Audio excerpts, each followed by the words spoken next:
Hello everyone! Hello and welcome to a very special stream, and the first stream we're doing in several weeks. That was the actual thing we meant to say. It's been a month-long hiatus, and a stream we promised, although not in the way we originally promised it, is about to take place.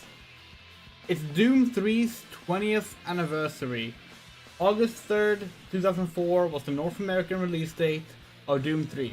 Released in Europe 10 days later. And it is our favorite first-person shooter of all time.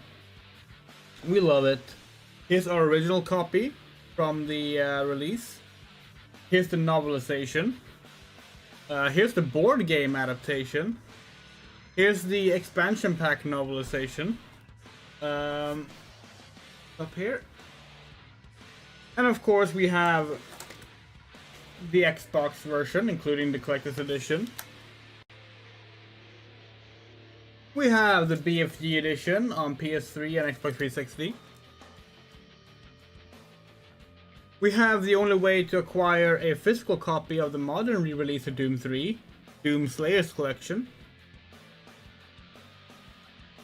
And we have what was going to be the star of today's stream, Doom 3 VR Edition, a PS4 PSVR exclusive virtual reality version of Doom 3 that we were very excited about playing, but we won't.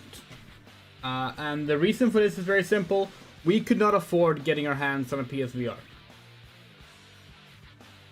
Maybe if we had skipped getting a new computer, but that was obviously more important. So, another day, another time. One day we will stream this, but not today. This year, because it's the anniversary of Doom 3, we themed our streaming layout after the Doom 3 title screen. It's taken this long for us to actually get to use it for Doom 3, but we're still glad we did it. But you might be wondering, if you're not playing the VR version of Doom 3, what version are you playing? Are you just gonna play the vanilla version again? And yes and no. You see, I'm gonna turn off the music now because we're about to play the game.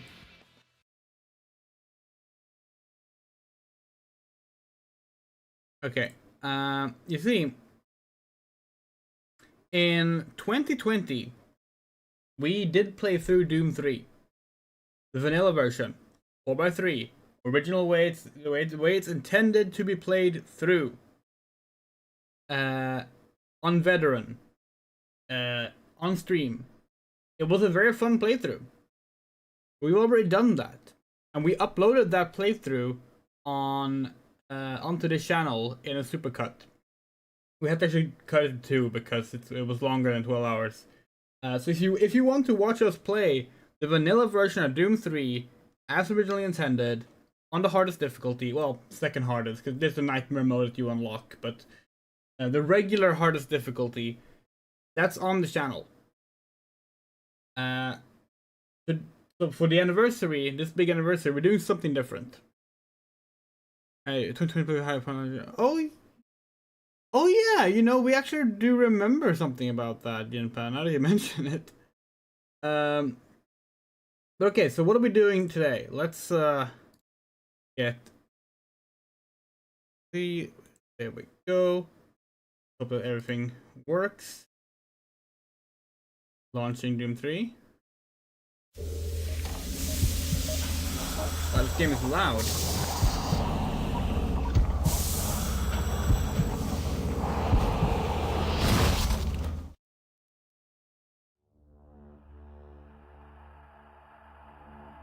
You're gonna have to help us with the audio thing here, because we're probably gonna have to adjust the volume when we get to playing. But we'll get to that in a sec. So Doom 3.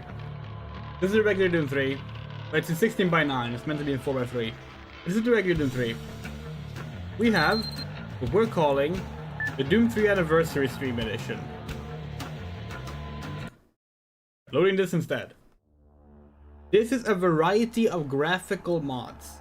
Only graphical mods. That exist to try and bump Doom 3 up to even higher graphical standards. Now, we have never been able to play Doom 3 with graphical mods because our computer could not handle it. But now we have a new computer. So why not celebrate the 20th anniversary by pushing the idTech 4 engine to the limit by just getting everything in here. This is a combination of different HD enhancement mods, a 16:9 aspect ratio fixer mod, and just little few tweaks like that. And after the stream is over, we will post all the links to the mods in the description as well, so you'll know that. You also see we have the sick mod enabled. If you don't know what the sick mod is, it's a bunch of additional graphical enhancements. So, first off, do we need to adjust the volume at all? Kind of loud. We don't know if it's too loud. We can't hear what you're hearing, obviously. I want to get an opinion on that before we start the game, because when we start the game, it's going to be more difficult to adjust the volume. And yeah, this track is sick. This is a really good. This track did survive past Doom 3. It's been used in the modern Doom games as well, which is good. Turn it down a bit. Will do. In game.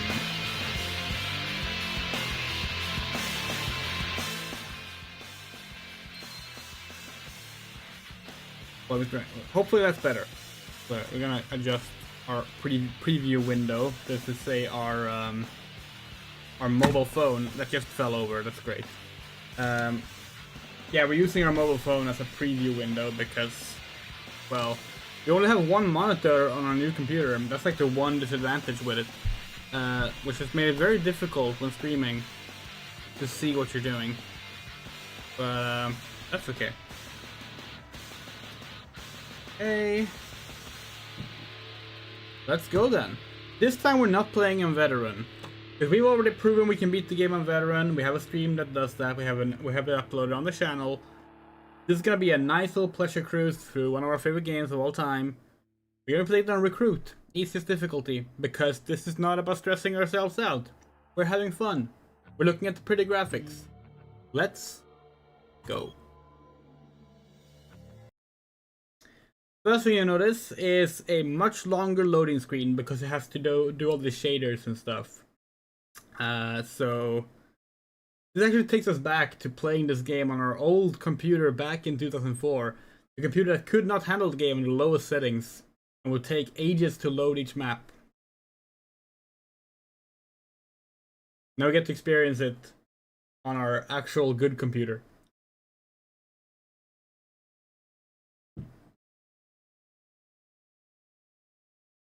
Doom 3 was, of course, very popular when it came out. It got a very strong critical reception and sold really well.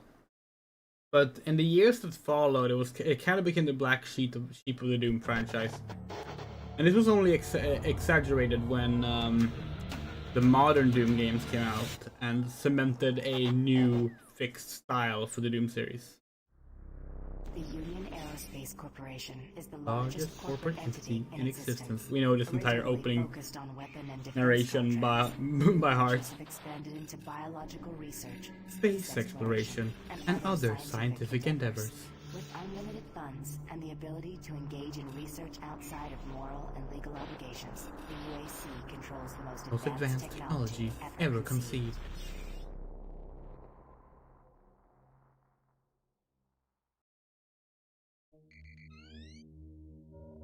Incoming transport detected.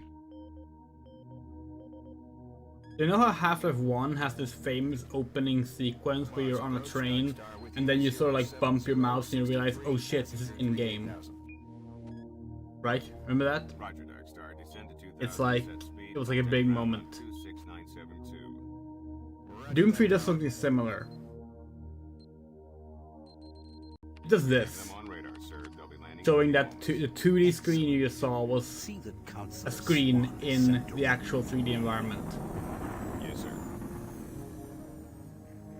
Tower, Dark Star on final.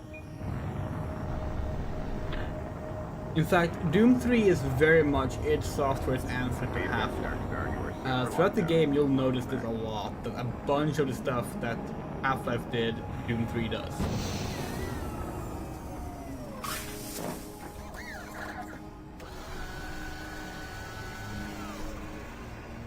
I can't believe it's come to this. I didn't want to come here. He left you no choice. True, but this is the last time.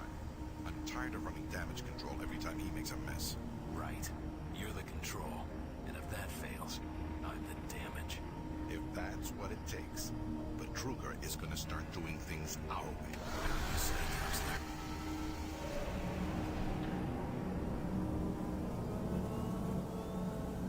And here we are. Yeah, you can see here, like, the glow of the lights, Welcome to Mars. All new arrivals. like the metallic shaders. A bunch of this stuff is not in the original game. Counselor Swan, indeed. City, Union Aerospace's premier research facility. To expedite your processing, please proceed directly to reception. I'm getting off this rock. And you should too.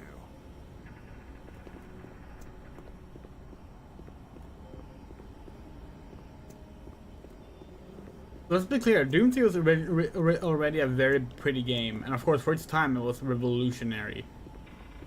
But the stuff done with like these basic fan-made mods is ridiculous. It's just really nice to look at. Go on. Welcome to Mars, Marine. I'm gonna need you to step on one of those red squares on the floor for a bioscan. This'll only take a second. Let's know if we lower the volume too much, by the way, because we know there's no closed captions, no subtitles. There is a mod for that, we could not get it to work. Only makes the test take longer. All right, bioscan looks good. You're cleared for entry.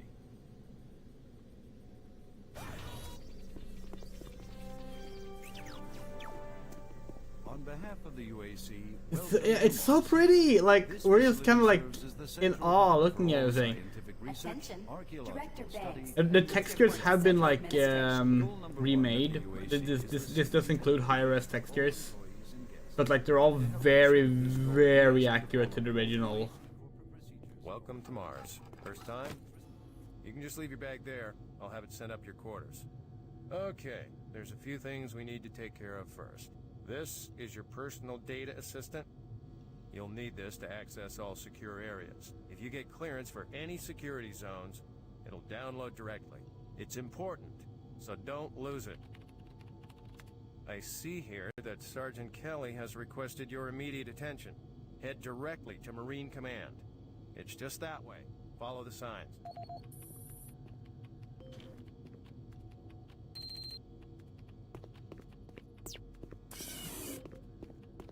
Mars City is a smoke-free facility. So there's obviously this one issue with the graphical stuff, and it's like things like the cutscenes and such weren't designed for these graphics to be the standard. So like sometimes the glow is very excessive on the faces, and sometimes like the character model seams in the back, especially.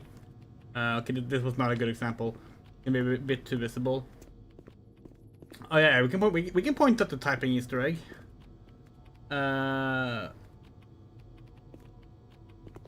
Okay, so let's see. I have processed all incoming personnel from flight 4409. PDA was issued to the Marine on guard, and I sent him directly to Marine Command at Sergeant Kelly's request. The other UAC was sent to the conference room. Supplemental. I would also like to add that this new transfer is exceedingly rude. He has hovered over me, reading everything I type. Stop it.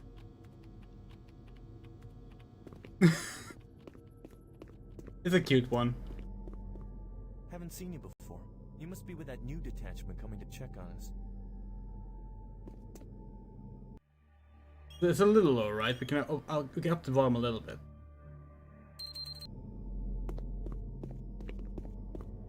I'm here because there seems to be some very serious problems. Oh, really? Do I have to remind you of the groundbreaking work we're doing here? No, but I've been authorized by the board to look at everything. The board authorized you? The board doesn't know the first thing about science. All they want is something to make them more money. Some product. Don't worry. They'll get their product. After how many accidents? Tell me, Dr. Betruger, why are so many workers spooked, complaining, requesting transfers off Mars? They simply can't handle life here. They're exhausted and overworked. If I had a bigger budget, bigger budget, even these few accidents could have been avoided. I'm afraid you'll get nothing more until my report is filed with the board. I will need full access, Dr. Betruger, Delta included. I won't have any difficulties doing that, will I? Only if you get lost, Swan. Just stay out of my way. Amazing things will happen here soon. You just wait. Let's go. It's maybe a good time to mention that we really don't like the BFG edition. Yeah, so Betruger, or Betruger as it's pronounced, I'm not sure which one is the it's the accurate one to German, Motto can tell us. It means betrayer.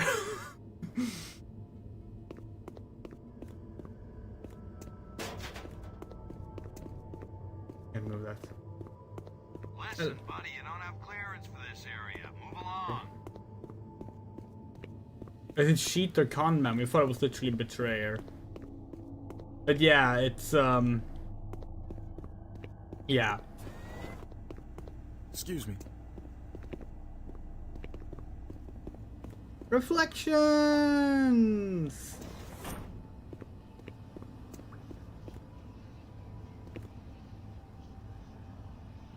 The Quake 3 booty magazine. Okay, so normally in Doom 3 tradition, and especially in Andrea plays through Doom 3 tradition. Miller, you hear about Island? First of all, we're gonna just do this because it's cool. Shipped home this week. Lose one, gain another. Look at the real-time lighting change. I wonder who they're gonna move to Bravo to now. Who knows? Just hope they don't take anyone from my squad. I hate those. So it's tradition Turkey Puncher 3. to do this. So this is Super Turbo Turkey Puncher 3. If you get the high score in Super Turbo Turkey Puncher 3, you get a Easter egg email. It takes about 15 minutes of just doing this. We did it on the first playthrough that's on the channel. We're going to spare you. But normally, if we were playing this just for our own entertainment, we would be doing this all the way.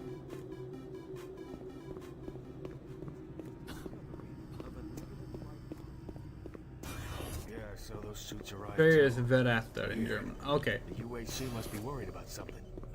In that case, we've just been misled by people writing like the wikis and such. Management Office Need 4 report to Sergeant Alpha. Kelly ASAP. He's in Command HQ. Okay, S. Holmes. That way.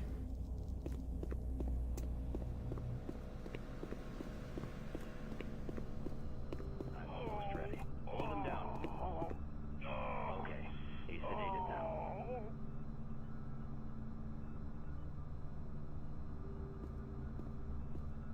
Oh, sure, he's fine.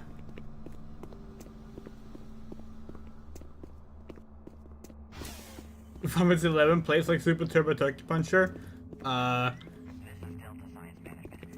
about to say like no, that game actually has auto attack. Final Fantasy 14 1.0 though, that game plays like Super Turbo Turkey Puncher. Took your sweet time, Marine? Now, here's the situation. Another member of the science team's gone missing. Since you're the ranking FNG, you get to find him. I want you to check out the old decommissioned comm facility. We heard he might be heading that way. The only way there is through the service passage under Mars City. I programmed this sentry to guide you to the maintenance elevator. I hope you follow the sentry better than you've followed orders so far. You pick up some gear at the security checkpoint so at the bottom of cute. the elevator. Oh, and when you find him, just bring him back.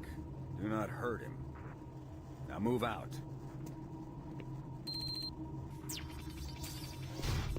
Ah, the sentries are so adorable. The way they look at you to make sure you're still following. Great. Look! Ah, it's so cute. Attention UAC personnel. Interested in earning more credits? Volunteer at Delta Labs today. See your service branch director for more details. What? He said that he saw some strange creatures. Oh, so you wanted to show off the poop? It's so dark. Which one is it in? It's too dark. We don't have the flashlight yet. I think it's in this one.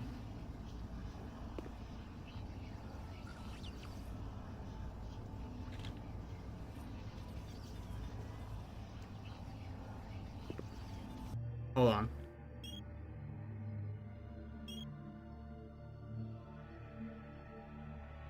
Oh yeah, listen to check. Quick save is F5. Okay. We're probably gonna do mainly actually let's do this. Then give all just for a quick, just to find the poop. No poop in that one. There it is. Now we're Duke Nukem forever. Okay, and then what was it? What was it to quick load? F9. We're not gonna go into the game with all the weapons. There we go. Okay, Sentry, let's go. Truly the pinnacle game, yeah. Actually, we're gonna do a regular save here. We're gonna do it. Let's see. Aniv 1 01. Yeah, 01.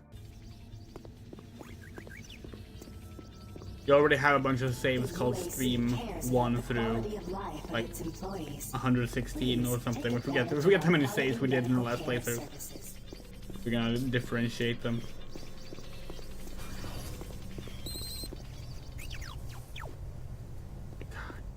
Such an adorable one.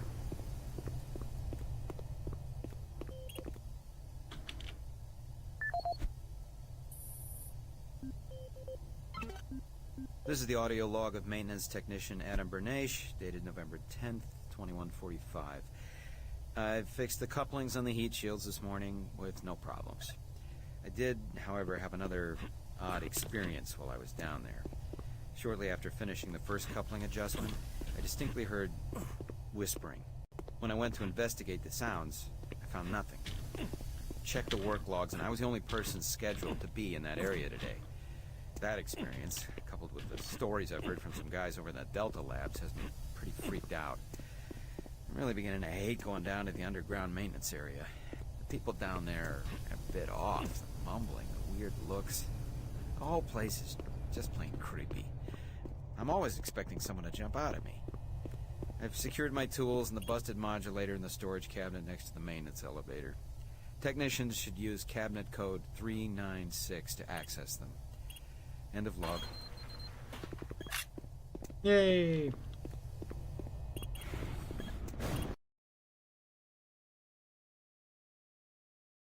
Now it's System Shock 2. Yeah, System Shock is like the other big inspiration. It's Half-Life and System Shock.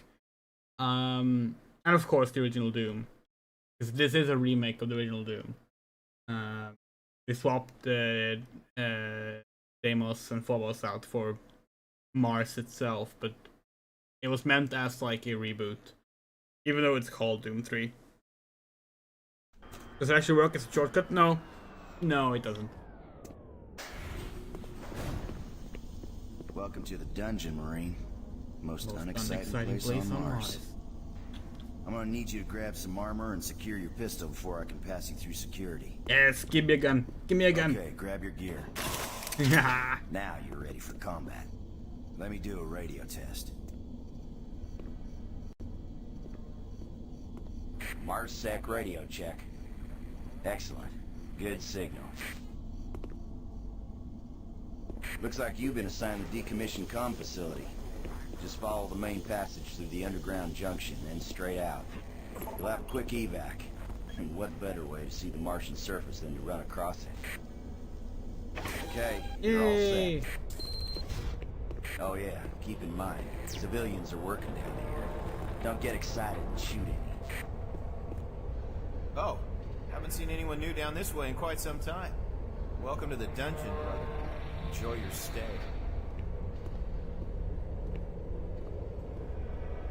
I want that PDA.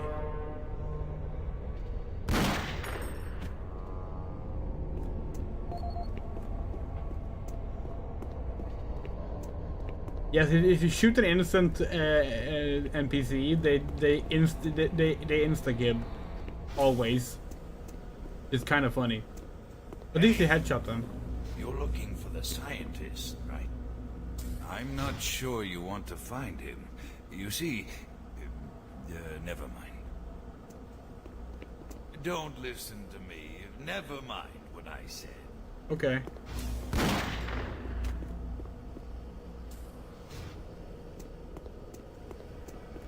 These are armor.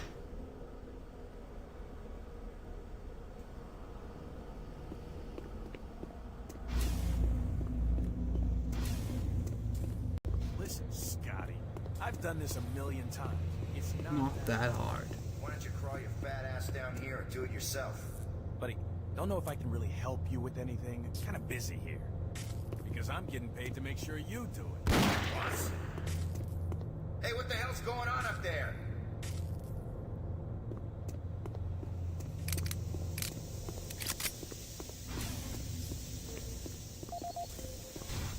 Stealing PDAs. You maintenance guys not keep any of these machines running? Yes, sir. Just at the site. Jeez. You make a habit of sneaking up on people?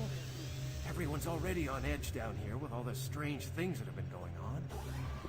You get to live. Oh crap. Flashlight! And thus we get to the first complaint people had about Doom 3. This flashlight. Why is there no duct tape on Mars? The oh-so clever forum posters would say. Hey, you're that new guy headed for the old comm center, right? You better hustle up, pal. This passage doesn't go all the way there. You'll have a quick walk outside to the center's airlock. Hey, don't sweat it. Your suit's got plenty of oxygen.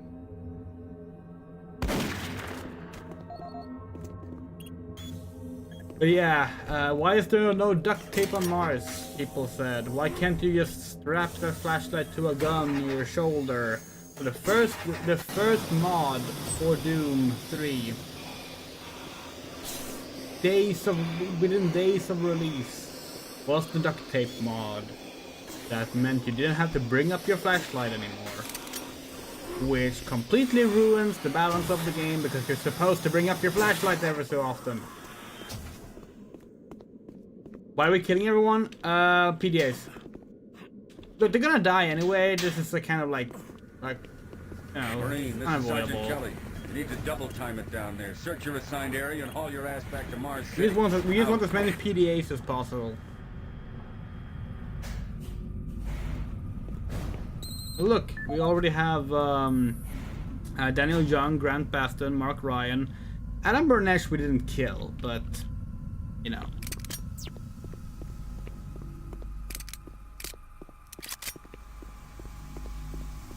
Yeah, you don't have to kill anyone, obviously, but it's fun to get all the PDAs because you can read their logs. No, please. You must let me get this communication out. They have to be warned while there is still time. I can't let...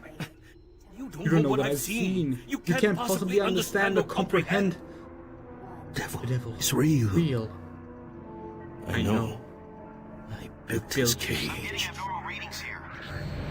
This is bad. Oh, God! Can't hold these levels. We're losing it. Okay, we can kill this guy. That actually does save us some trouble, but we're not going to. This is one of the only NPC kills that actually like helps you in some way.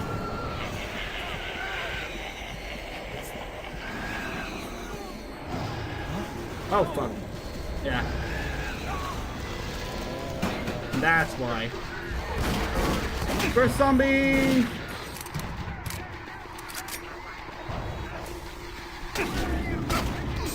All units, this is Sergeant Kelly. We're under attack by an unknown enemy force. Fall back to Marine HQ to regroup.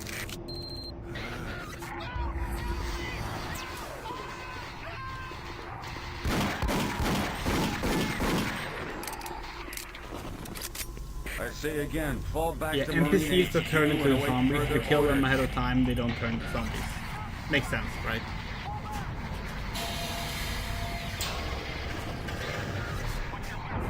Yeah, so the flashlight situation. This might be a good time to mention one of the reasons we don't like the BFG edition.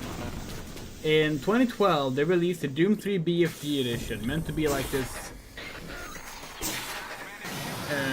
definitive edition release of Doom 3. Squad leaders give sit reps. Over. It is the same version that's now available on PS4, Switch, and Xbox. And it is a perfectly serviceable version of the game, but it also sucks.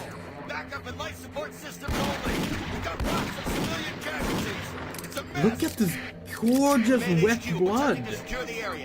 That's the mod. That's the mod. Oh wow, that is gorgeous. Oh wow. Sorry. We got distracted. The BFG edition removes the flashlight and makes their shoulder strap flashlight instead. That's like needs to be recharged between uses. And the balance sucks. Like it's just not as fun anymore.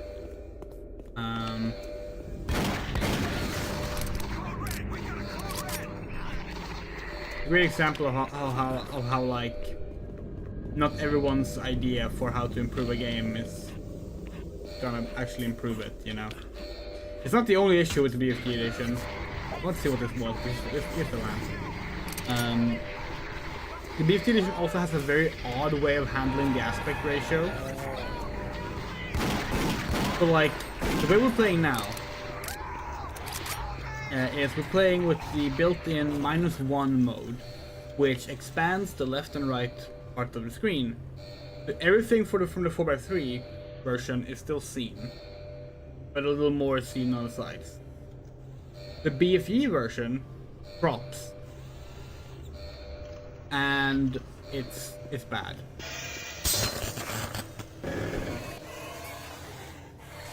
I can't be good.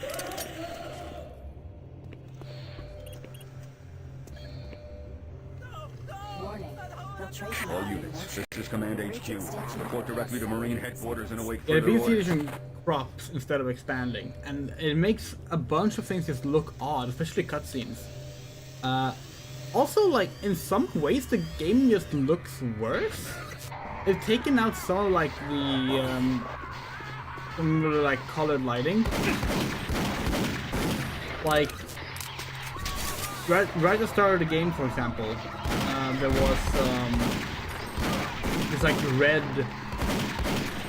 red hue to the room.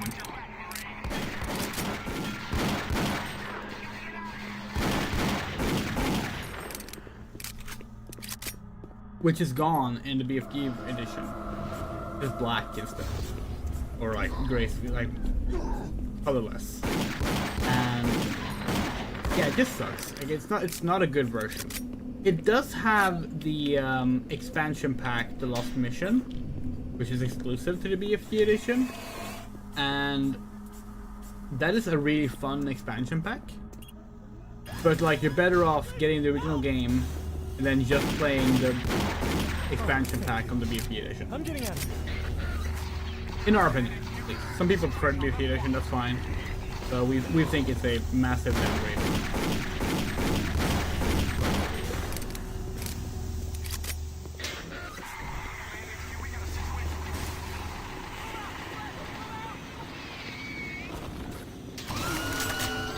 shotgun. So we reached the second complaint people have about Doom 3. People don't like the shotgun in this game. They don't think it's powerful enough. The problem is that while there is some truth to that, the shotgun has a very strange RNG factor to it with how the damage works. The main complaint basically just comes down to people not seeming to understanding that it's a close encounters weapon. The shotgun is really good up close. But of course, in classic Doom, you can use a shotgun at a range as well. Which leads to people complaining about the weapon working differently, basically. We love the shotgun in Doom 3. An excellent weapon.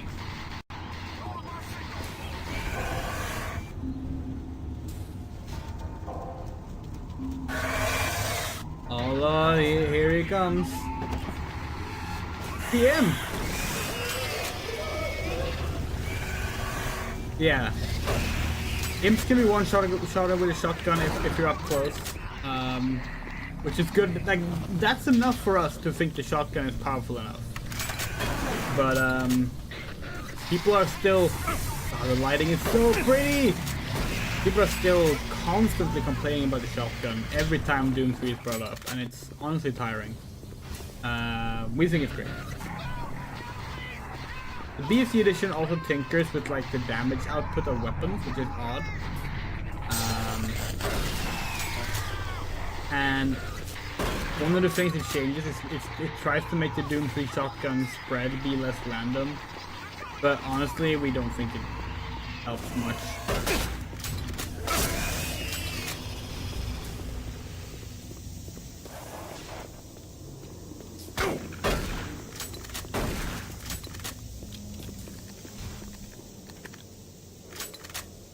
Okay, let's see.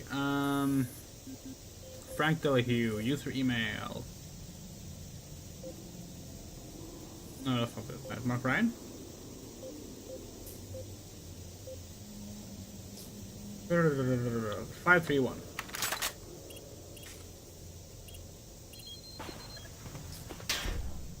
Sorry.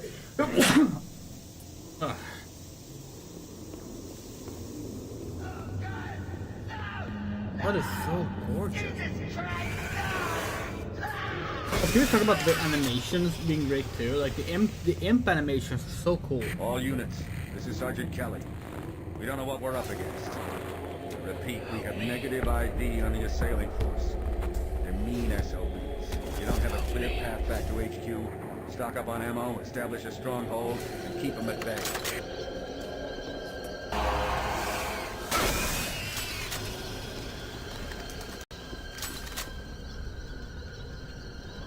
Okay, so we're gonna try something here. This is a speedrun trick that we have never been able to do, but we're gonna try it.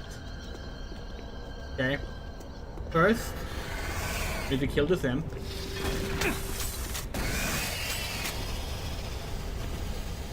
I'm gonna move this barrel. I'm gonna get up on this railing. 1, 2. Okay, we don't know how to do it. There's a way to use that barrel to launch yourself up to that ledge, and it looks so cool, and we have never been able to do it.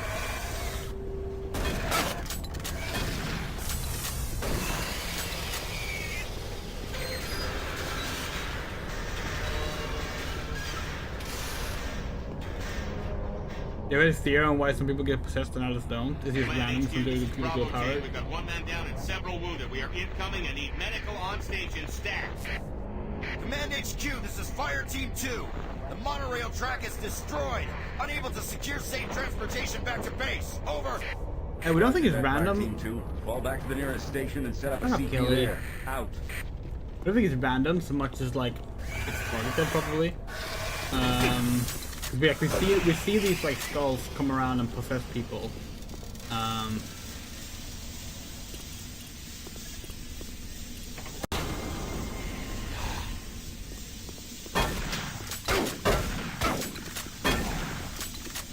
And like, at least for the living, that seems to be how it works.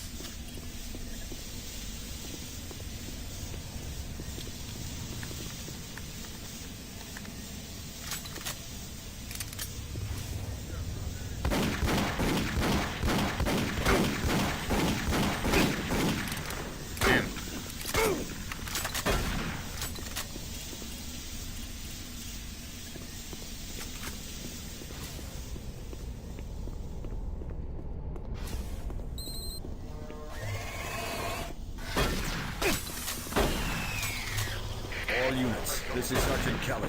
Fall back to... Another cool thing in the, yeah, it's luck, we think. Another cool thing with Doom 3's console version, or rather, the first console version, the Xbox, the original Xbox version, from 2005. That one is really cool.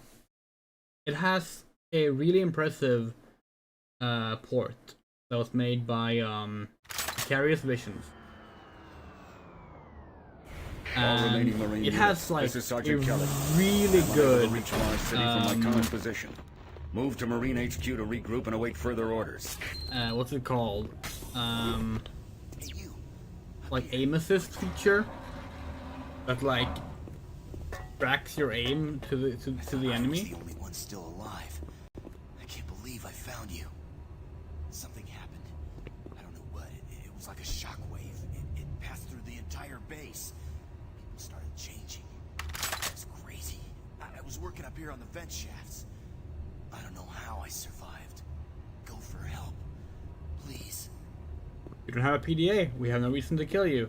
We will help you. Yeah, the explosion has a really good aim assist feature. That's like better than like most modern shooters.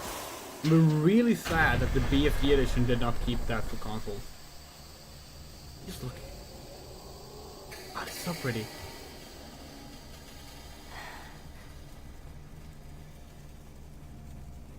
Hold on, we're gonna raise our seats a little bit. We look a little awkward with how low we were on the camera.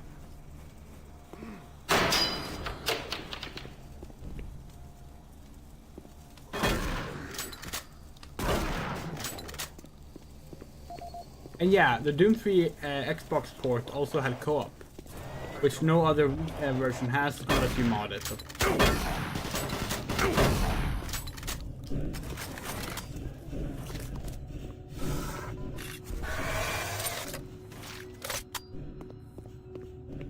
Command HQ, this is Specialist Wilson. My team is gone. They're all dead.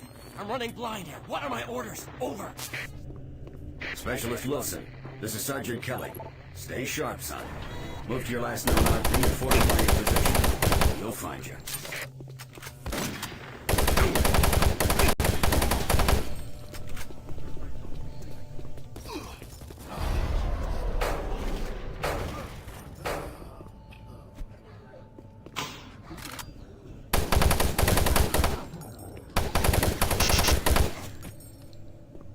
People sometimes wonder why this is our favorite FPS game of all time. And a lot of it just comes down to the pacing of the game. It's like, it's really well paced in that like, every time something is like, at risk of becoming formulaic, it introduces something new. A new demon, a new weapon. And it managed to do that for just a really long time. This is a long game. This game is longer than 2016 Doom, and we think Eternal as well. At least for a casual playthrough, and somehow managed to keep what is a very, very simple gameplay structure fresh by just introducing new elements at a good pace. I just don't know what to do. It also understands what it is. It doesn't try to be anything more than it is, you know, like. It's a corridor-based FPS game with jump scares, and it does all that really damn well instead of trying to be anything else. And we think that's cool. Is there not an imp here? Maybe that's only on the higher difficulties.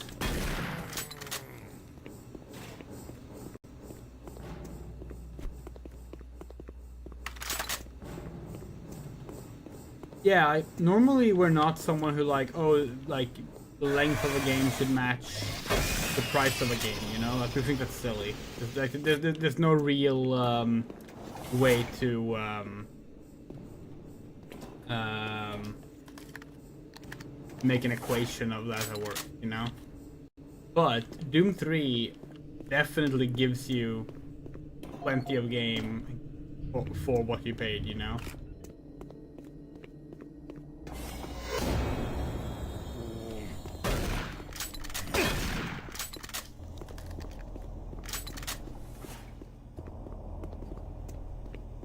Here's the adrenaline shot, which you almost never have any use for, unfortunately.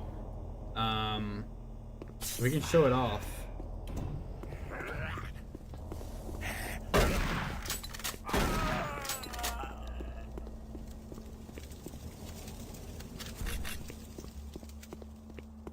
But like, not doing anything. Very oddly placed.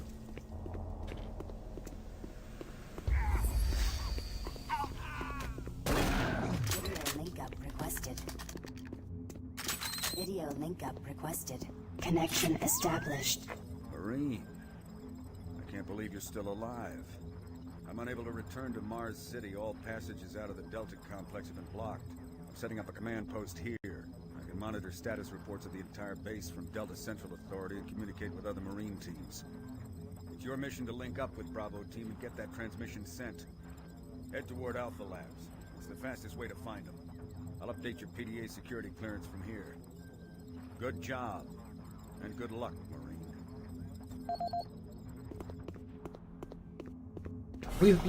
We would guess that it was inspired by the radio chapter from Half-Life. That makes sense to us. And yeah, you can unlock everything like this by getting the codes for the PDAs and such, but we're not gonna waste time on doing that. On the last playthrough we did get all of the lockers unlocked and stuff like that. That was also on Veteran, where that is a little more important to do, because you need the ammo, Marine, and health and everything. If you run across any operational sentry bots, use them. Those guys pack a lot of firepower. This is wrong. How dare they? Like possessing, killing, blowing things up, fine. We're ruining Super Turbo Turkey Puncher 3. Not acceptable. Not acceptable.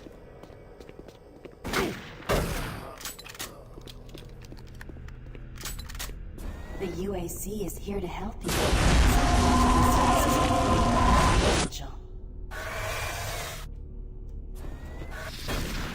What you just saw is what people, for some reason, call the worst jump scare ever. That's not a jump scare. Well, okay, by definition it kind of is. But that's not meant to just be like a jump scare. That's foreshadowing. Sentry! Friend! Yay!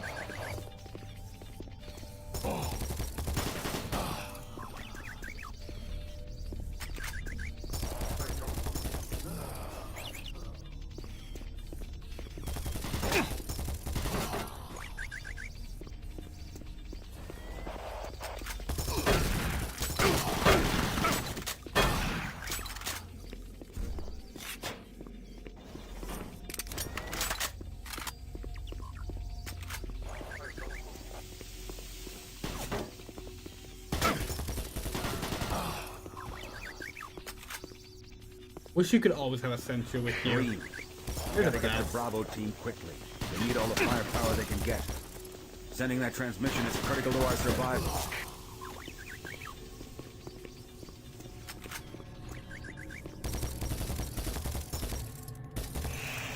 We've never seen the sentry get that imp before the imp throws the barrel before. We didn't know that was possible.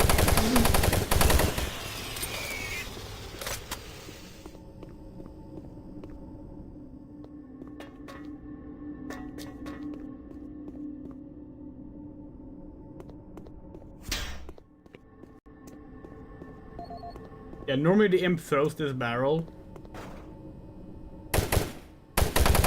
You notice it's not even an explosive barrel. That's because they don't want you to like blow it up when the imp is picking it up. But the sentry didn't give a fuck.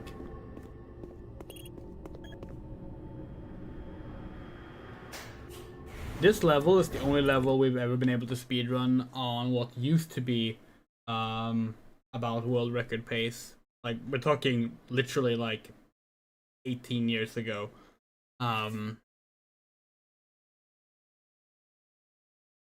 Mars City, second time around, the only level we were ever able to like do a decent job. The adrenaline is still ongoing. I don't think you understand, Dr. Petruga. No, I understand everything. I'm telling you now, Doctor, the UAC is taking over this operation. Operation? I wonder. Is that what you're calling You see the Mixon logo here? Is out of control. It's not out of control, Swan. You are. I'll manage this, and you and your flunky will be taking control of nothing. Do you understand? Yes, Petruga. Yeah. Maxim. You understand. It's mirrored on the other side of the screen.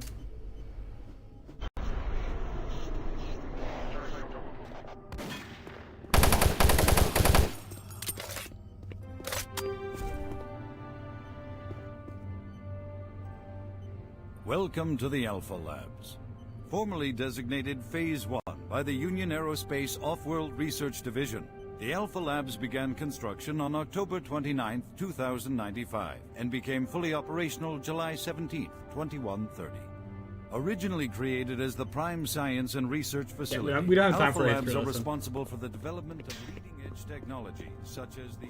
Oh no!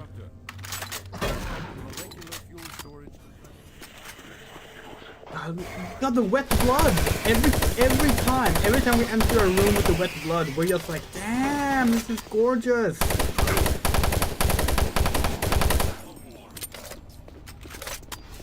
And all we can think about is how sad we are that the BFE edition is so ugly.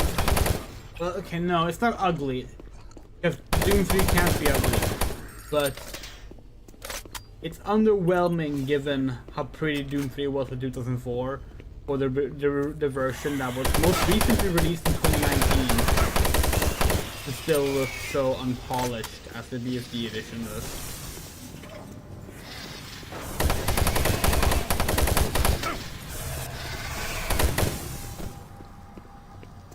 Don't stop, buddy.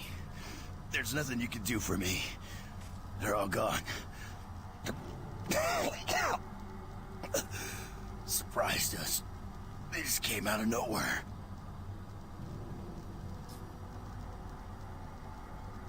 There's still a few squads operating, but they're all cut off from each other. Try to find them. Access denied.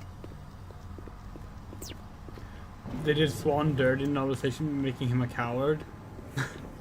Yeah, it's been a while since we actually read the book now. But the characterizations in general are odd.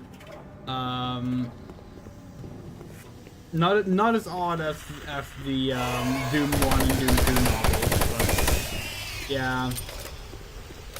Still, it's not a bad read.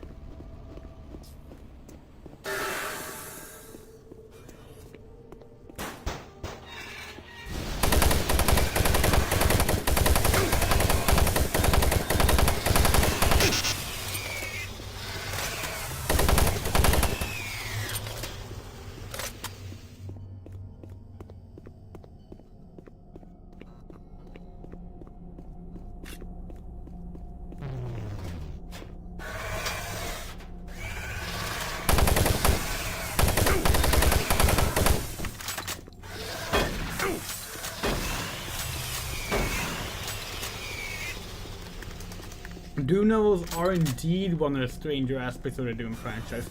We probably talked about this in our Doom Anniversary stream.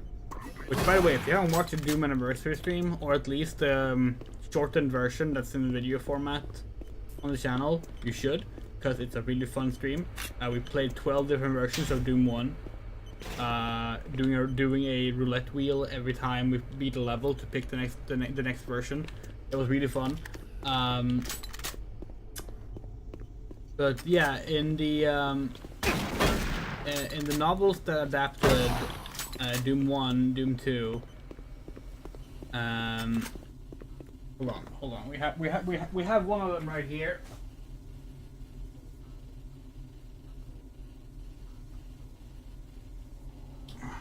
Here it is.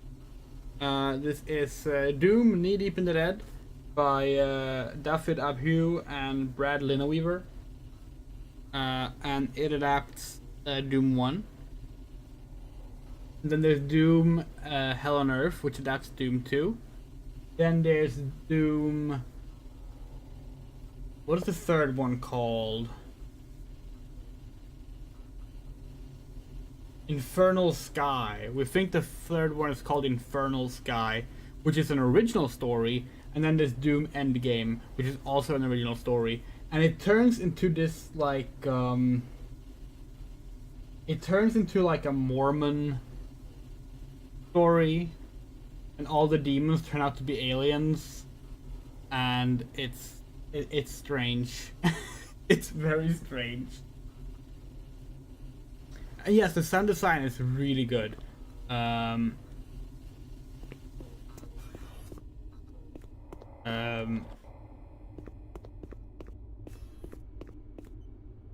Like we're desensitized to it now, but like playing this game in 2004 scared the shit out of us. We had a friend, right, who had a better computer than us, so we brought the game to him, and we played together in his room at night with like all the lights turned down, black, and he just like playing it. Like we would legit be so scared sometimes from the sound design that we had to like stop playing for a bit and just like go out, take a breather. Admittedly, we were 13, but you know, still.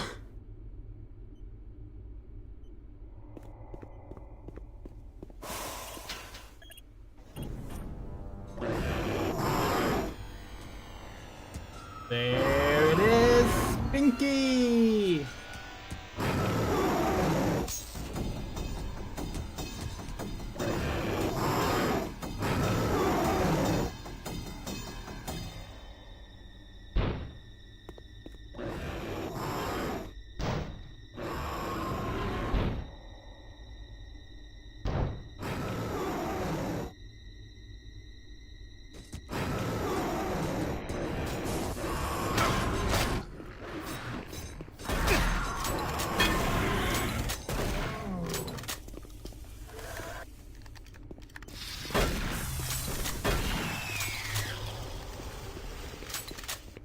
God, we love the Pinky design so much.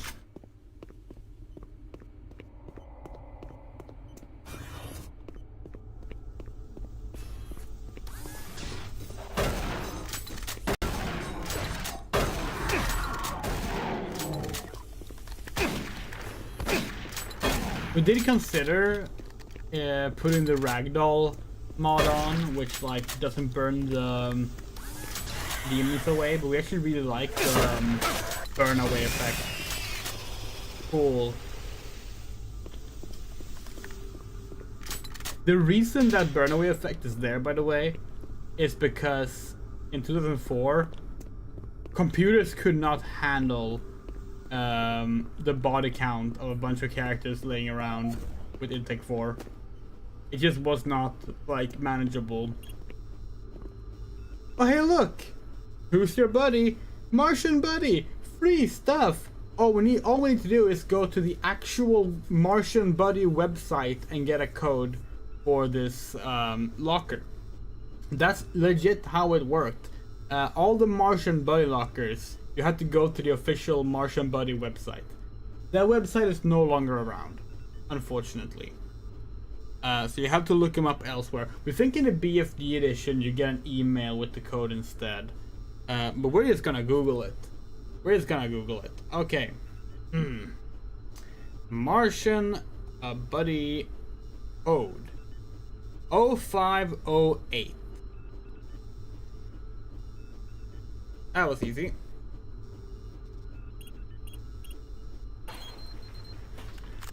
And now we get the Shane gun early. Yeah. Okay, we gotta be honest. We don't like this. This is not something we asked for with our graphical mod. They changed the color of the chain gun.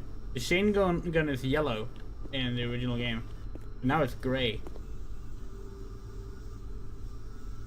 That if we had known about that, we would probably not have included that graphical mod that did that. Oh, well, that's unfortunate. But yeah, now we have the chain gun early. Bravo team reports there's some sort of unidentified growth taking over parts of the base. I don't know what it is, but it can't be good. Stay sharp.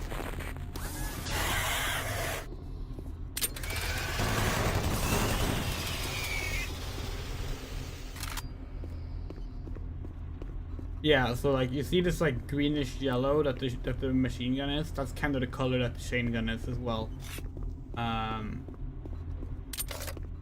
Very odd when they changed that. I tried everything. The computers aren't responding. I can't get root access to the systems. We can't do it here. We'll have to access the system somewhere else. All right, let's go.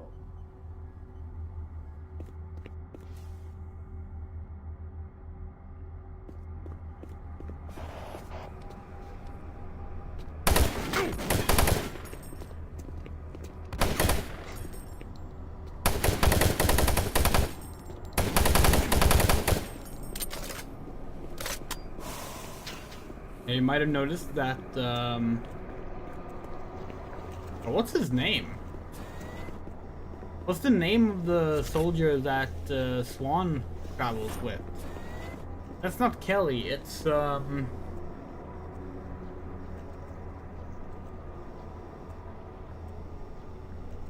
we can't remember.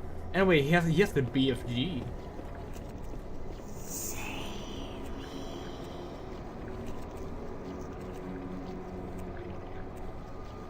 Campbell, thank you, yes, Campbell.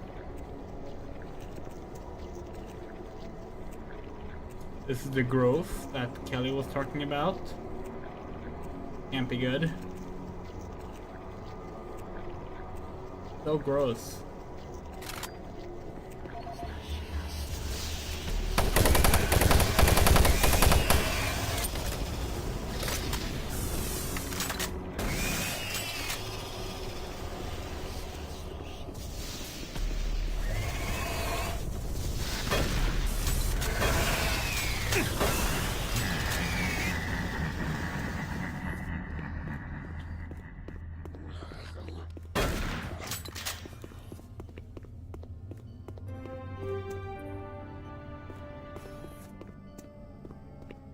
Welcome to the Alpha Labs.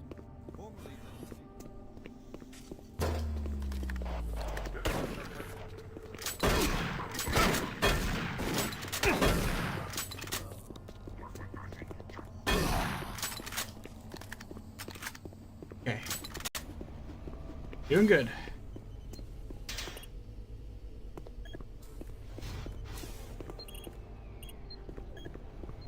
Yeah. Another example of like obviously inspired by Half-Life health stations.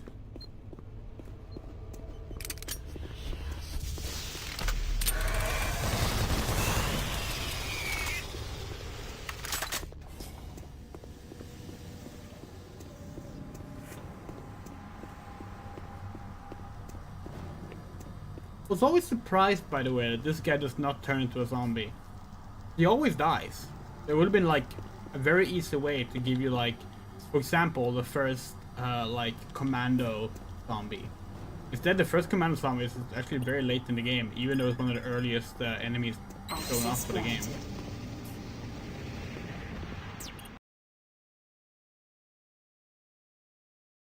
In our last playthrough of the game on stream, the one that we uploaded in video form, after we beat the game, we also played through the E3 2002 demo of the game, showing off early build of Doom 3, which had the commando, the punky Marine, I've received a report that you haven't reached Bravo team yet. You need to pick up the pace. Wait for it. Reaching the communication facility quickly is imperative.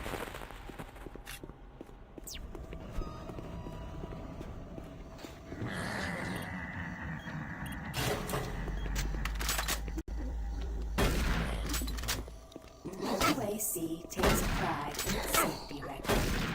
Please follow UAC procedures.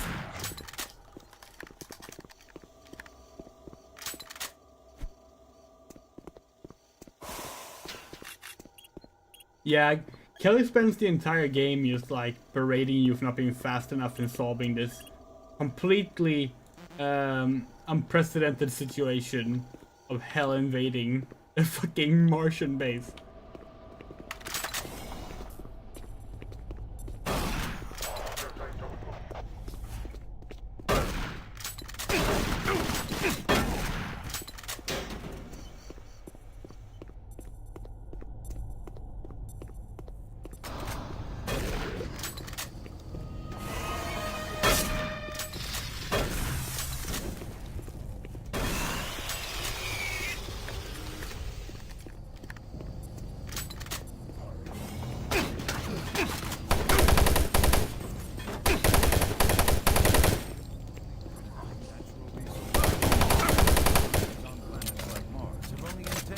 Our need to find fresh sources for metals, petrochemicals, food, water. UAC researchers have developed dramatic solutions. Solutions that will soon pay off for the UAC, its investors.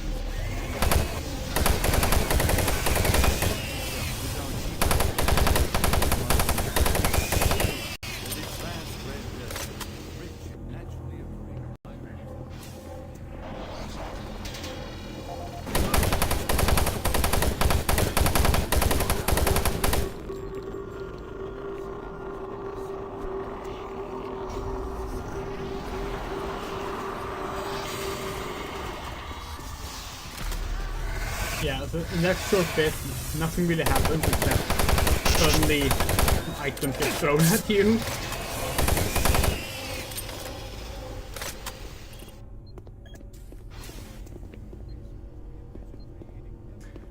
And here's the problem with that. You can easily get stuck because of this chair getting in the way of the door. You think that actually happened in our other stream as well?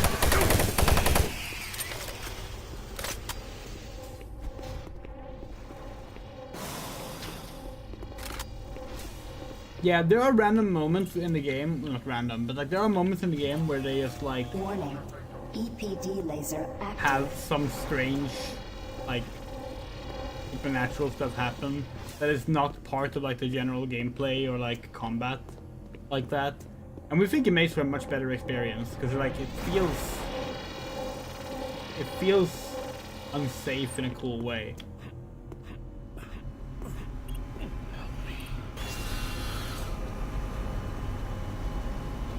Made it in one go.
Gas leak stopped. Fire extinguished. Yes, we didn't actually go look at the fire we need to extinguish. We forgot about that, but yeah, we need to extinguish some fire. Sometimes it's a little tricky to like remember where the game expects you to like look first. You can very easily just do what we just did and like accidentally walk the right way rather than the intended wrong way first. You're supposed to go in here and see that it's like burning and you can't pass through.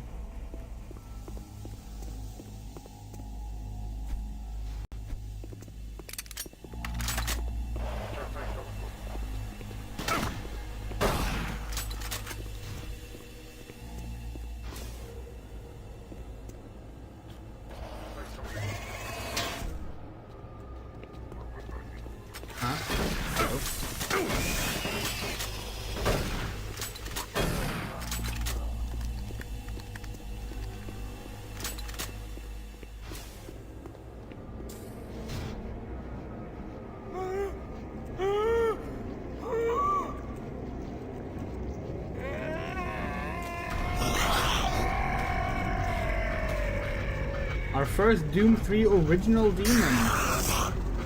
These are called the maggots.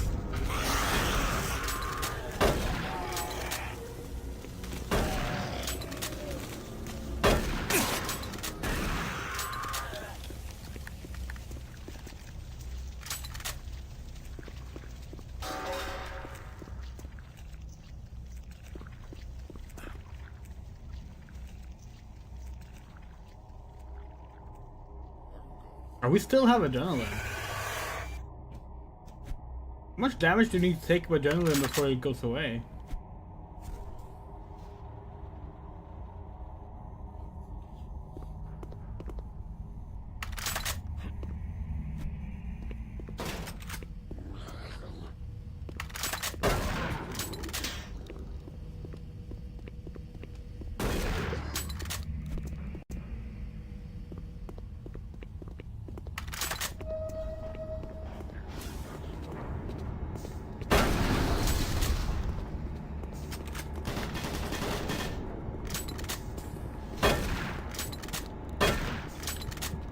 Yeah, Doom 3 demons have a very like particular look to them. Or like they look really gross. We love that.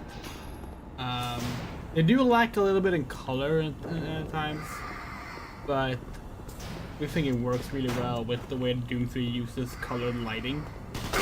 But that's why the demons are like so grayscale, because like they use colored lighting instead, which is like really effective. Like let's look at the blue and yellow here. It's gorgeous.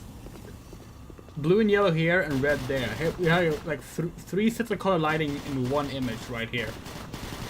And like that was like the big thing with like idTech 4 was like showing off the ability to do that, you know? That and the real-time shadows. The shadows were a big deal.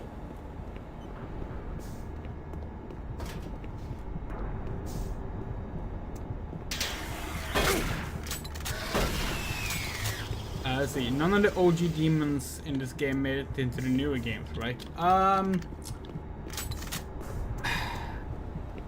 So...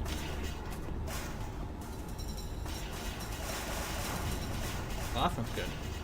But fun fact, if you go back down now, you can still walk up the railing, but yeah, the stairs fall out as you walk there.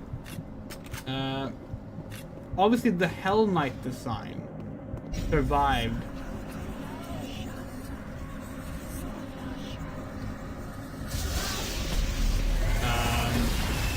Into Doom 2016 and Doom Eternal.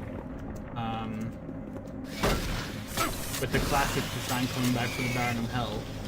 As for the actual completely original Doom 3 demons, let's see. No, don't think so. Nope, don't think a single one survived into the later games. It's sad.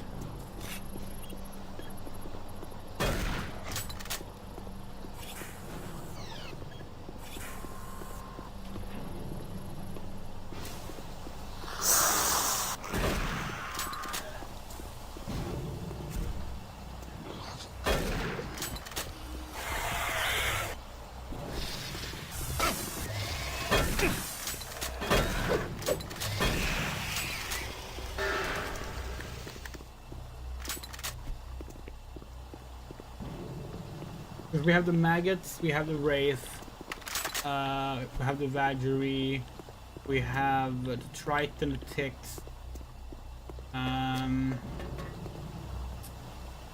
Well, we suppose technically the guardian first appears in Doom 3, but it's a completely different demon. Oh, he startled me. Man, am I ever glad to see you. I thought I was all alone. It's been freaking spooky lately. The Hydrogon's blown a few circuits and is unstable. Be careful with that gun. A stray bullet into the glass shields could blow the whole area. I'm gonna try and get this thing stabilized. I'll head to the science office when I have this under control. Well, sorry to say this, we're collecting PDAs, so...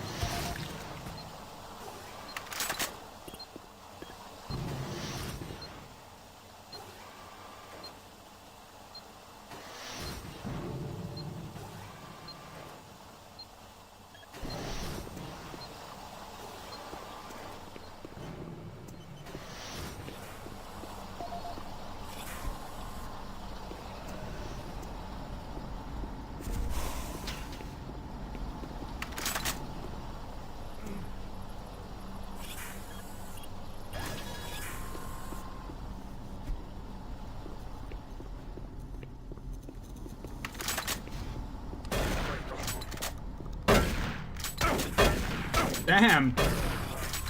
Flew with that.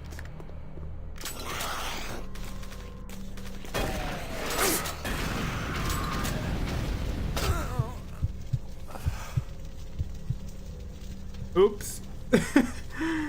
He did warn us. He did warn us. Okay.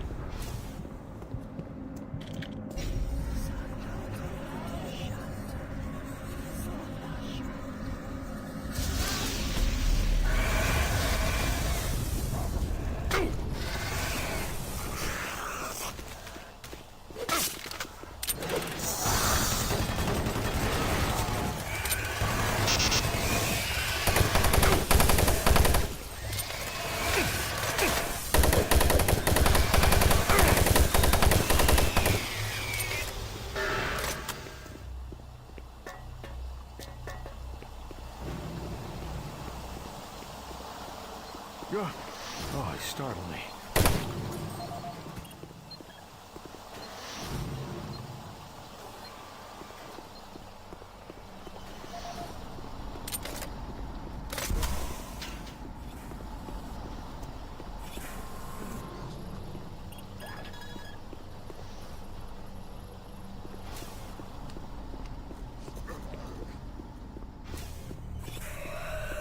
Yeah, if we shoot the wrong thing here, we die.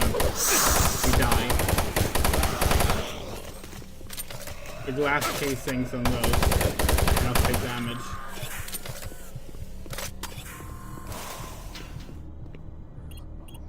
I don't think we've ever died of that unintentionally before. But that's a first. Oh, we also ran out of stamina. We can't run anymore. Safer world forever.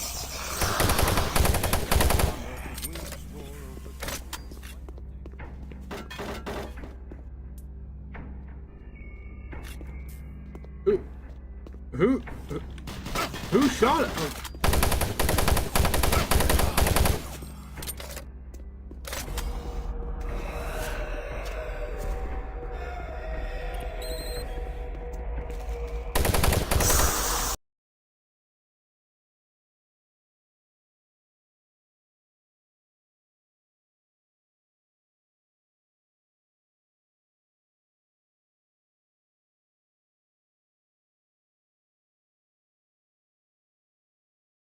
Damn, we're already at Alpha Lab Sector 2. These really go fast when you're playing on Recruit.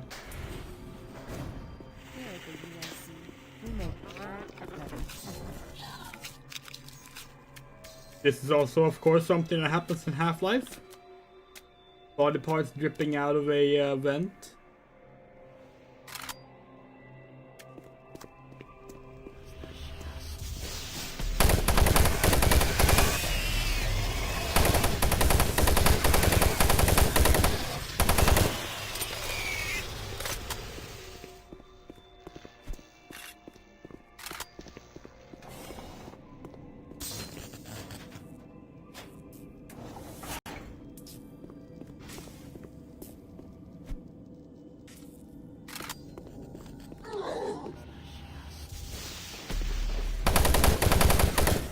So this bathroom is actually where a very famous E3 demo happens, where Pinky was eating a zombie. That scene didn't make it into the final game for whatever reason, but this is the bathroom that happened in. It happened right here.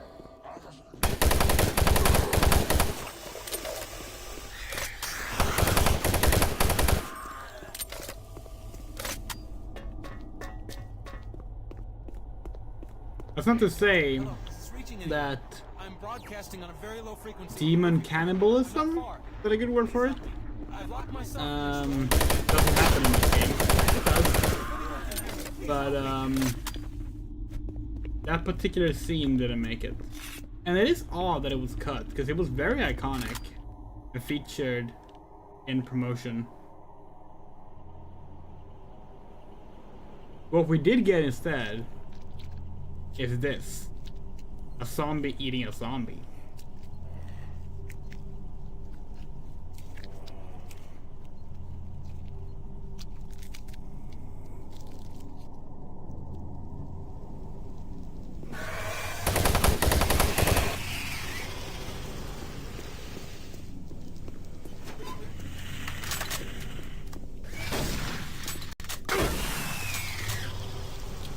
Look at them go at it.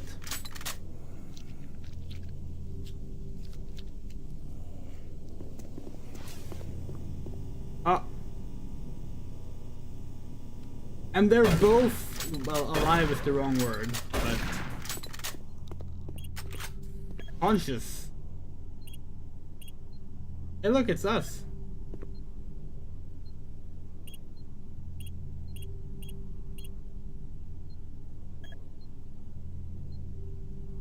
Scientist. The lantern. The stapler magazine. There's a secret location around somewhere. Probably. We don't actually remember.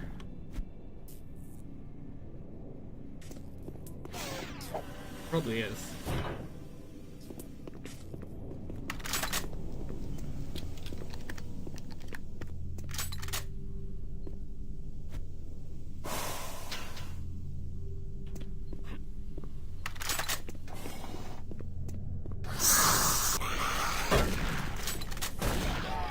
Hey look, the outside, so nothing wrong. Oops, oh, and now we're losing oxygen. See the oxygen thing in the bottom part of the screen. The moment we close 2 doors, we're fine. We're fine now, but yeah. Aerospace has been at the forefront of not only developing new technology, but pushing those developments to even more depth. Hey look, it's Bravo team!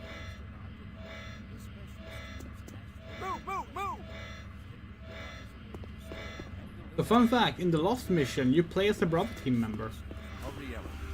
The answer has been a resounding yes. Honestly, the Lost mission is a really fun expansion. It's short, but it's like, it's fun. Doesn't really introduce anything new, it's just like more Doom 3 if you want more Doom 3. What's sad about it is that it's called the Lost mission. Because people got the impression... reports they've located your position but are unable to move to your current location. Head through engineering and try to link up with them in Sector 3. Because it was called the Lost mission, people got the impression that it was going to restore a bunch of cut content. And it doesn't. It doesn't. Oh, this is the wrong way. We came from this way.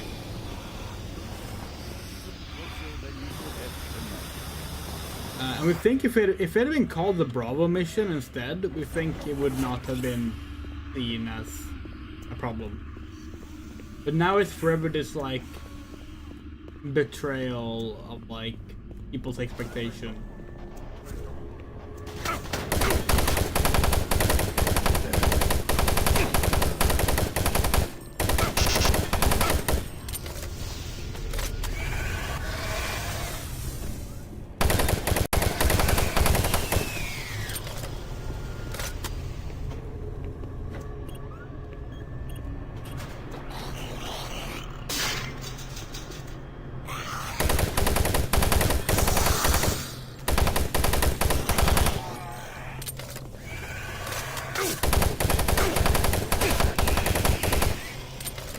Oh yeah, people do always hype up content way too much. That is definitely true.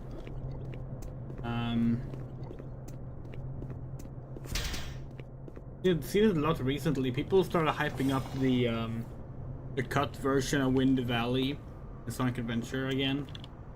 If you don't know, Wind Valley was the first level made for Sonic Adventure. I can help you. The lights are all out. I'll lead you through here if you can get me off this base.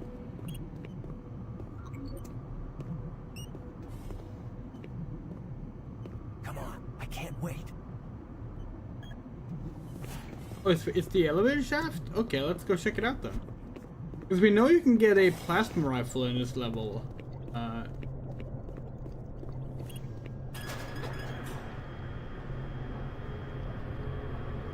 It's in here?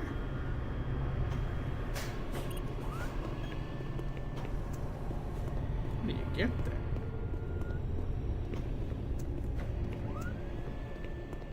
Anyway, Wind of Valley was the first level made for Sonic Adventure, and it was very different. It was basically like the Sonic team figuring out how to make large-scale levels, like how long a level should be to like have a good runtime, and all these things, right?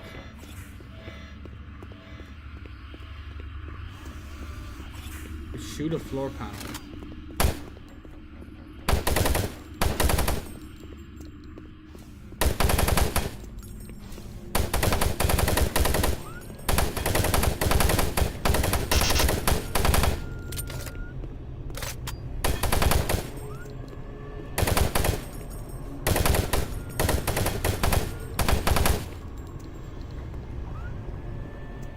You know what? It's our stream. We don't have to shoot a floor panel. Oh hey, look, a secret area. And in here we can find something. Is this where the plasma rifle is?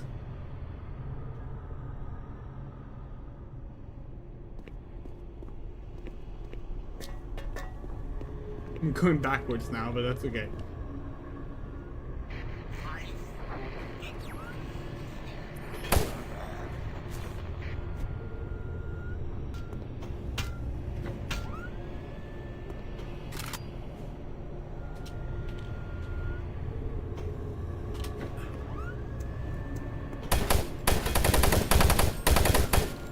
Ah, here it is.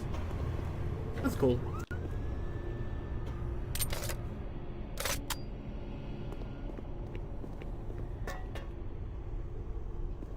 This is not the plasma rifle room, is it? Because that's later in the level, I think.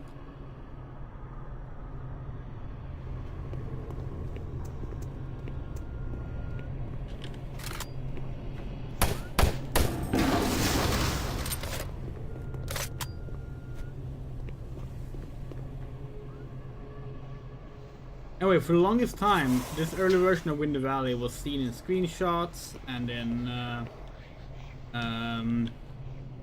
trailers, and of course, because we couldn't play it, it sounded like the coolest thing ever. Everyone wanted to see it, right? And then a couple of years ago, the unexpected happened, and a version of it was found and restored to be playable. And now people are hyping it up. It's like, oh, we wish this would have been the level we got instead of the actual level we got. But it's like, the early version of Winter Valley is completely clashing stylistically with the rest of the game, and it's very difficult to navigate. And it's mostly a bunch of like various range, wide open spaces and alternate paths that just feel like they're there for the sake of being there. It feels like playing a like physics test stage. But because it was the one we didn't get, people hype it up as like much better than what we got. So yeah, it's the grass is always green thing. Yeah, exactly. Anyway, escort mission. Electromagnetic pulses have knocked out the electrical systems in this area. Watch out. A big one could knock out our lights. You want to go that way? You want to go this way. Come on, I can't wait.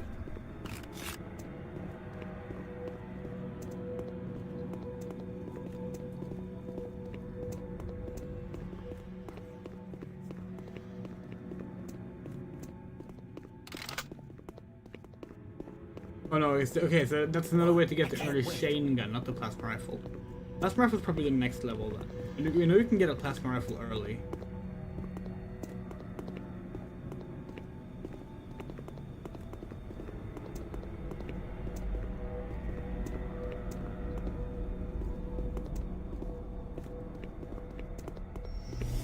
There's one.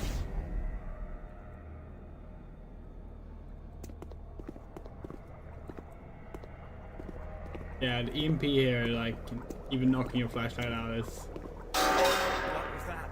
definitely tense. Stay close.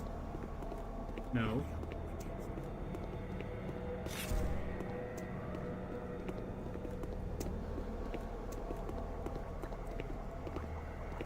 You are saving this guy, look.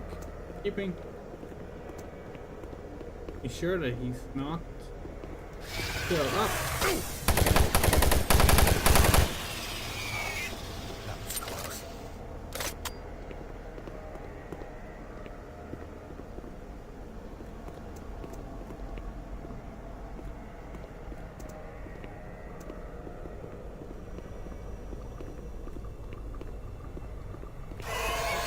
Don't let it get me!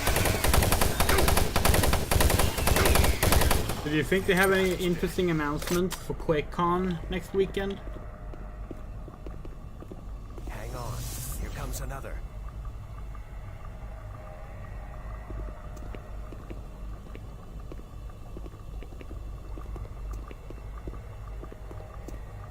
Kinda hoping they do.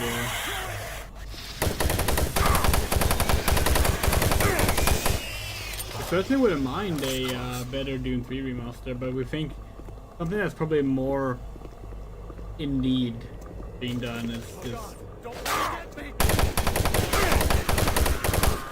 getting a version of Quake 4 that doesn't fuck up the graphics when you play it. And the new Doom is definitely gonna be there. We don't really care about that. We're so disinterested in that. Oh hey look, we made it! Oh.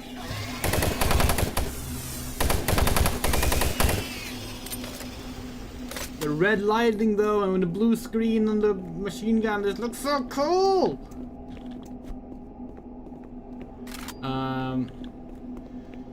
Yeah, Doom the Dark Ages, we have no interest.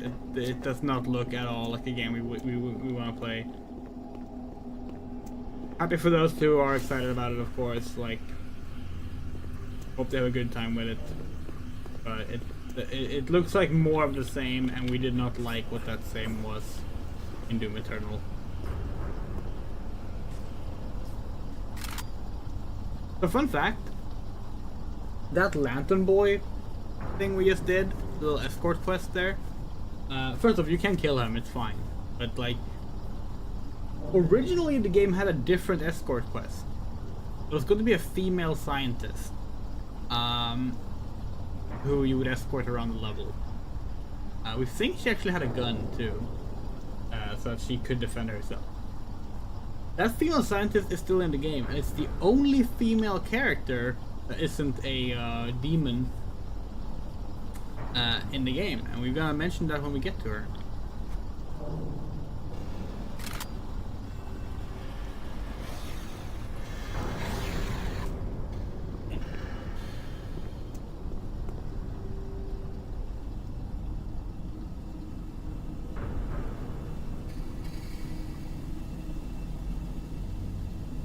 This looks like a room with nothing problematic in it. So the concept, yeah, basically there are storyboards for that version of the escort quest.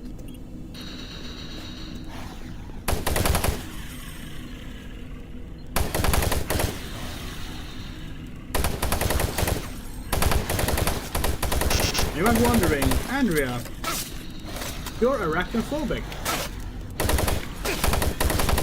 How can this be your favorite game? Or one of your favorite games? These don't trigger our arachnophobia. They're too unrealistic. When they drop down, sometimes they can get us. But overall, no. They don't look enough like actual spiders to set us off.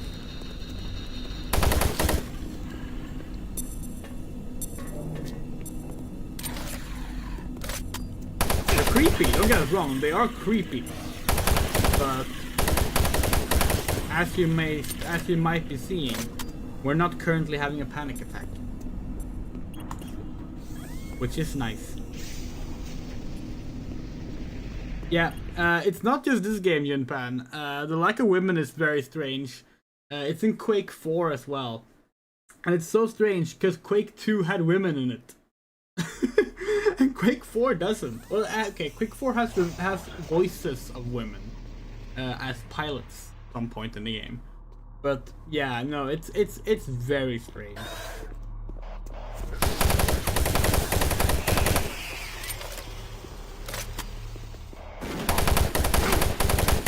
And it would do it again. Like in Doom 2016, there's also like one woman, right? There's Olivia Pierce. Isn't she the only woman in the game? I'm pretty sure.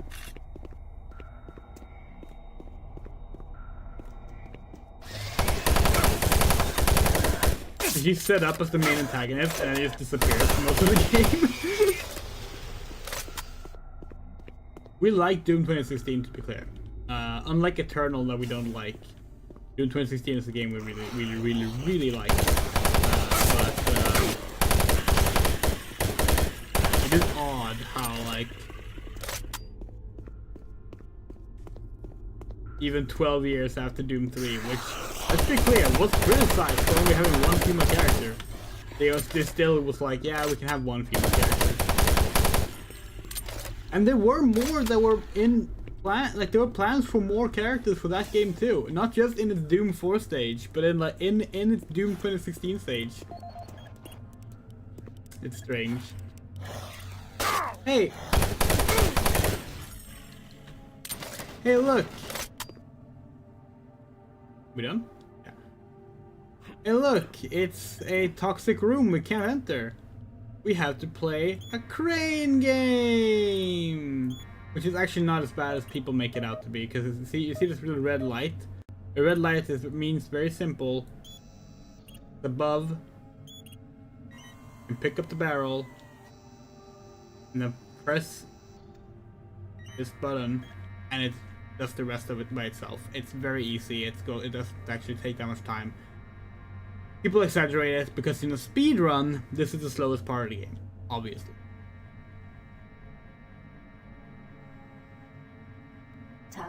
We don't think it was forgivable in Half-Life 1 though. Again, Quake 2 had women. Unreal had women. Did Half-Life really need 4 different male scientists?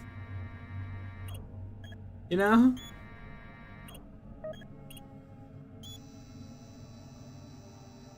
But then again, Half-Life at least have the assassins.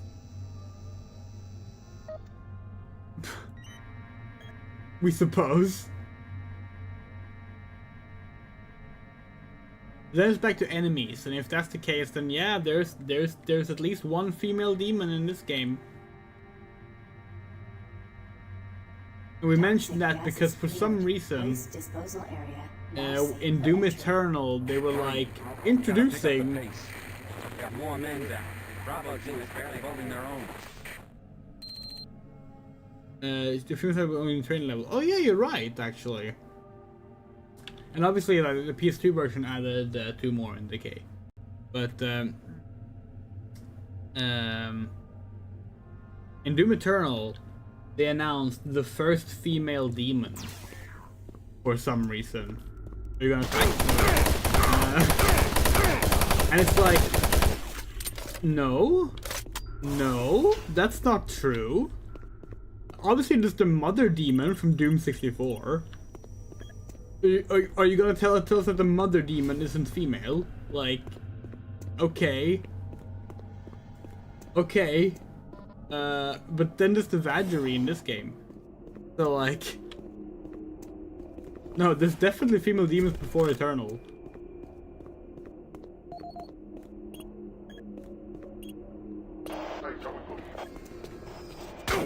Ow, ow.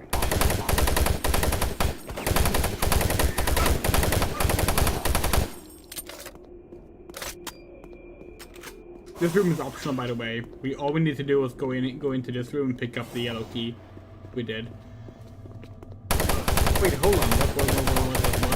What? Huh? Wait, hold on.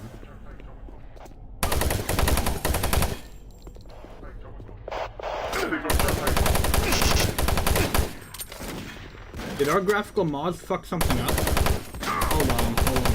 Hold on.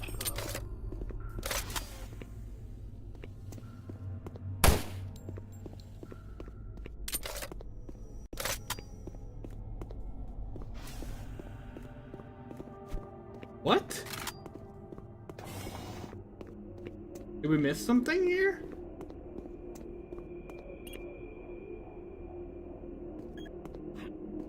Yeah, we're looking for the blood on the window.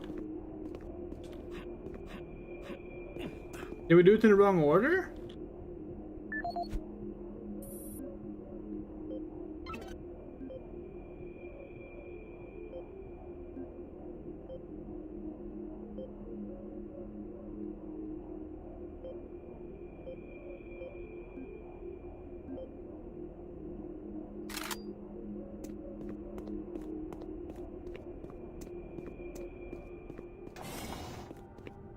There's supposed to be a message in blood that appears here.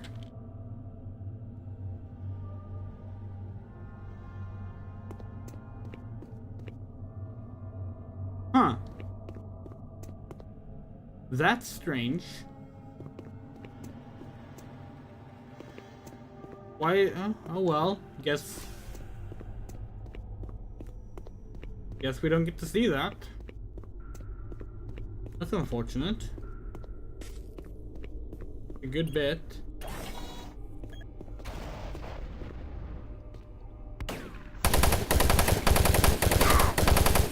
Maybe it's now. Maybe it's after you use the yellow key card.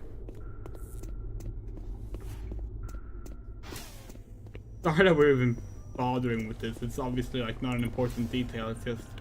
No, it's nothing. What the hell? That is so strange. That is so strange.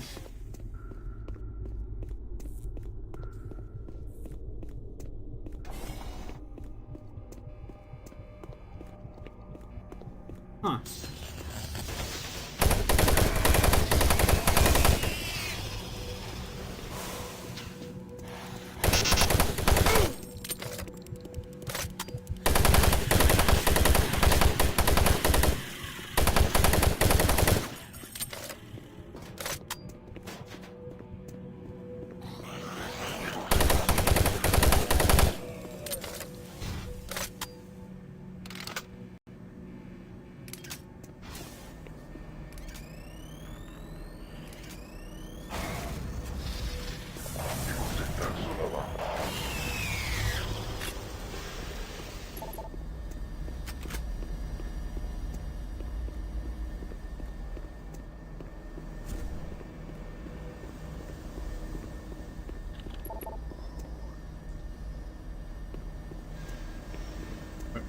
Where are the enemies? Supposed to be enemies here.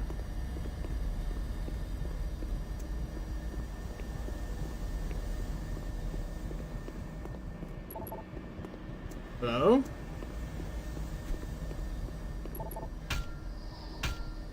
What's going on? Is our game cursed?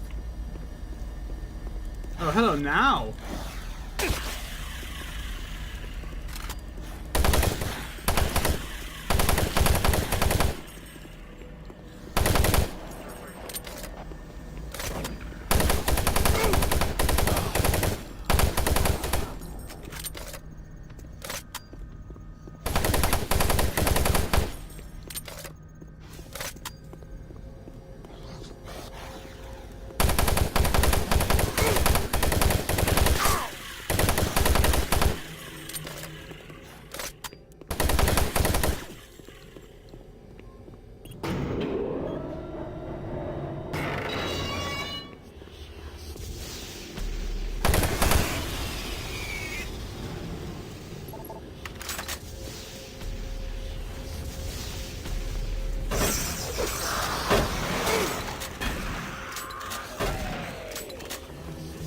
Ooh.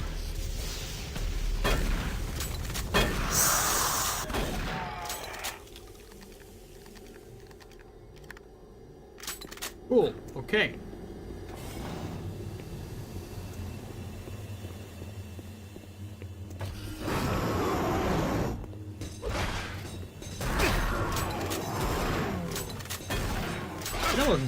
It's amazing that you go so many levels between a Pinky reveal without there being a Pinky for a while. Come on. More poltergeisty stuff! Woo!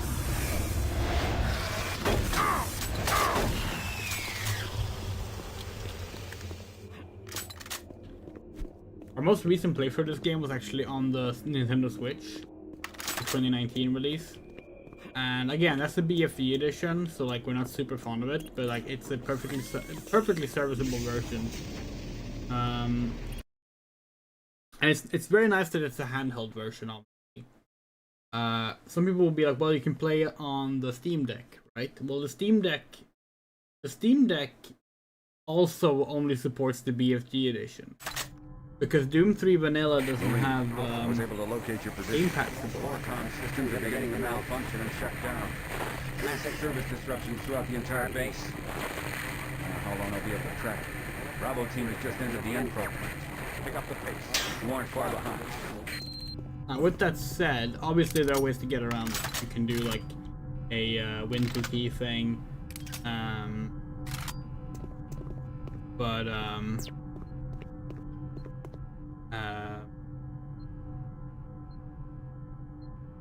if you don't want to do that, or if you don't know how to do it, obviously it's easier to just play the BFG edition, which you can do on either Switch or Steam Deck if you want a handheld version. There's also the Nvidia Shield version, which is like its own release, which is interesting. It's pretty. Hey you! Can you help me? I'm trapped in here. Release the door locks and get me out. Release the door locks. Oops. Wrong button. Hold on. Don't worry, we fixed it. Thank you. Hold on. We want to show this off in case someone hasn't seen it. If you press activate chamber and you don't cancel it, this happens.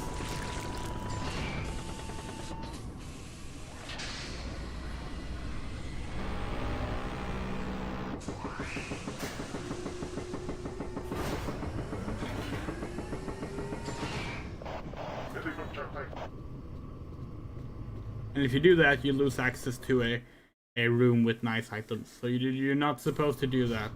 Hey you! Can you help me? I'm trapped in here. Release, thank you.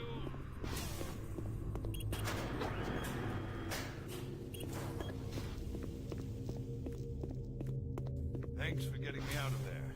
I got trapped in the chamber when the power went out. I don't know what's going on here. I don't understand why none of the systems are responding. I'm going to try to get an uplink into the main system from here. This is a secure terminal. I might be able to get a connection.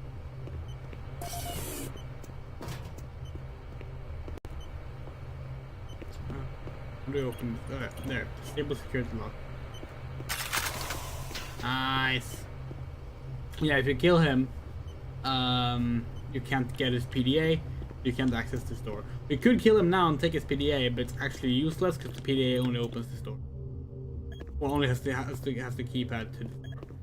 So like, we're gonna let him keep his PDA.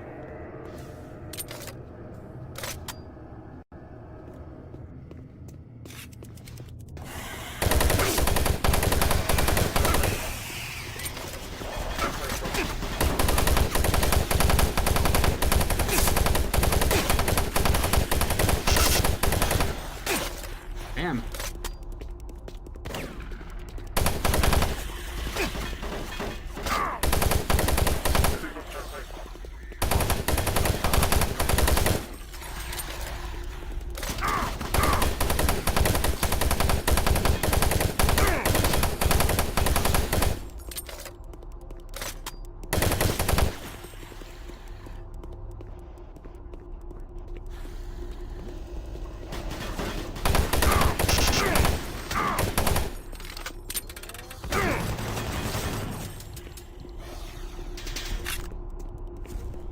Hey, look, adrenaline, but we already have it. We somehow still haven't taken enough damage to lose it. Come back stream. Thank you, Emily. Okay, we're back. Playing our favorite shooter. Having a blast.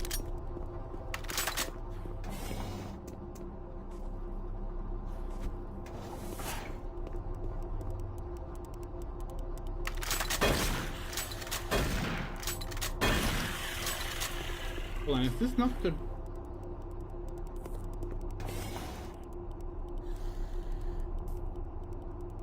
Are the calls not working?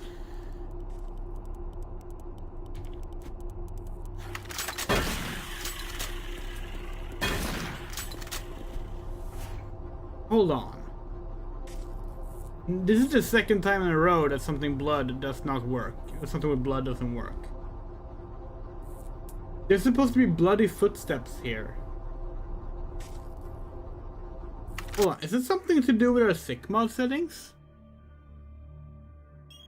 Could it be that?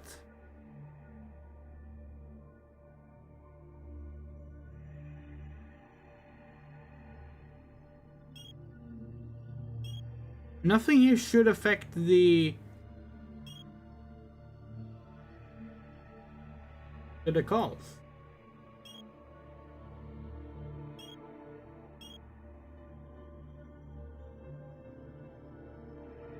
Right?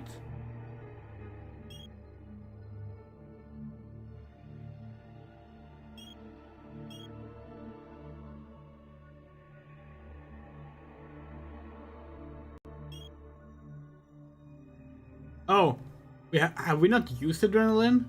Wait, adrenaline slows things down, doesn't it? So this is odd. So you have to use things. That's not what we asked for in our graphical only up mod. What the fuck? Well, that explains that.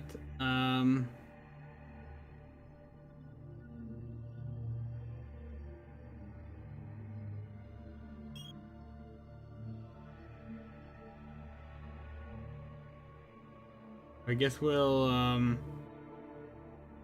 put that on Q if you want to use it.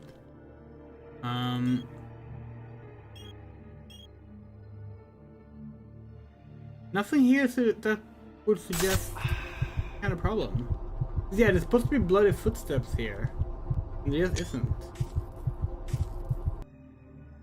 That's very strange. That is very strange. Unless it's like a game options thing. Go to calls. Okay, let's turn it off once, and then let's turn it back on.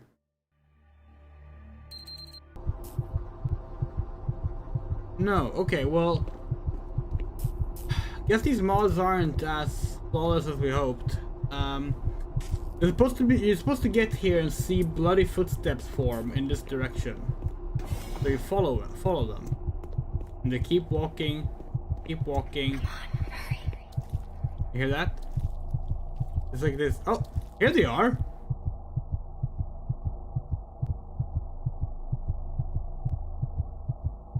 Okay. Okay. Sure. Maybe it's faded?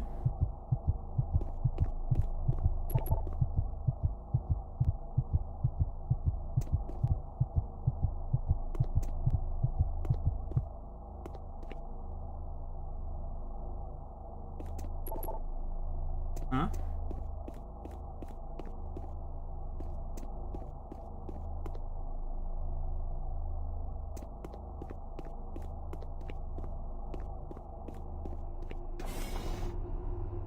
Are you for real right now?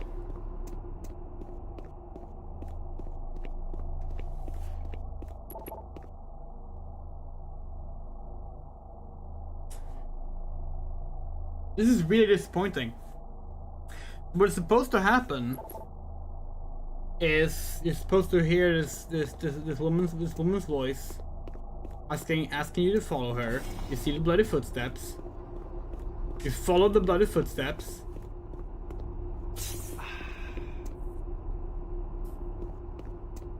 And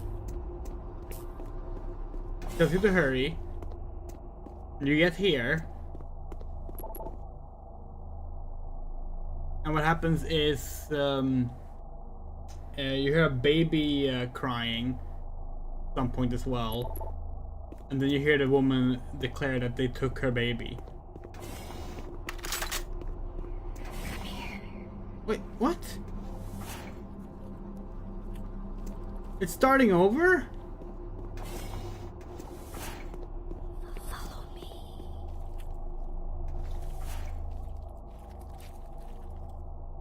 This is the strangest version of Doom 3 we've ever played.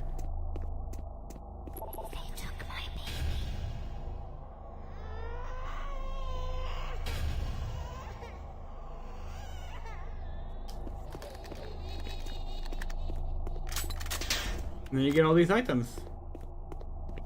It's a cool little scene, right? It's a shame we had to ruin it by explaining how it happens before it happens, because the game did it out of order. Show all passages out of your area blocked.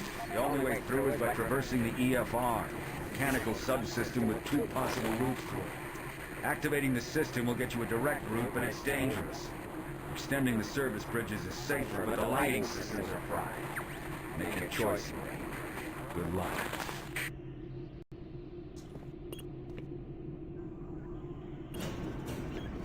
This is the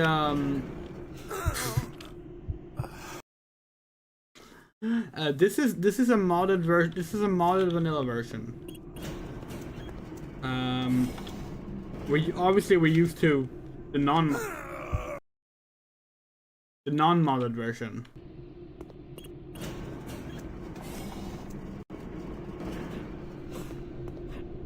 Oh, for fuck's sake! Okay, we're not gonna do the jumping puzzle. Never mind. It's optional. If you do the jumping puzzle, you don't have to worry about enemies, and you get better lighting. But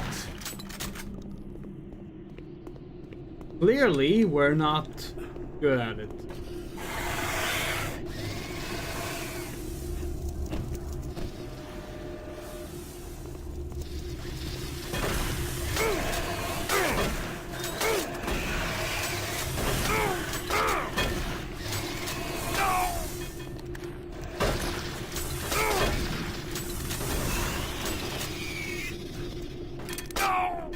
Yeah, no, we're used to playing the vanilla version of Doom 3 from 2004. And the mods we have on are supposed to just be graphical mods. So apparently that's not entirely true, which is disappointing.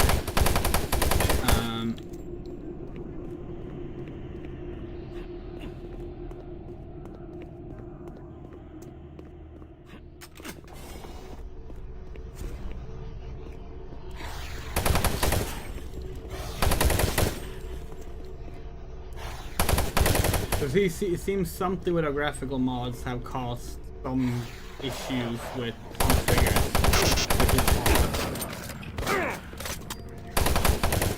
We're not sure how that even happens. Like, they're map triggers, you know? Why would the map care about the graphics? Well, whatever.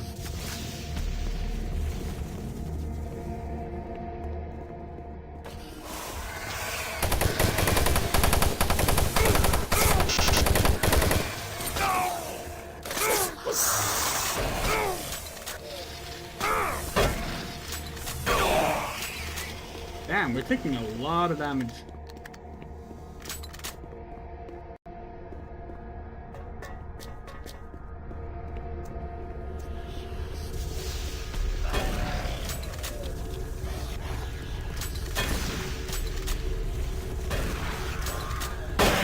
Come on.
Welcome to our favorite gun in the game.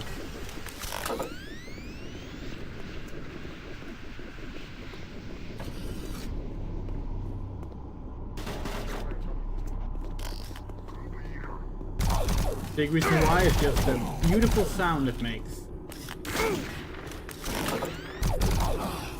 Just listen to this. Beautiful. And looks gorgeous.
Yeah, using a plasma gun on these strikes are honestly like a big waste, but that's okay.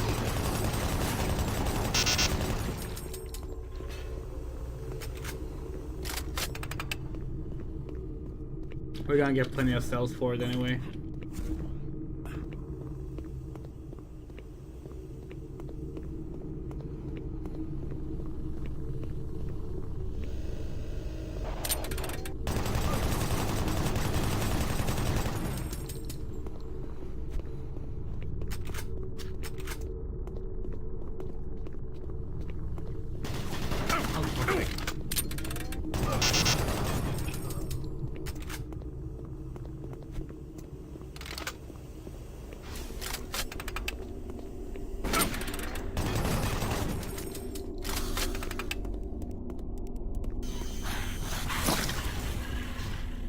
The BFG.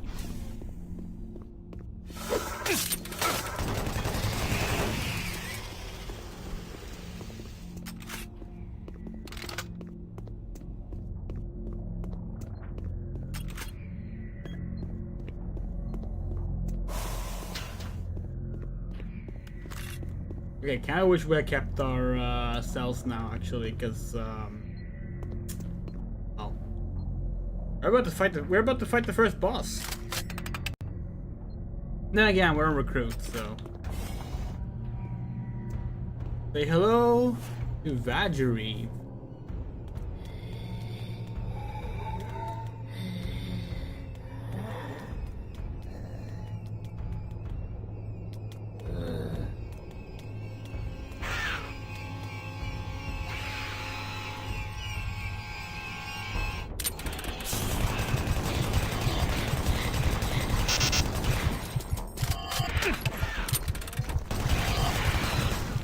Vajiri's dead.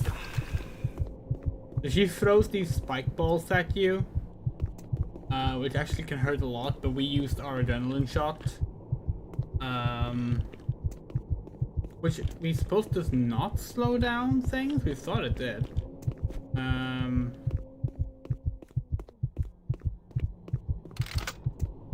Just look at this though. Fucking gorgeous. All the lighting is just beautiful.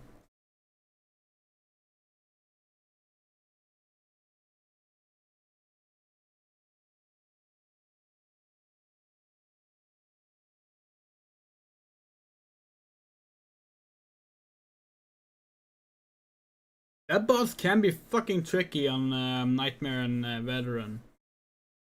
Because those like spike balls that she throws at you, they fucking hurt. Oh yeah, Bravo team. Entry secure. Move in and take positions. Quiet. Did you hear that? This is Lead. Give me status. Always clear. There's nothing here, Sam. Go on. What the hell?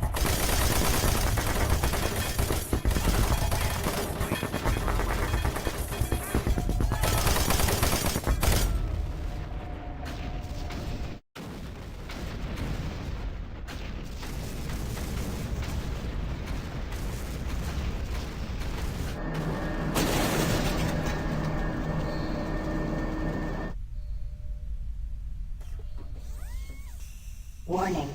Coolant rod 2 offline. Main reactor operation temperature exceeding safe levels. Marine, Bravo team is down. Their operational status is unknown. They were carrying a military transmission card. It's vital you retrieve that card as it contains encoded data needed to send the distress signal to the fleet. We'll last hope to get reinforcements. Find that card and find it fast. Entry, buddy! Yeah, the Bravo team gets fucked. None of them survive, although in the expansion it's retcon so that one survives, so you can play as one of them. Funny.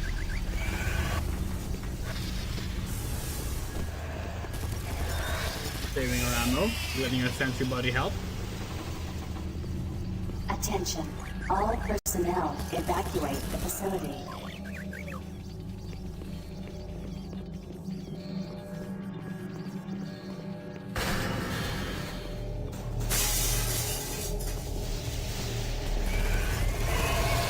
Warning. Coolant rod 2 offline. Main reactor operation temperature exceeding safe levels. Sentry's our best friend. Always count on Sentry.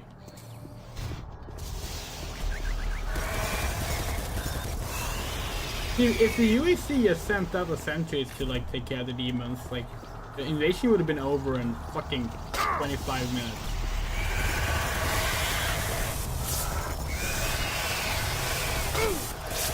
Okay, we might have to help here. Maybe not. Yeah, we're good.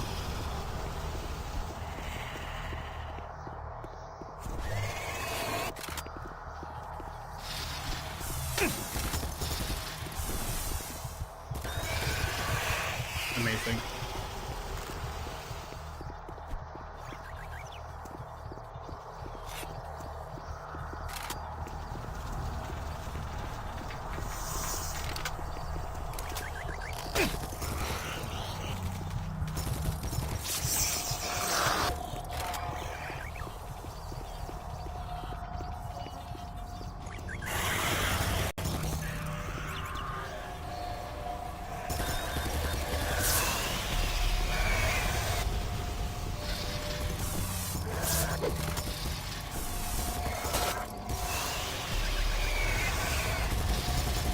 Look at it go!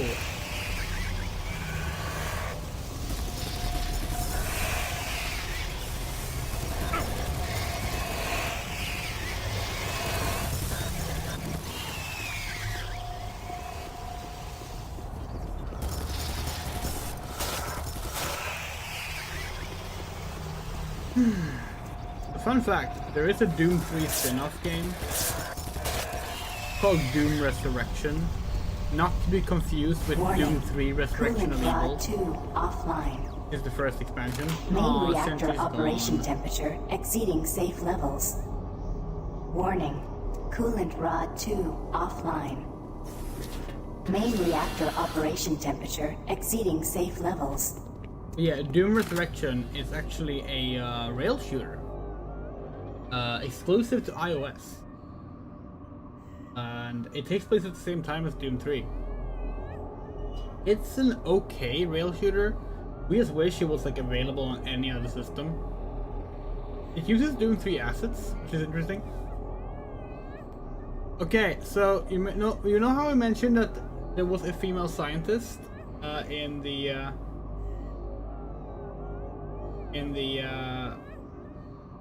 game that you were supposed to do an escort mission with, and they changed it to that guy we followed? That escort mission was supposed to lead here. Sort of. Maybe you're hearing a voice right now.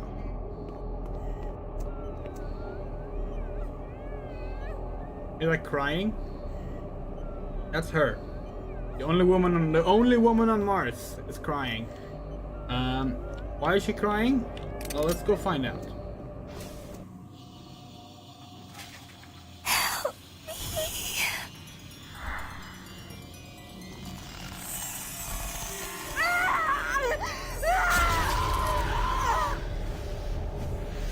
Lost souls! That's why. Yeah, so originally, the plan was that you escorted her the way you escorted that guy, and throughout it, he would be like coughing more and more, right? And then finally, that happens. The only woman on Mars is crying, yeah.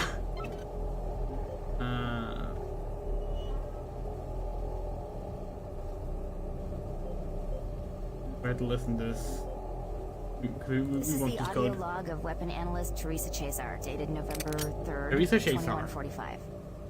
I'm pleased to report that the preliminary tests on the ammo storage in the new Mach 3 plasma gun has far exceeded our expectations. We realized a full 50% gain in the storage capacity of ammo packs as a result of utilizing techniques engineered in the Alpha Labs molecular compactor.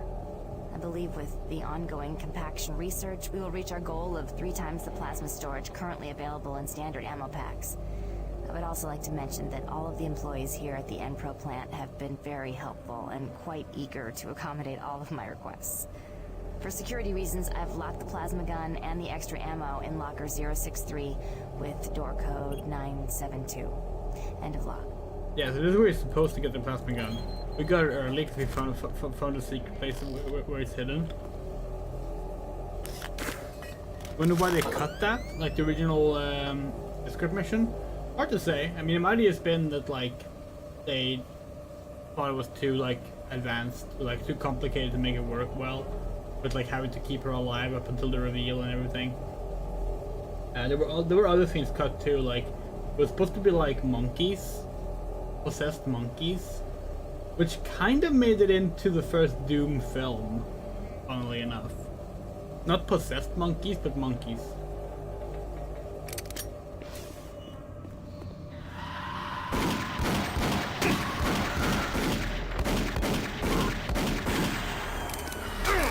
Did they change the pistol sound effect?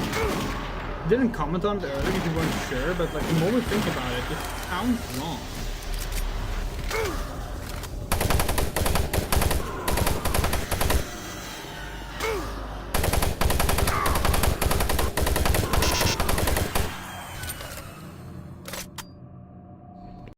Grey Delisle? Might be, we don't know.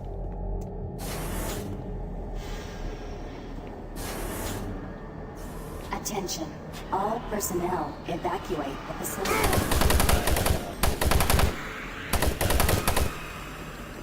Yeah, so Lost Souls were was another design that was like kind of controversial in the fan base, and still is. Because they replaced the horned skulls in the original game with these heads with jet engines strapped to their jaw and neck, which obviously is a very different design, but I think that's cool because it gives it a unique character for this game.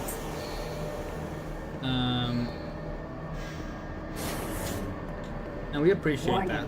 Reactor core temperature 235 degrees Celsius. But the backlash for that was so bad that in the first expansion, Resurrection of Evil, they actually replaced the Lost Souls with a new enemy called the Forgotten One, which is the old skull with horns. Which is like, it's a fine enemy design, but like, there's no reason to like do it. People like the old design for the old games, they can play the old games. Like, no reason everyone to play the game.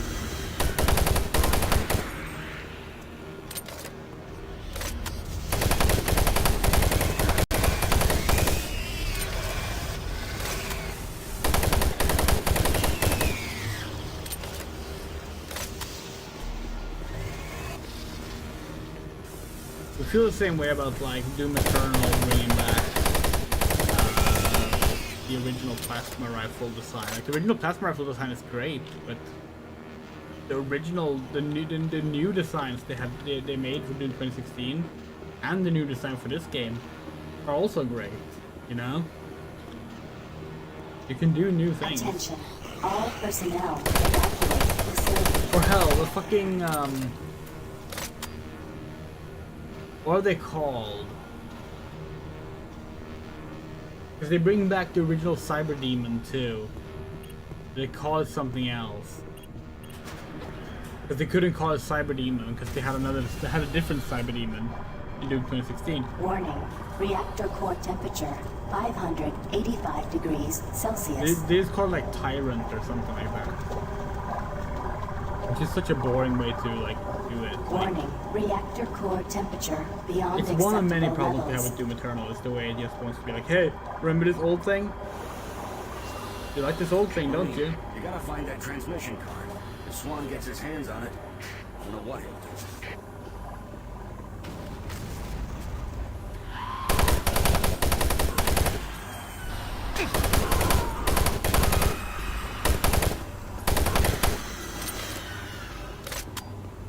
Yeah, we know we're a broken record about it, but like, we just like it much better when a sequel does something different and new, rather than remind you of the old thing. If I want to be reminded of the old thing, I'll check out the old thing.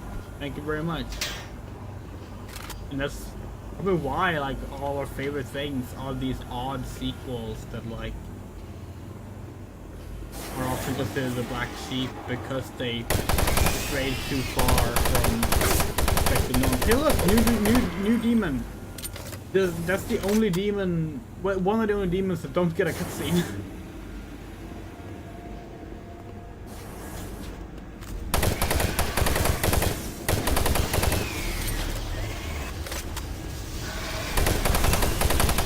We think that's the one, we think that's the Wraith. The Wraith can teleport. Which is similar to what the Imp could do in the cancelled Doom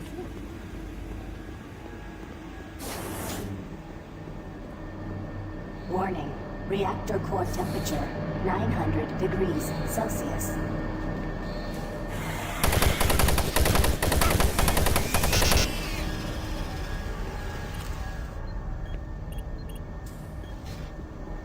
And here you get the plasma rifle in case you missed it earlier.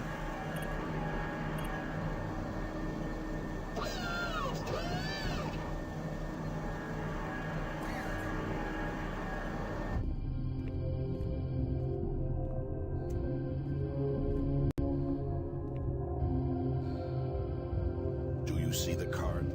No, sir. Okay, let's get to the communications facility. We can stop the transmission from there. Whatever you say, Counselor.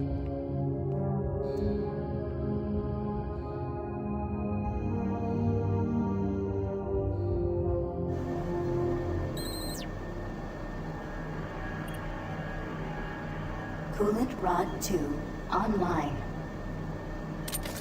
Yeah, letting the reactor blow would actually save things. But right now, remember, officially we're following the orders of Sergeant Kelly, who also considers Counselor Swan and Campos the antagonists.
Yeah, the fact that we like prefer things being like uniquely different. If we're gonna make a sequel. Yeah, we realized as we saw that barrel burning, and we didn't stop running. Okay, let's do it the easy way this time. Alright, enemies, come forth.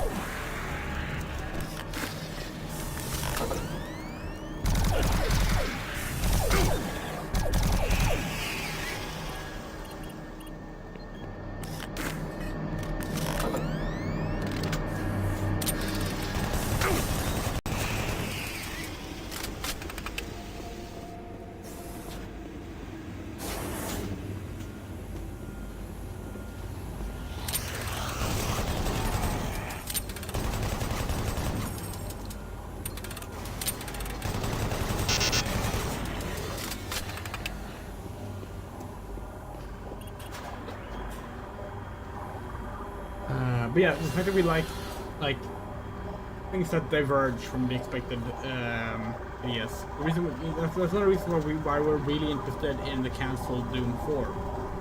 Because the reason Doom 4 was cancelled was because it was too different.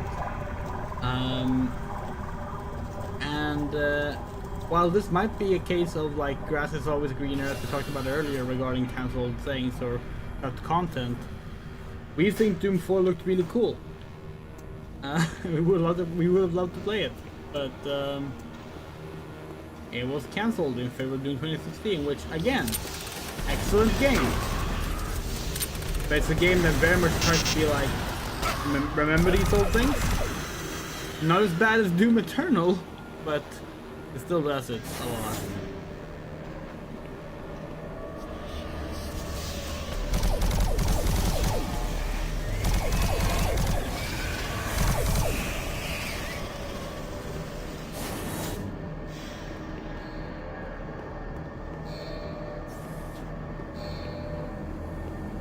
Hazard doors now open.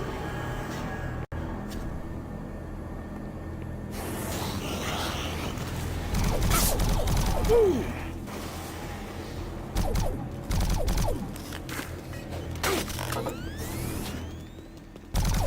So, yeah, the Call of Doom comment has really tainted the discussion of Doom 4.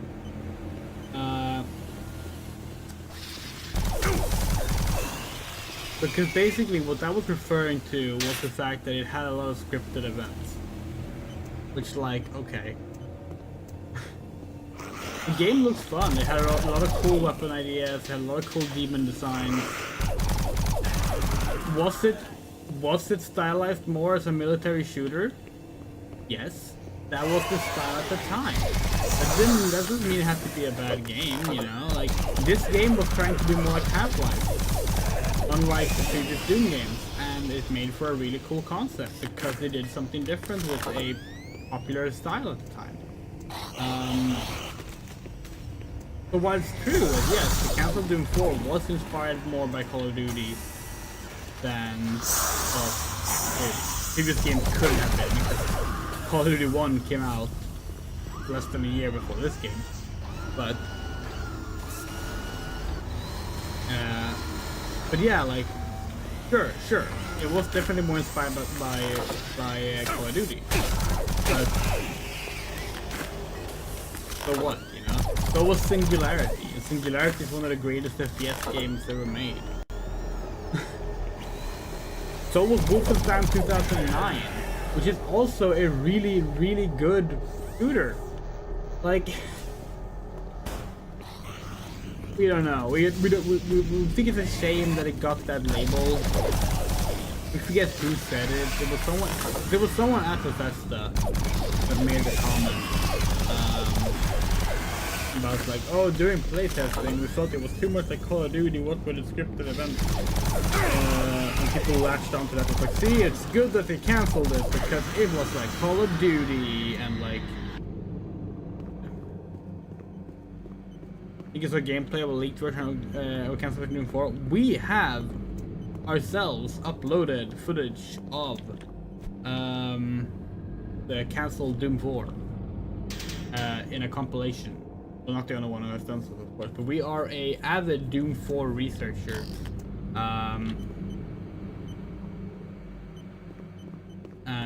So if you've seen gameplay from Doom 4, you've probably seen clips that we helped on it.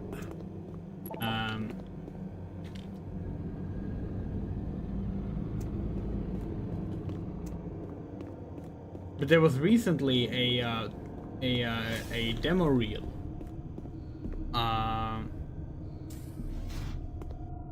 There was recently a demo reel from 2012. Hey, over here. We were hit. I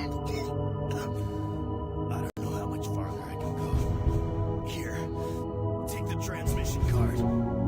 We can't stay here. Isn't safe. We better move. Oh, yeah, sorry, there's the race cutscene. Never mind, there is a race cutscene. It's just after you fought the rift already. And yeah, being like Call of Duty is not a bad game. You're right. You're right, it's not. But yeah, in 2012 there was a Doom 4 demo reel that was made for a Christmas party at id Software just before the game was cancelled and reworked into Doom 2016. And that leaked recently. Well, leaked is the wrong word. It was put up as part of a portfolio and then taken down within 24 hours, but we all saved it. And it looks cool. It looks really neat. It's not the only gameplay. We also have some multiplayer gameplay. We have some individual clips of gameplay. We have some like basic like animation tests, a bunch of stuff like that. And the game looked neat. It looked very interesting. It looked different, but it looked different in the same way that this game is different, and we like different. Speaking of military shooters, what's your opinion on Spec Ops: The Line? Oh, we're not a fan, honestly. That might sound odd because people really like Spec Ops: The Line.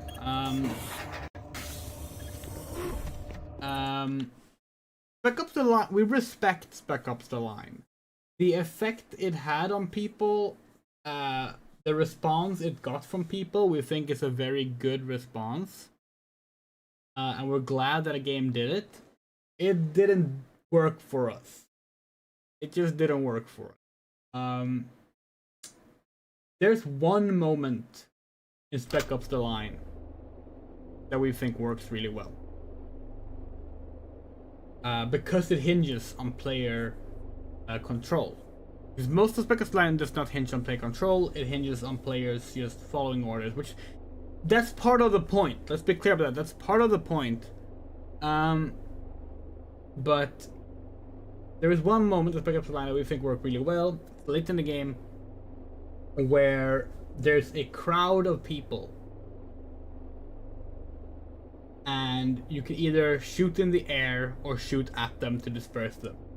And traditional shooter game rules gonna lead you towards just shooting at them. That's a really clever bit, a really well made bit, and we think that's the best part of the game. Spec Ops: The Line, just speaking on gameplay, it's not fun to play. It is really not fun to play. Like the gameplay isn't solid, and you can put that aside for the fact that it's trying to do something deeper with it, right? But at least for us, it doesn't hit as hard when you're not invested in the game as a game as well. So like, for us, the way it tries to like flip the script on you doesn't work because we're just not invested. But we appreciate what it did for others, if nothing else. That's our thoughts on Spec Ops: The Line.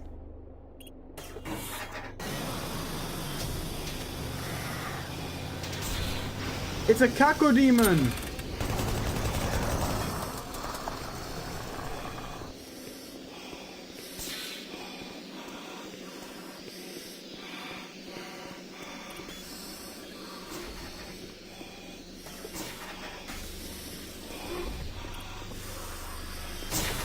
Speaking of, if you want to see some... Marine, get your ass to the communications facility as quickly as possible. You gotta get that message to the fleet. If you want to see like a Doom demon design that really tries to be different, the Doom 4 Cacodemon.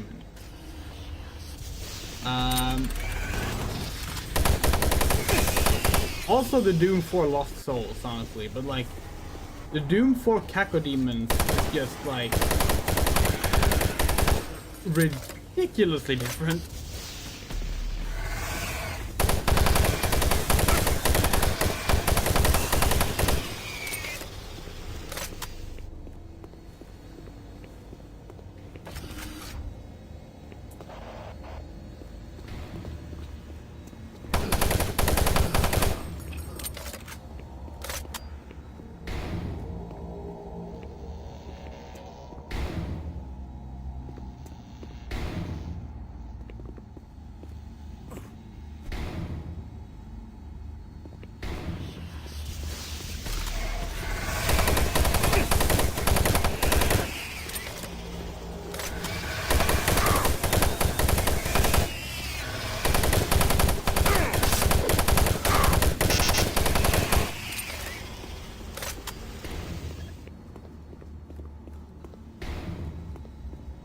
Yeah, see, Emily, that's actually a really interesting observation, right? Because, like,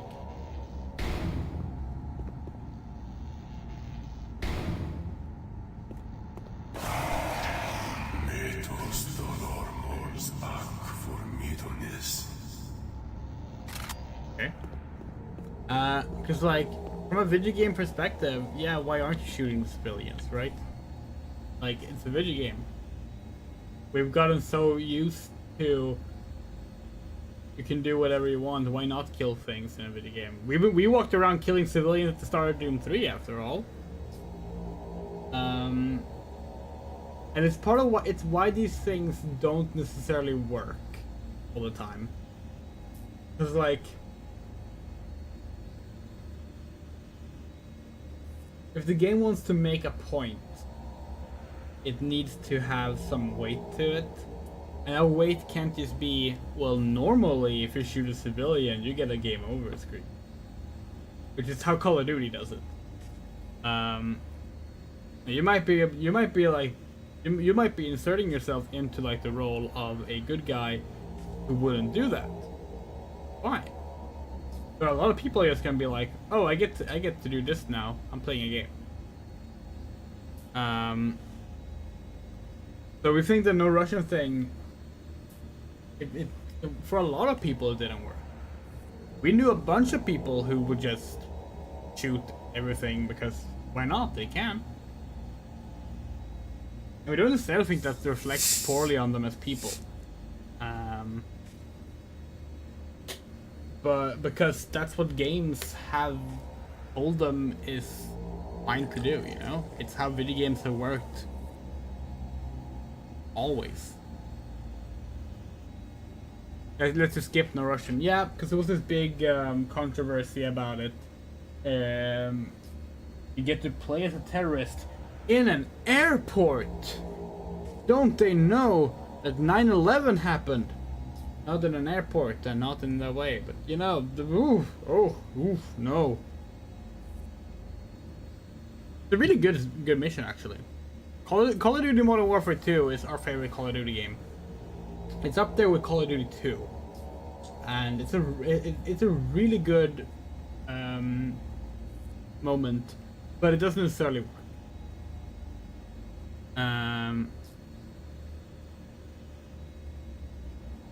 Oh yeah, Moto, we remember that actually. We remember that being mentioned.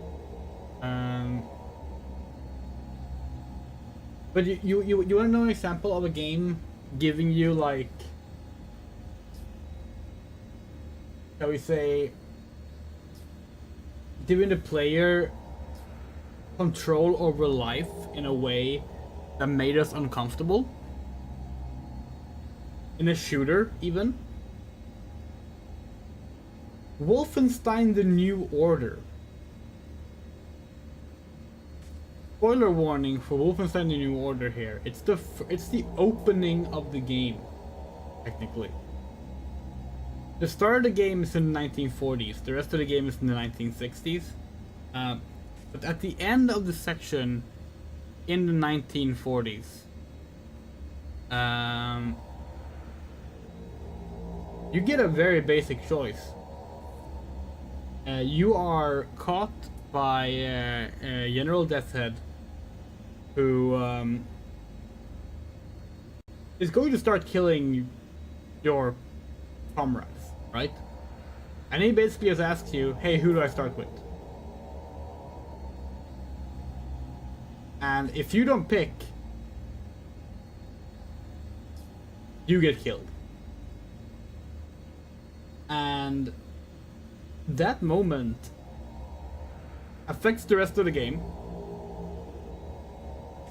And it really just hits you like a truck when it happens. Because the way you shoot, if I remember correctly, the way you shoot is you look. You look in a direction. And we have now ruined it, sorry, but like, that moment for us was our Spec Ops: The Line in a way. That was our, oh shit, the game just made us participate in something we're not comfortable with. And that was really cool.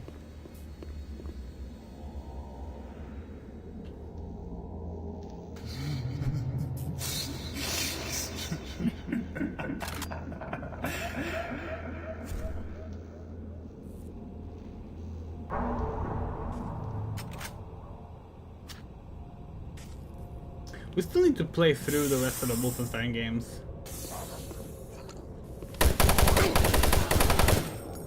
We played the New Order when it came out. We still haven't played the new Colossus or Youngblood.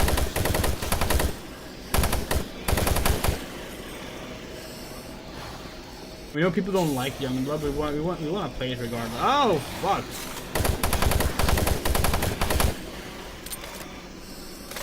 Okay, we may be mostly fine with the trike, but like, please don't be on screen like that. That makes us uncomfortable.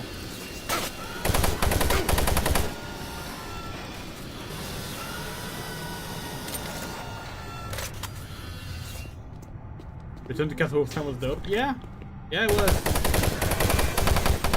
All of the Wolfenstein games we have played have been really damn good. Which is why we wonder if the backlash towards Youngblood. There are three possible outcomes of the backlash towards Youngblood, which is the latest Wolfenstein game. A, it's just a bad game. Very possible. B, it's not quite up to the incredibly high standards of the Wolfenstein series.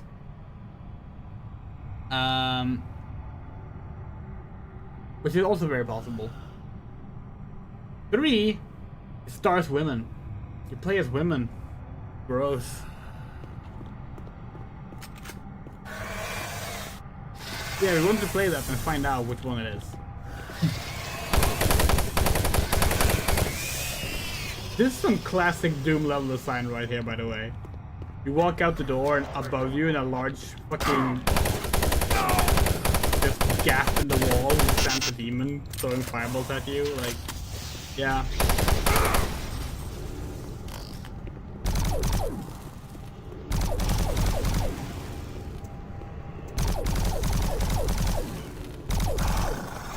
I need help.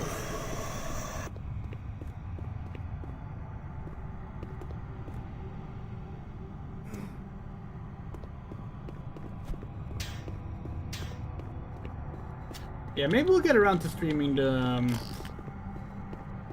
Wolfenstein games at some point. Not necessarily in order, because we don't really feel like replaying Wolfenstein 3D or anything like that at the moment. But Wolfenstein 2009, The New Order, and the rest of that series. Be fun to play on stream. Especially because, like, when we played The New Order, our computer struggled with it. And now it probably won't, which is nice. The Swan car!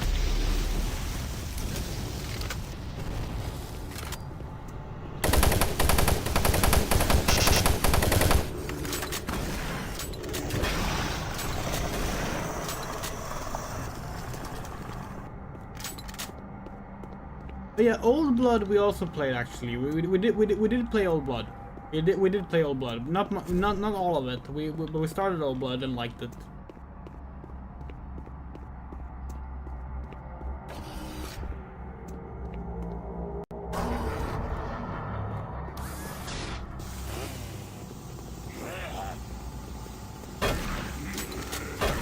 Chainsaw Zombie. An enemy that had a redesign quite late in development.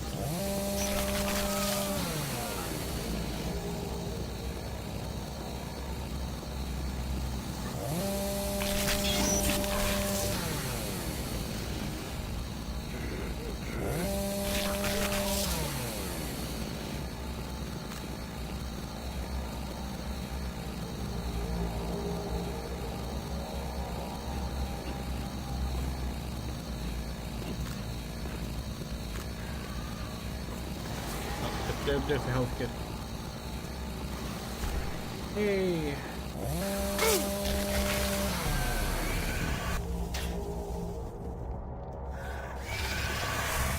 Oh yeah, the reason there's a bunch of chainsaws is because there was a mistake in the shipment, which is, yeah, you can find an email about that.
I love that you can shoot the Cacodemon projectile.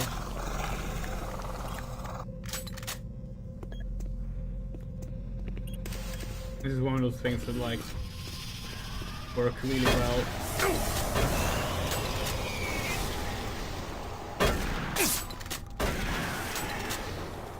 Can be hell on modern console versions though, because like aiming is a bitch on those.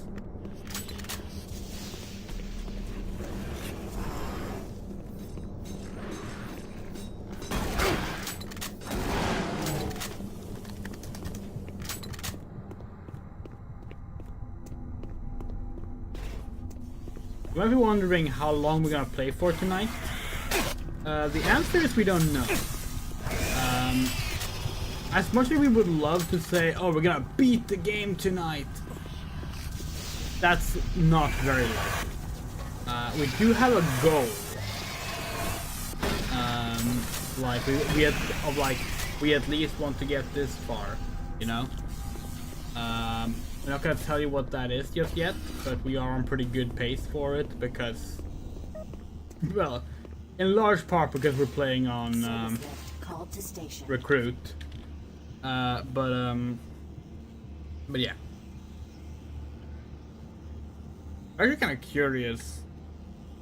Like, if we've been playing for almost 3 hours now, and we're about to do the lift section. Okay, we're gonna quick save here, pause the game. We're just gonna quickly tab out of the game, and check our last playthrough. When did we get to that part?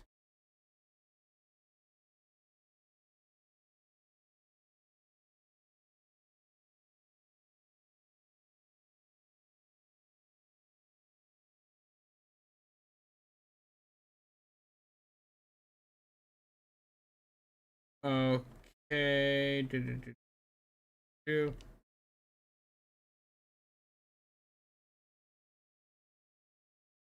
Service lift is here. Okay, yeah, so we're about 1.5 hours ahead of our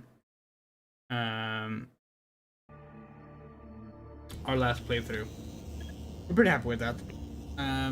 When you get the better super death cube thingy late. Okay, this is actually kind of annoying. We can't really see where the... Which station is this?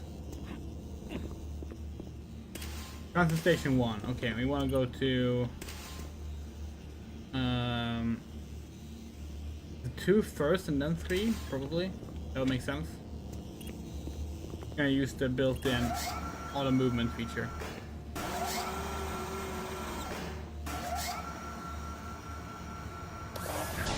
But yeah, even though we're very unlikely to beat this game tonight, do not fear. We will keep playing. We'll probably be 2 streams.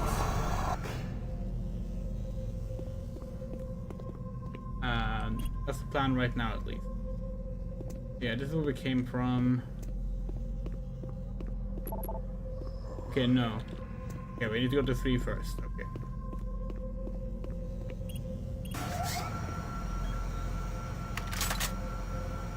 Yeah, this is basically Half-Life on the rails. Hold on, can we like abort this? We can't. Okay.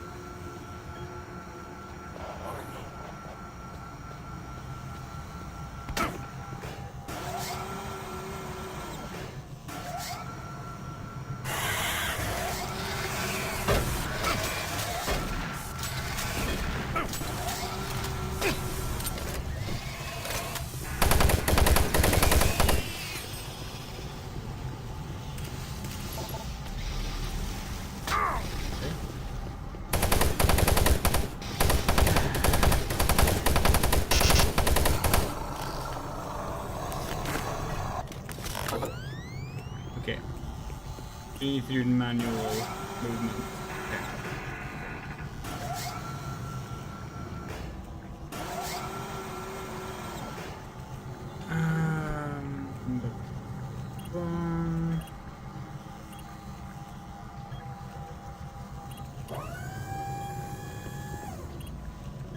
Okay, no, not yet.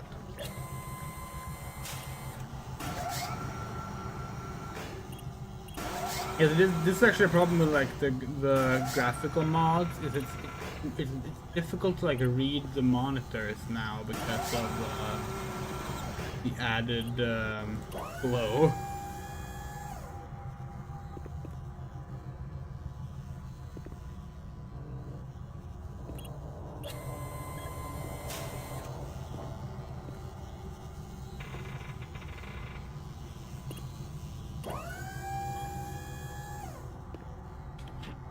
Can we do this jump? We can. Yay!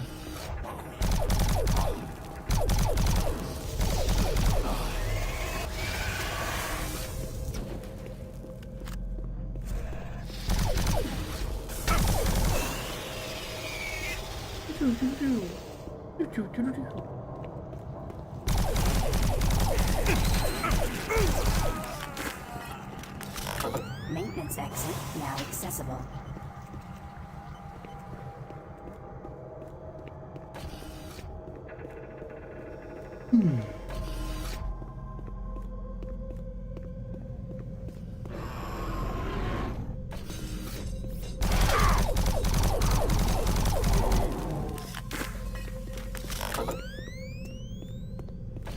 Yeah, idTech 4 aesthetics are just gorgeous in general.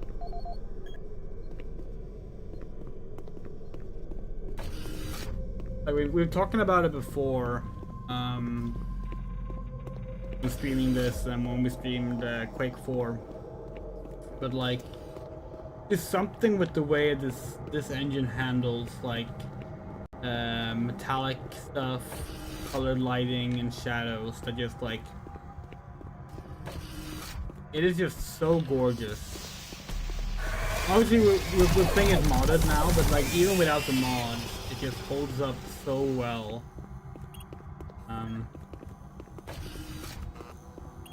Hey, what level of trance are you on?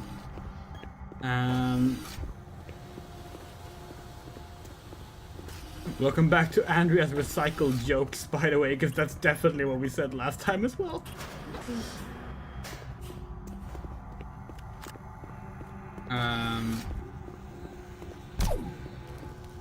Need to play Quake 4? Yeah, Quake 4 is excellent. Deeply underrated game.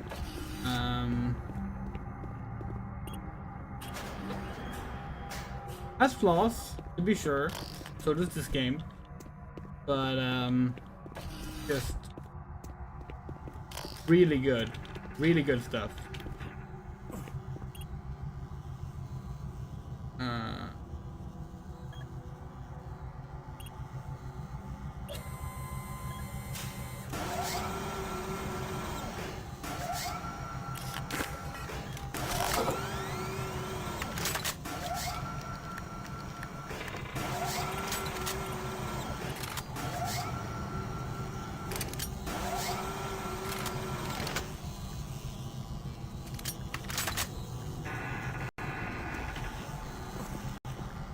And also, like, in that same league, Prey and Wolfenstein 2009 are also really good games with the idTech 4 engine. What else would say this game has? The bosses, for starters. Most of the bosses suck. Oh yeah, this part.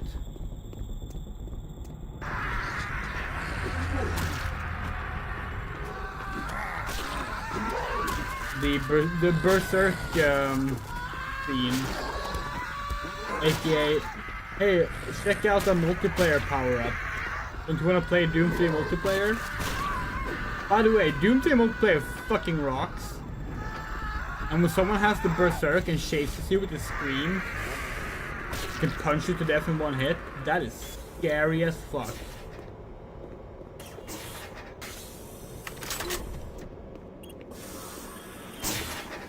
But yeah, the bosses suck.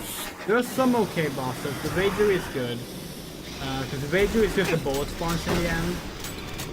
But like, this is a recurring issue we have with id Software bosses. Whenever they try to make a puzzle boss, a boss that like forces you to change the strategy, they just suck. Well, this is okay. This is a graphical glitch. This is not supposed to look like this. This is supposed to be sand.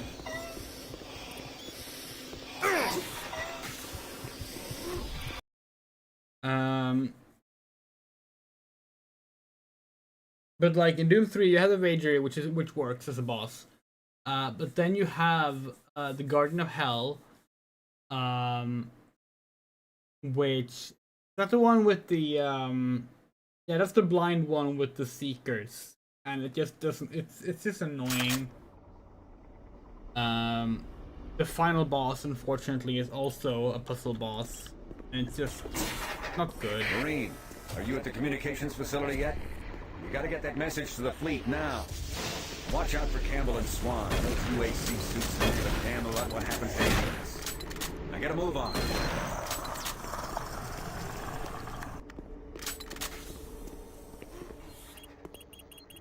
And like this issue with bosses persists even to modern day, even though like virtually no one from id Software from these days is still there. They still struggle with the same things. It's been an issue since Quake. It's still an issue, if you ask us. From Quake 1 to Doom Eternal, they just don't know how to do bosses well. That's our opinion, at least.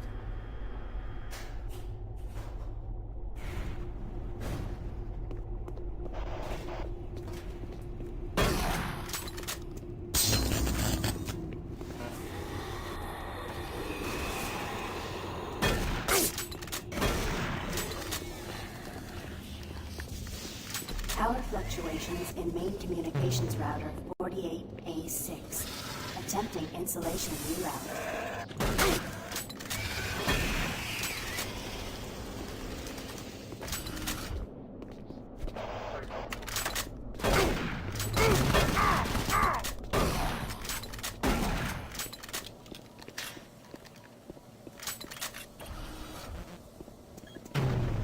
Primary communication systems offline. Attempt to configure secondary tower failed.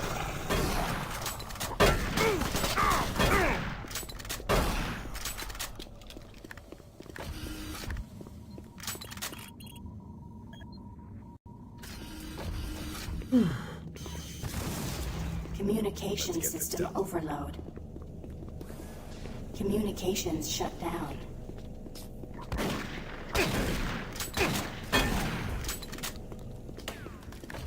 What other issues would we say this game has?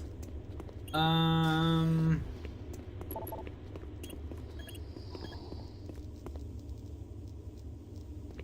think it's difficult to make interesting boss shooters. Yeah, you're right. It absolutely is, and that's the problem. Delta system computers are showing all off-base communication down. It's that fool Swan, isn't it? You're gonna have to find another way to send that message. Make your way to the satellite room and manually establish a link from there. Base schematics are showing the way through engineering. You can't fail, Marine. Get that message sent.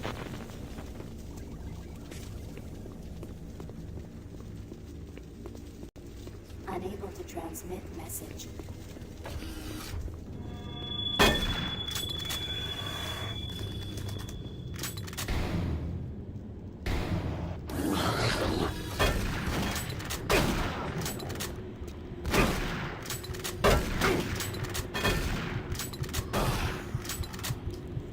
Oops.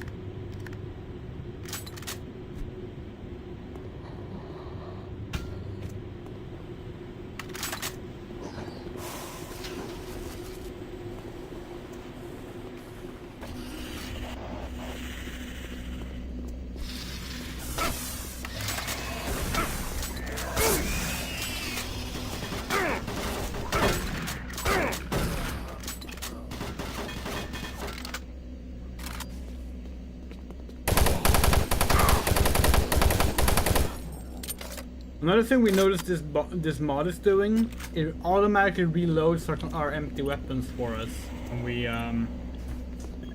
don't have them up. If they're out of ammo, we pick up ammo. Actually, probably what it does is they probably swap out the weapon for one of the pickup weapons. That's probably what it does. We don't mind that. We think that's actually pretty good, but it's odd because we keep hitting reload and then we realize we don't need to, even though we knew we had no ammo, which is odd.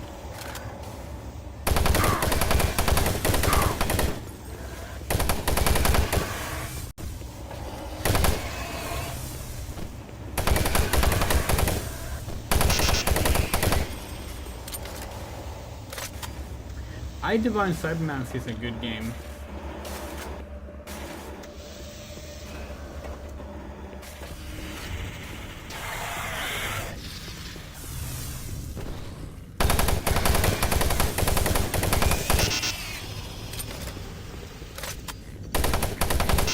We need to play the the other FPS game in the same universe. The name escapes us now, but Moto actually got it for us last year.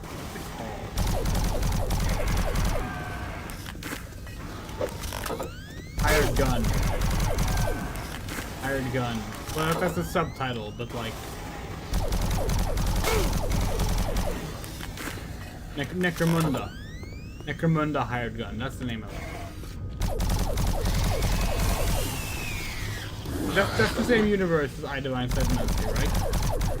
We're not just mixing that up.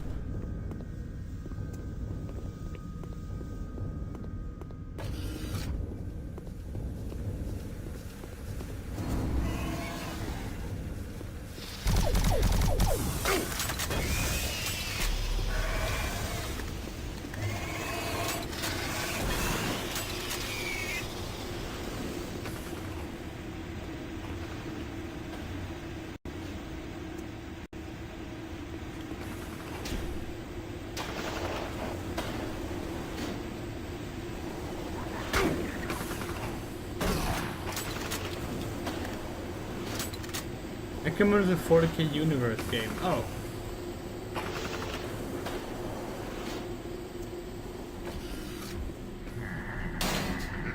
Why do we associate it with idDivine Cybermancy then?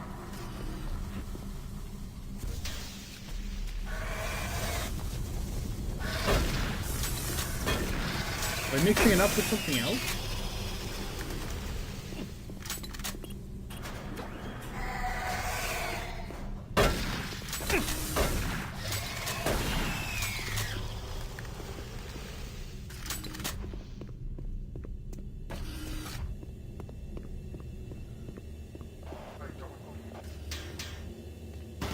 Same developer as idDivine Cybermancy. Oh, okay.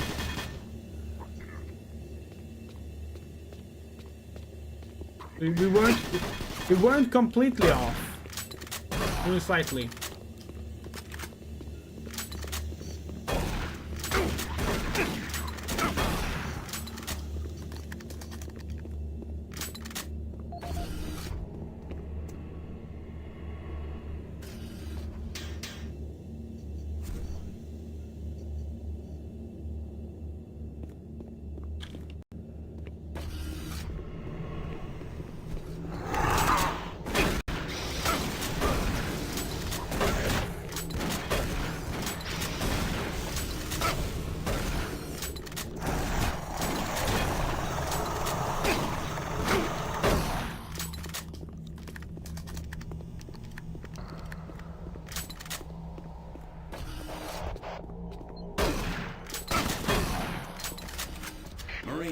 I believe the source of the invasion was from the main portal here in Delta.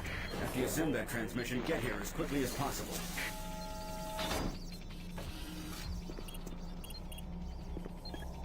We have not played Cruelty Squad, unfortunately.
Yeah, personally, we're still waiting for a game that feels like the spiritual successor to Doom 3.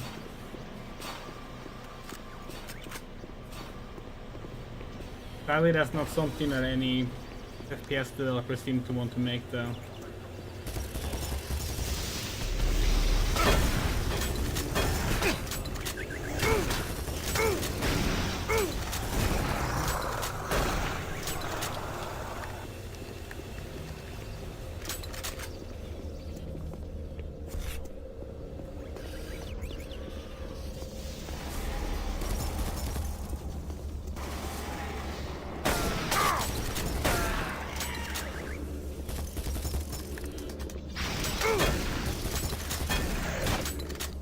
Who knows, though, maybe Fossil Fuel 2 will scratch that itch when we get to that.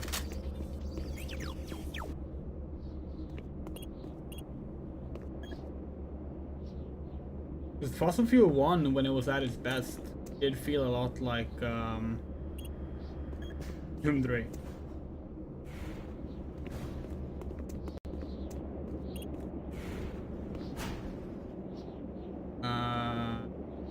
Wait, where are we going? No.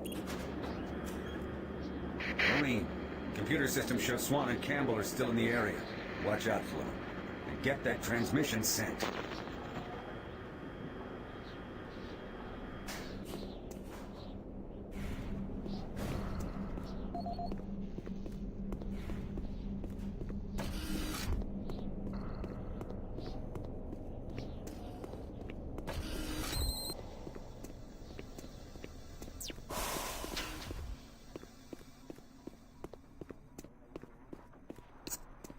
Manual uplink established.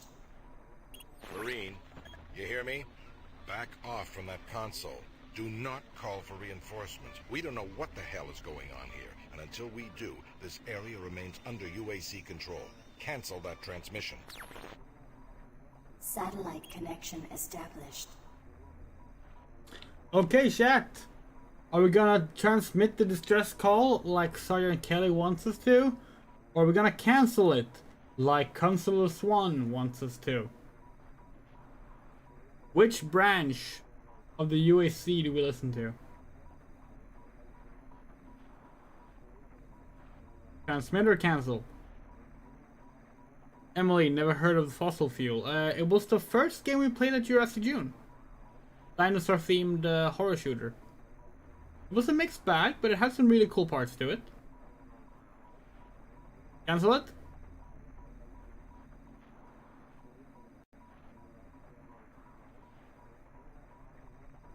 Let's cancel it then. Here we go. Transmission terminated. We did the right thing. Until we know what's happening here, we need to keep ourselves sealed off from everyone else. The monorail entrance looks clear. Meet up with us there. We need to reach the Delta complex and stop this. Quarantine procedures. By the way, in case you weren't aware, that's not an FMV we look at on Swan. That's an actual real-time feed of like an in-game location. Which was like another thing that this game like was showing off. Marine, you have just violated a direct order. Get your ass back to that console and send that transmission.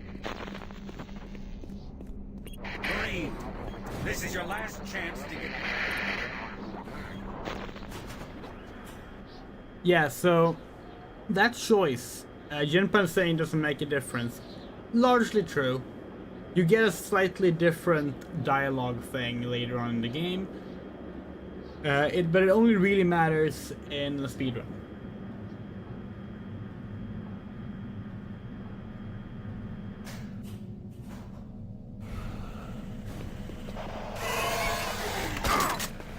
Because obviously in a speedrun, what matters is which dialogue goes the shortest. Sorry.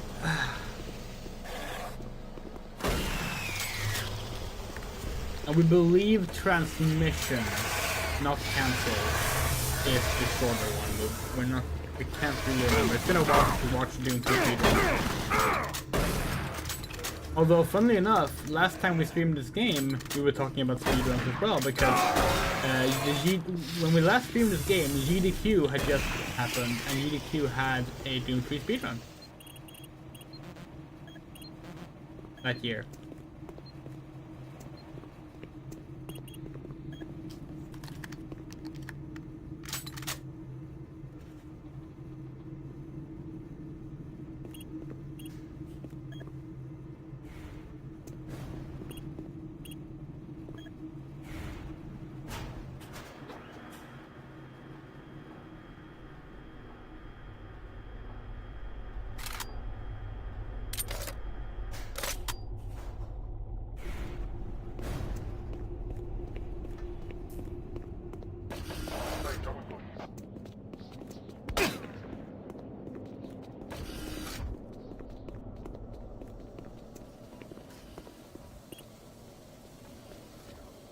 We don't need to click it. Cool.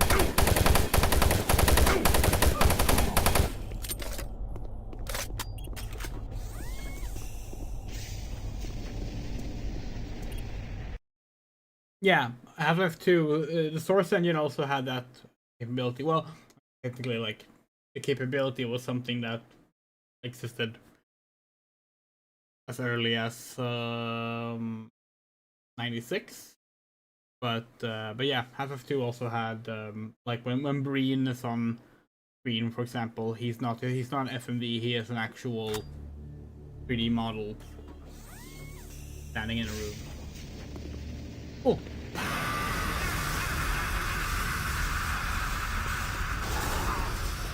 Down into the incorrect textured sand.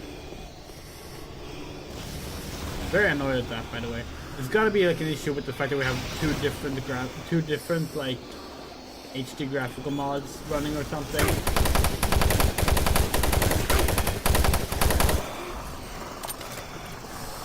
I don't know if you can imagine that we caused that.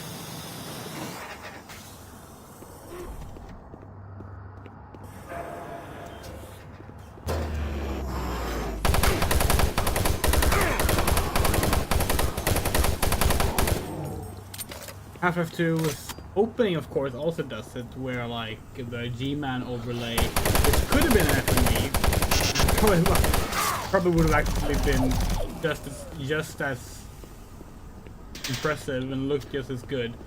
Well, maybe not because of compression, actually. But it could have been FMV, but they, of course, did all of that with the actual 3D model and actual locations. It's pretty cool. Oh fuck! It's the Revenant!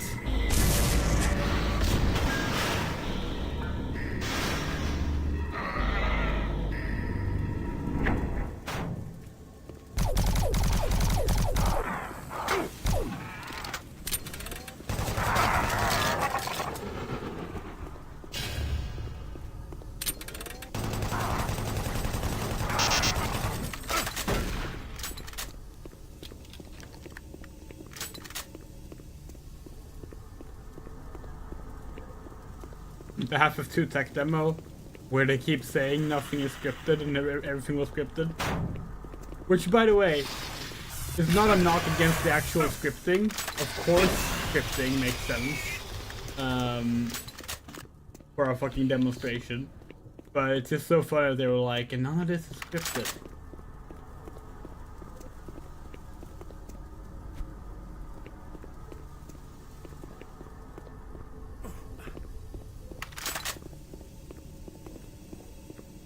Of course, they never expected anyone to like get their hands on the tech demo. It's amazing how that happened with both Half-Life 2 and Doom 3. The E3 demonstration ended up leaking to the public.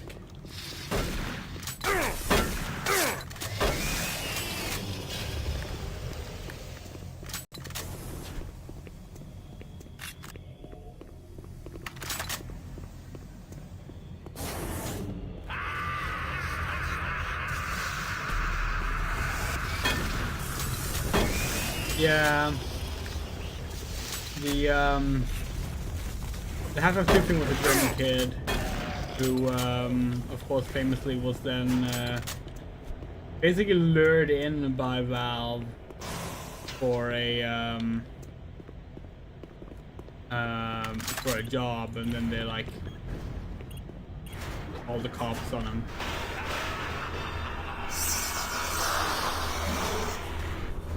Which, like, we gotta be honest, not cool. We don't, I mean, we're personally of someone who, like, do not believe in intellectual property having much,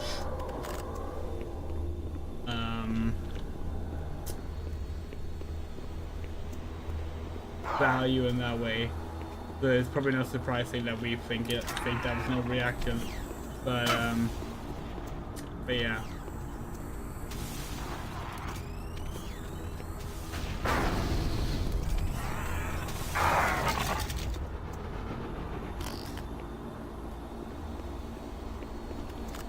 Doom 3's alpha build ended up leaked through it was like some like graphic card company's server or something. I forget the exact way it happened, but it was interesting.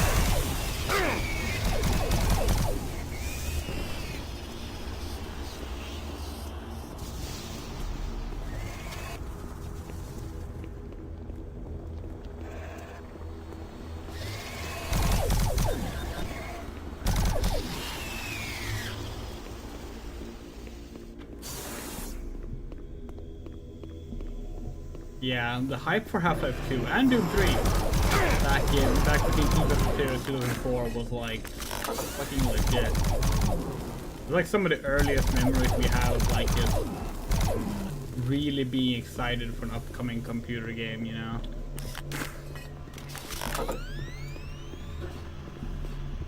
Like following the development and getting like PC Gamer and reading about it. Getting the DVDs. Oh, sorry, it was CD-ROMs, of course. CD-ROMs with like E3 clips and interviews.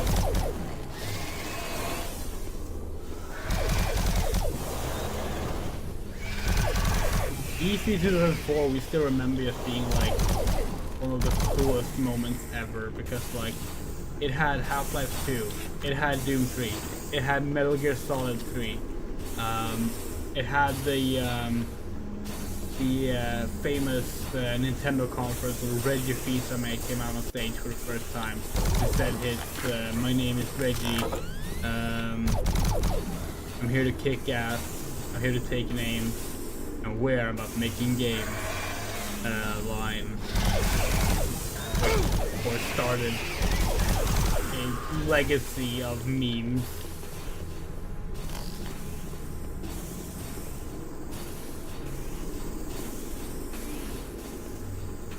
What else happened?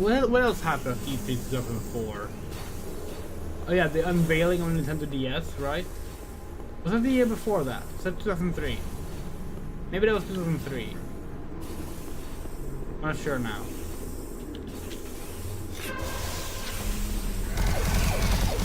The DS was definitely there and looked really cool. Had very cool looking games. There we go.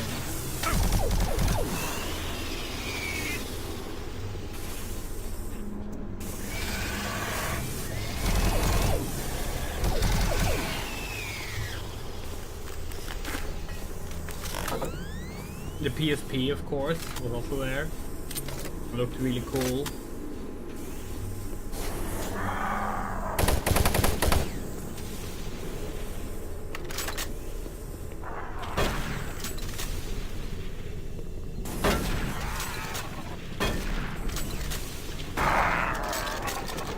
Shotgun is bad.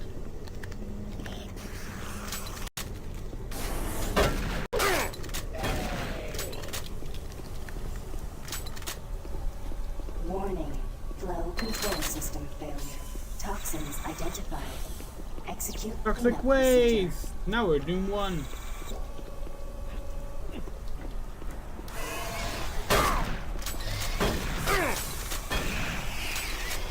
Speaking of OSHA violations, by the way.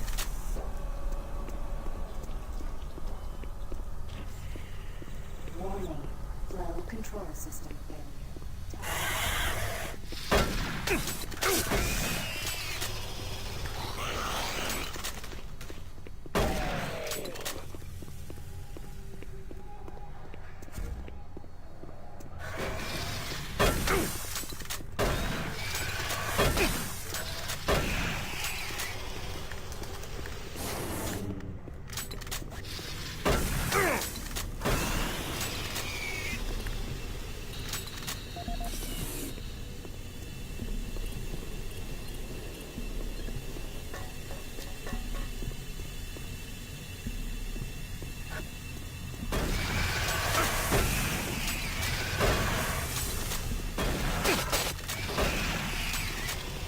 Whenever we see like toxic waste in any video game now, at least if it's like a room filled with it, all we can think about is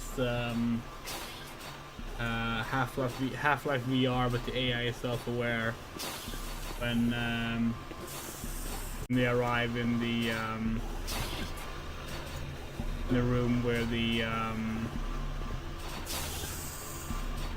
what's it called?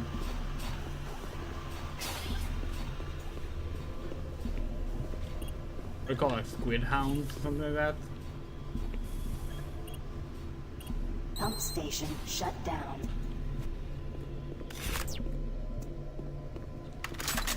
And you talk about how it's OSHA approved, and they're allowed like what 6% bull squids. They call bull squids, not squid hounds.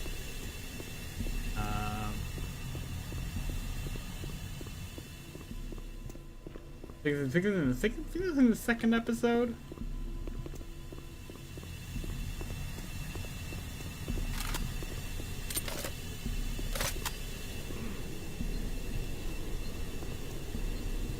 Hold on, what's the current objective? Reach Delta Lab. Are we done here?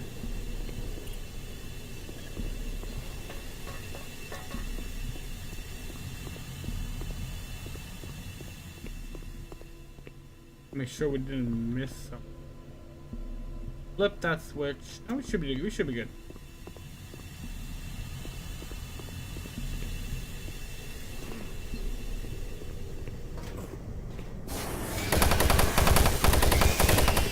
Mixed with the bull screen hound. Yeah, we sure did.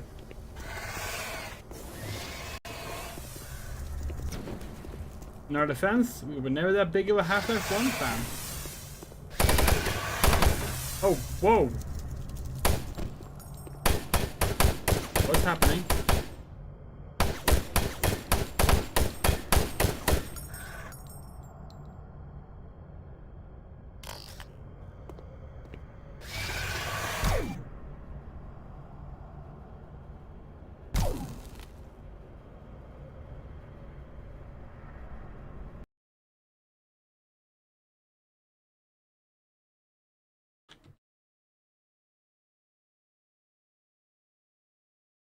The game just crashed.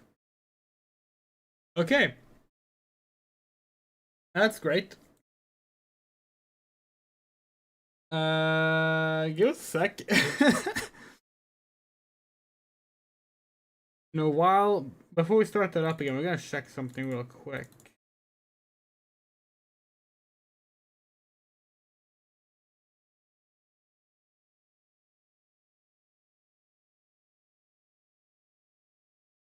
Not missing any files. Okay.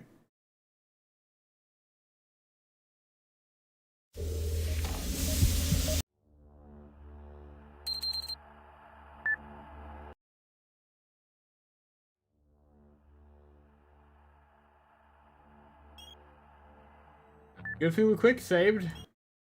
It was before the pump, but still, not too bad. Let's see. Looked up all the E3 predictions. Found a 2009 post that went like Bethesda printing people care about tests. Yeah. Yeah, like before the announcement of Skyrim in 2010, there was definitely like a general idea of like Elder Scrolls dying out. The cancellation of the PSP Oblivion game probably didn't help that. And of course, Fallout 3 being followed immediately by Fallout New Vegas made it seem like Fallout was gonna be like the new thing Bethesda focused on.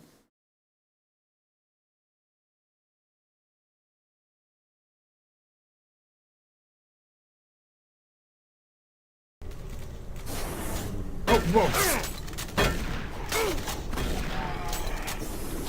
Okay, we're gonna do a little sheet here, because we already did this. Like, come on.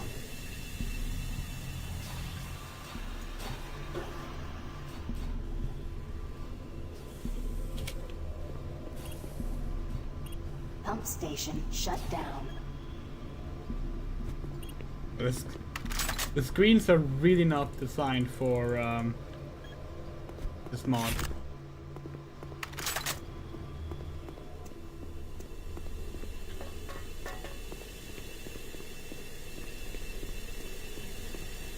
How long ago did they announce the Elder Scrolls 6? Well, a long time ago. They announced it at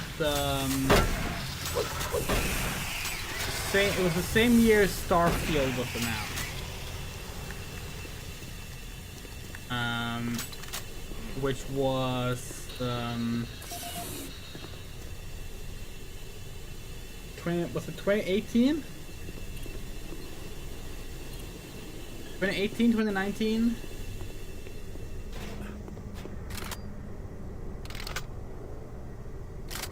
All those years kind of blur together now.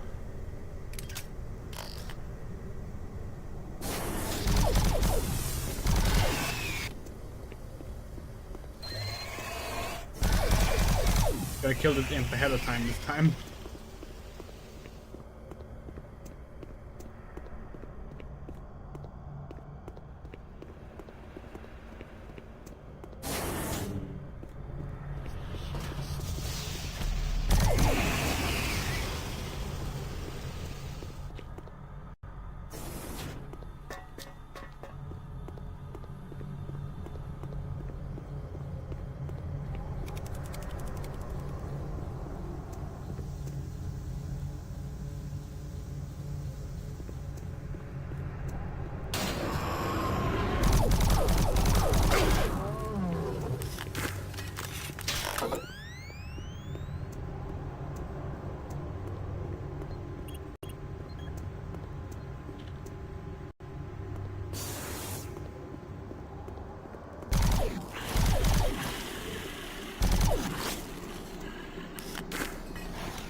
Though, you know what E3 2004 had as well?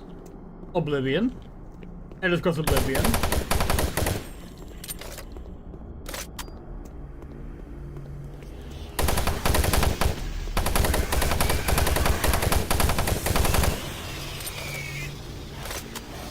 the hype for Oblivion was legit.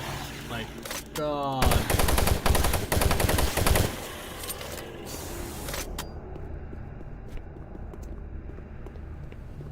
Well, obviously, like, Doom 3's graphics are aged better than Oblivion's. Oblivion's graphics were like, they just felt so next gen, you know?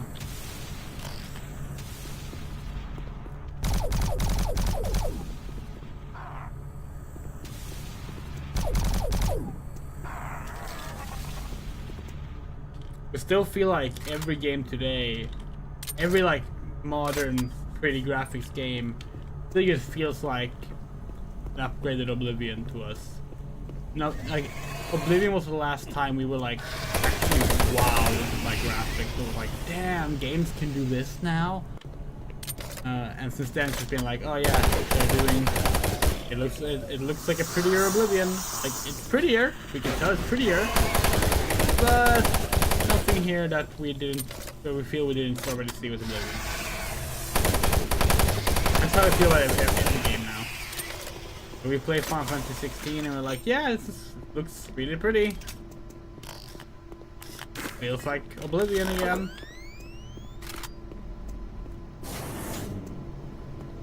Yeah, we can't even really put like a finger on exactly what we mean with that, you know? Because like it's not the art style. Ah, this really bugs us.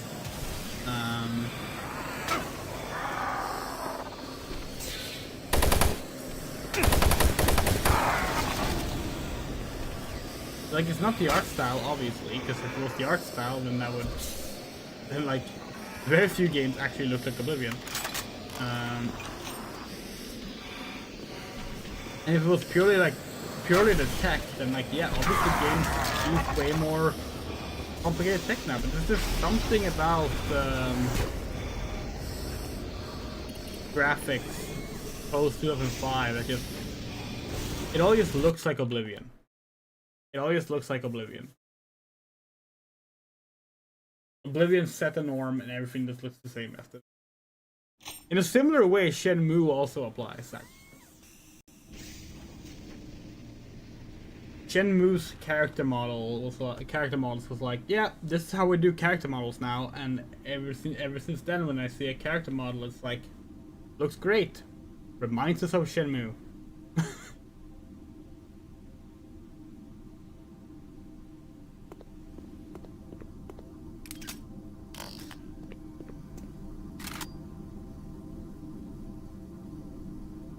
Doesn't 4 was also Metro Prime 2, of course. Not one of our favorites personally, but a very popular one.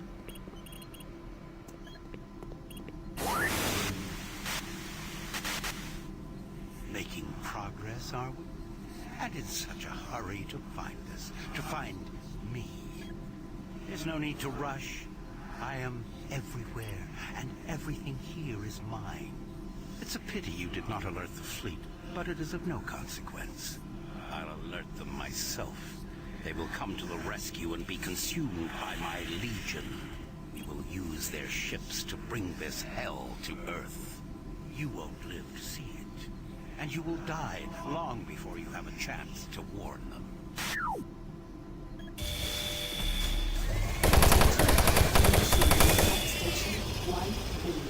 Yep, Halo 2 was another one. Another game we didn't really care about, but people did.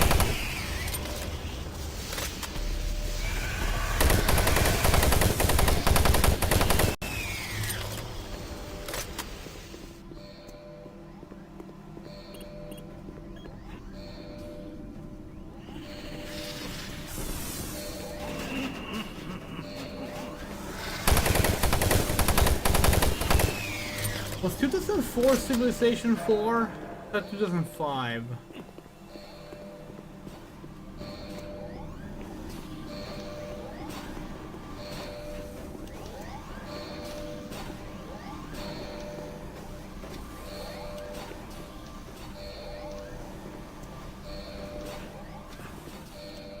Civ 4 was a big one for us as well. Speaking of, Civ 7 gameplay is going to be shown this month. Gamescom. Toxicity level increasing. There's nothing left. As your lungs fill with toxic gases.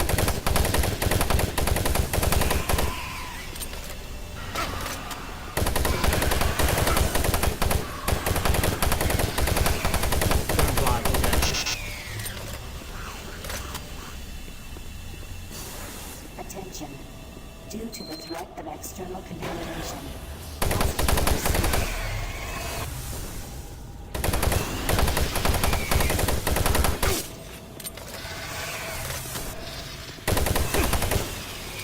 Attention. Due to the threat of external contamination. Damn! What was that? That's annoying. Wait, shit, no! We just loaded the previous level. Fuck.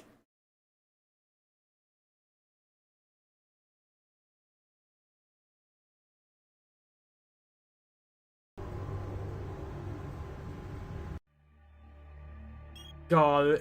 Yeah, people thinking Xbox 720 was gonna be the name was like such an annoying thing. Like, why would they call it that? Why would they do that? Okay, we're gonna do the same thing again. Whee! Wait, hold on. Where are we going actually? Alright, no, we actually have to do this first. There we go. Making progress, are we? And in such a hurry to find us, to find me. Oops, wrong way. I am everywhere, and everything here is mine.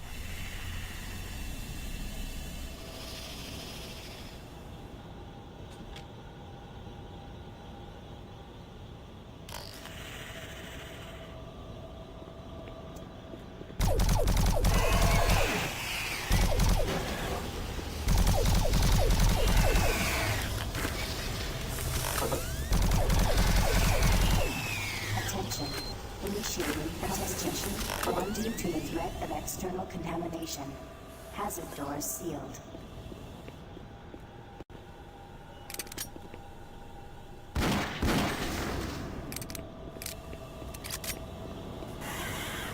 Xbox One is a terrible name, yeah. Absolutely. Escape me. Your soul will be mine.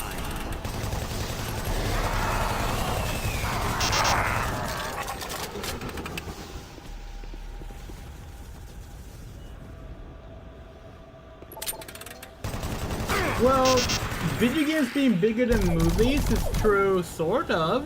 They make more money.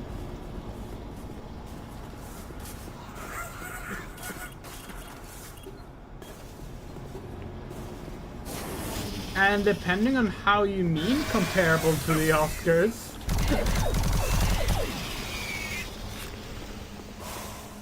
But yeah, I know.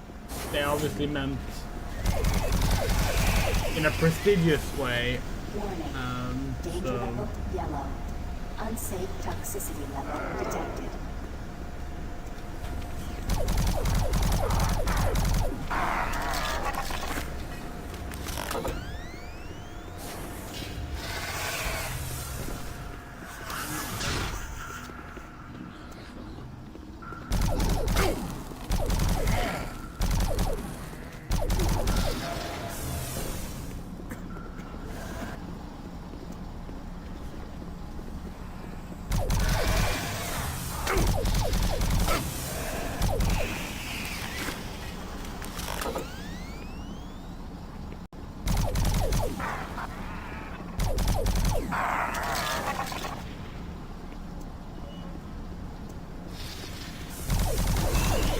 yeah, the funny thing about the Xbox One as a name is the reason Microsoft went for it. Is that like they noticed how people said the 360 about the Xbox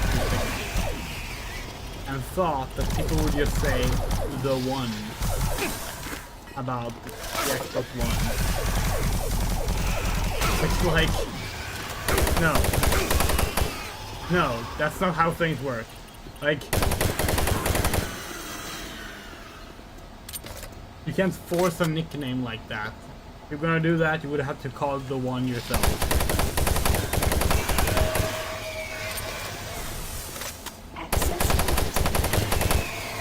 You think the Game Awards are less cringy than the Oscars? We're not sure we agree. At least the Oscars aren't just a string of advertisements.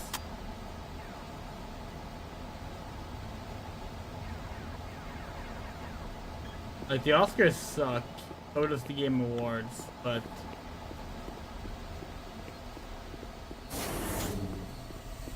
I don't know.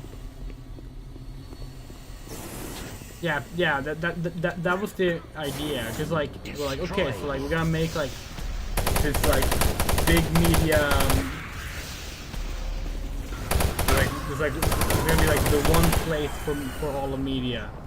And because people shorten Xbox 360 to 360, if we call it Xbox One, they're gonna call it the One. And it's gonna sound really cool in marketing, and it's gonna become like a household name. And everyone's just like, no. You didn't call it the One, did you? You called it Xbox One, which is a silly name. Not silly in an endearing way, silly in a confusing way. Which means that people are just gonna think about how confusing it is. They're not gonna try and think of a cool way to refer to it.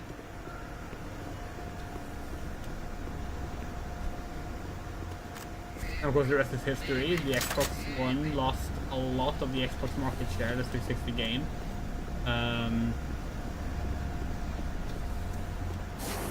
And while both the Xbox One and the Xbox Series X/S sell a whole lot and should by no means be considered failed consoles. What, did we not finish venting? Oh, actually no, I guess not.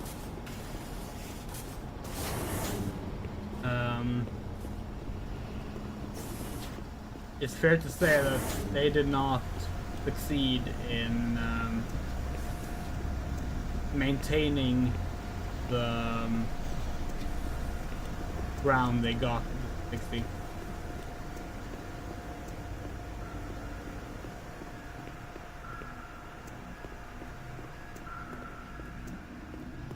And now it's looking like Microsoft might be looking to abandon the console market entirely. They're trying to turn Xbox into like an app instead, like specifically like you don't need an Xbox console to play Xbox. You can just turn any streaming device into an Xbox. And on its own, that's not necessarily a bad thing. But if that's their future plans, then oh no, the Cherubs, new enemies. And that says a lot about where Xbox is heading.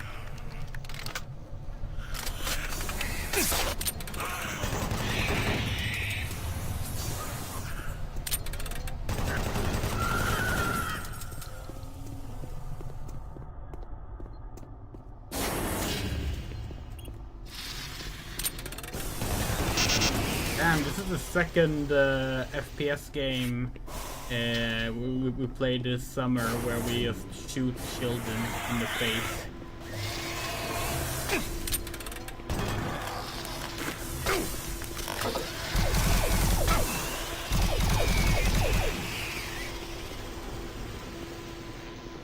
The first one was Turok 3.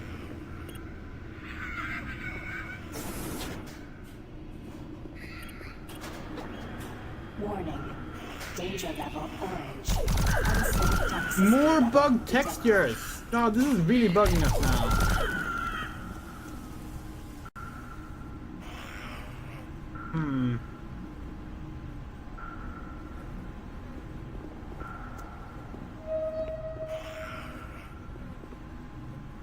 I wonder if like swapping one of the mods out, one of the big graphical mods out, so only use one of them would fix it. If it's gonna be like this much of an issue,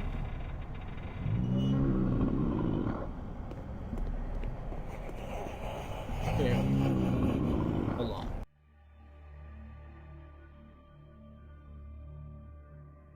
Wait, now the Mars texture is also fucked. Strange. Anyway, we're gonna do a manual save here.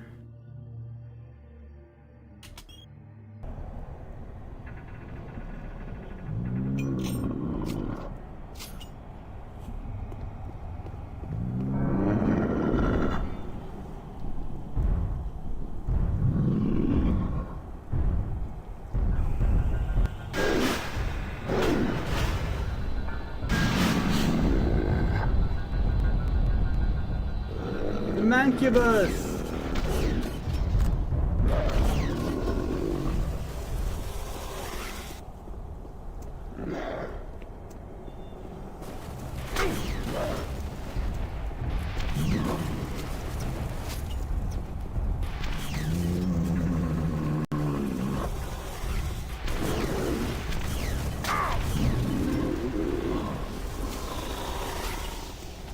Okay, this is ugly as hell. Hold on.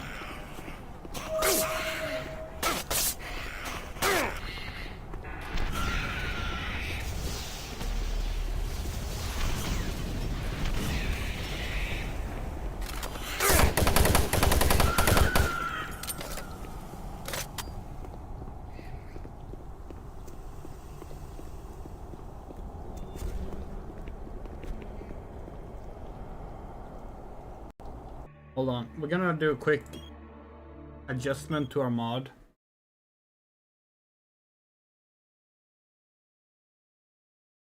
Four through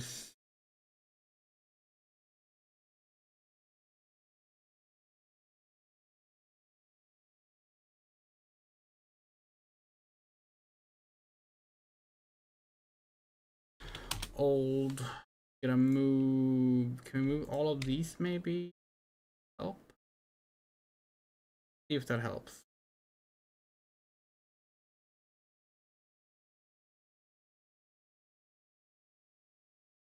We just took one of the one of the big one of the big mods out of the mod pack. Ah shit! But it was the one that actually gives us access to the thick mod. Okay, hold on. Never mind. Let's do it the opposite way then.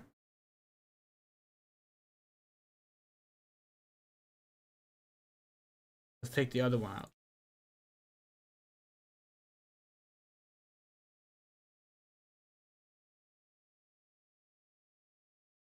See which one is. So obviously there must be a mod reason why that is happening, because obviously it's not supposed to look like that. Okay, we'll ignore the ugly Doom 3 logo being squished for the moment. That's not super important.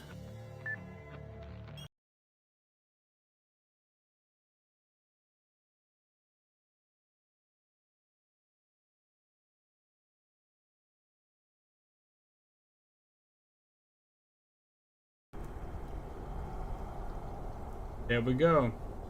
Texture fixed. Do we wonder what we lost in the package?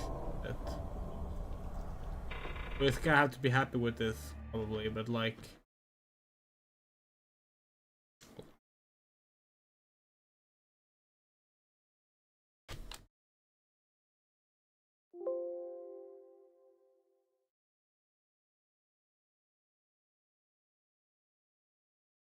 really wonder which of these packs that fucked it up. We could like manually load the packs, get back in,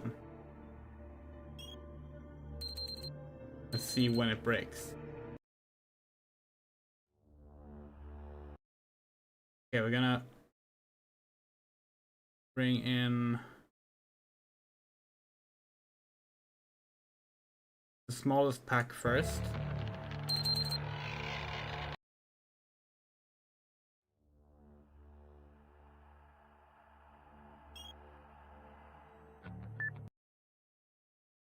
Sorry about this, but it just really bugs us that the textures look wrong.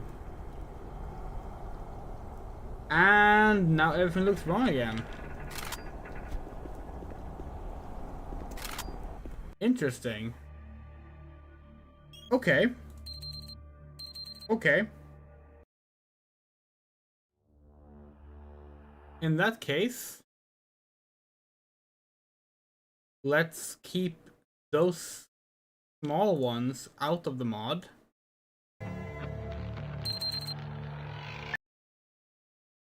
Jump back in.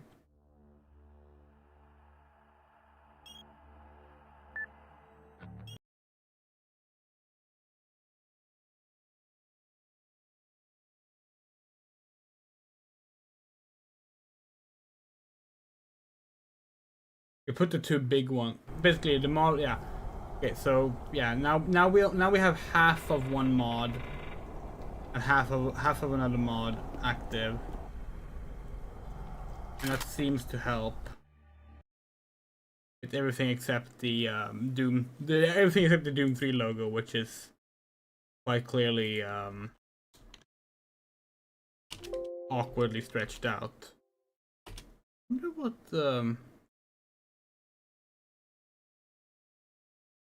I wonder if we can actually like quickly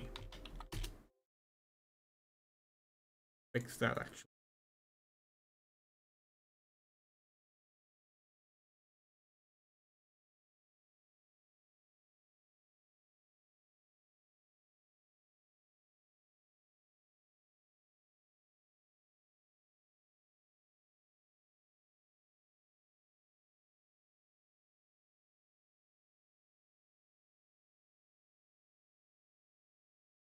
Yeah, so probably where the issue came from here, we're looking inside the looking inside of the files now. It seems that like they actually have unique versions of the maps, probably with like fixes that the other mod clashes with. It's unfortunate.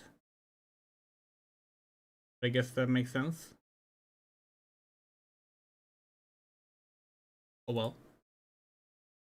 That means we don't have the fancy textures now, though.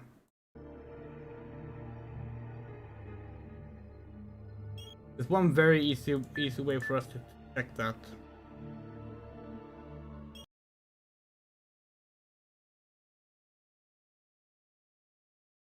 We know a specific texture that actually looks kind of different from the original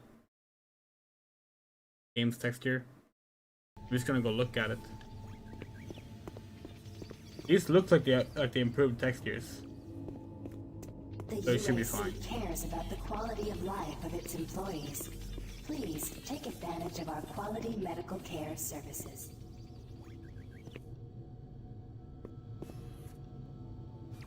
Okay, we can't actually tell. Oh well. It'll have to do for now.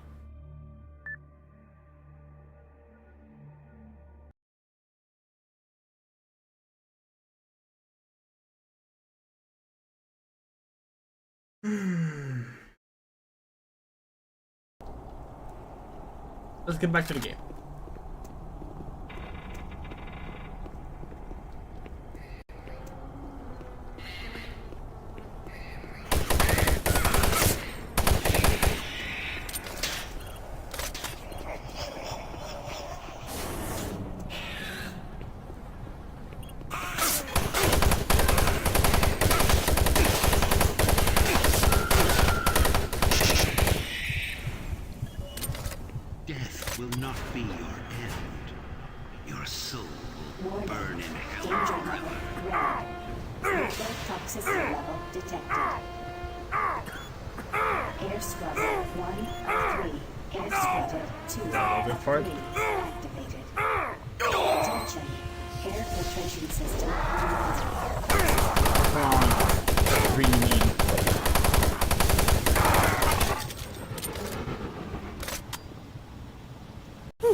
For the second stream, we're gonna like poke more at this mod. To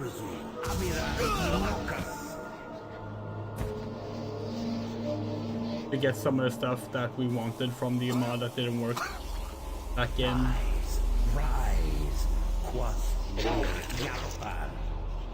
There is no death for you.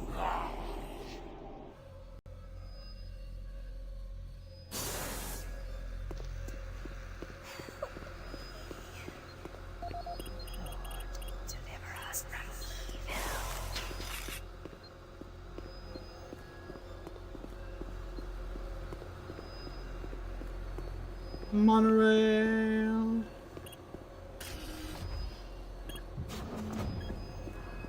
Now leaving Environmental Reprocessing Center. Next stop, Site 2. Yeah, the sheriff didn't get a cutscene, the Kakko demon didn't get a cutscene. I was waiting here on the train for my partner. He went to investigate what was going on. He never came back. And now I don't know where he is. I don't know what the hell's going on. But I bet it has to do with those artifacts we were digging up at Site 2. I bet they're somehow connected with those things in the Delta Complex.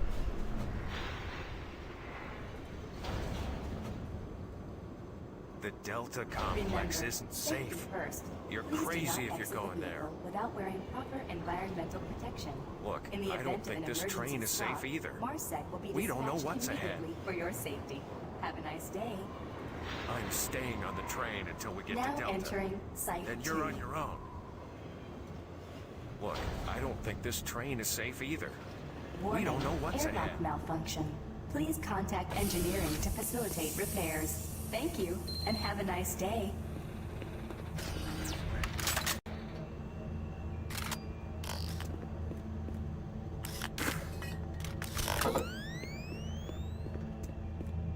Rare did make a big comeback.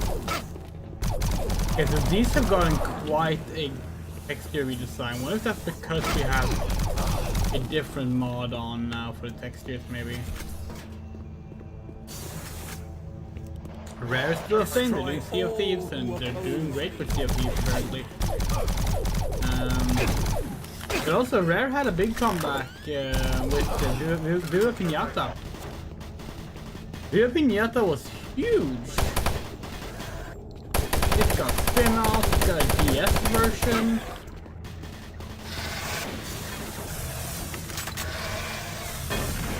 It had an animated series.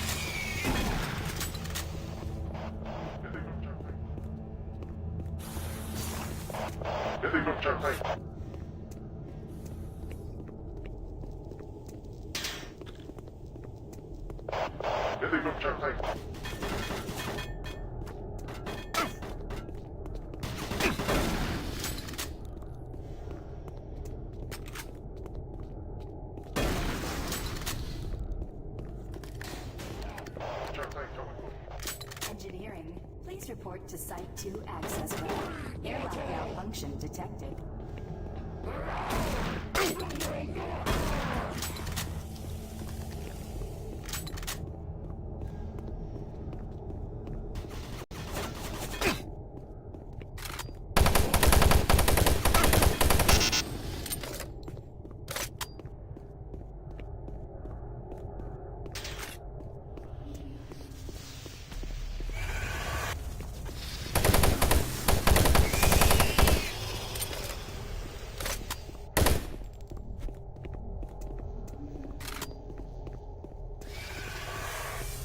Okay, yeah, look. You see? The machine gun? The machine gun is silver blue now.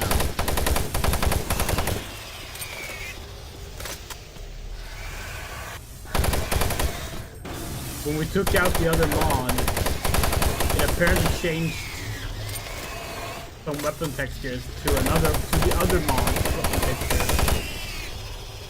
It actually really bugs us.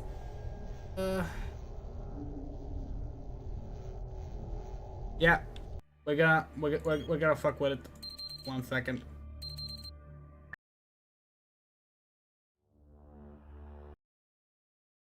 Okay, hold on.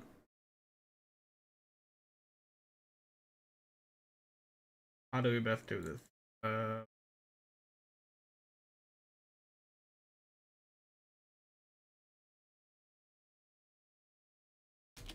We know how to do a quick thing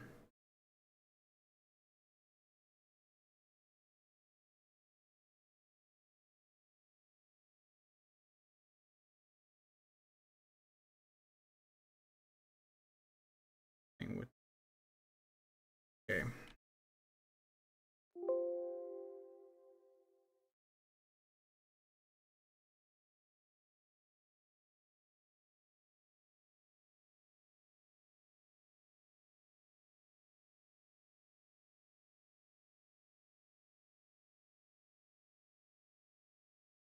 Okay, let's see. D3 D3H pack. Those two need to be there. Guess what I need to find out is which pack in the AHD pack is causing the issue.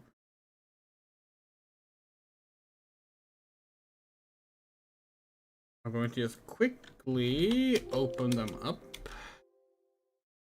Ah, it's probably this one. Makes sense if it's this.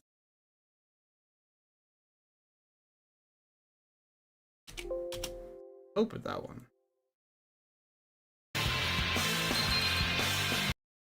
Okay, let's hope nothing breaks.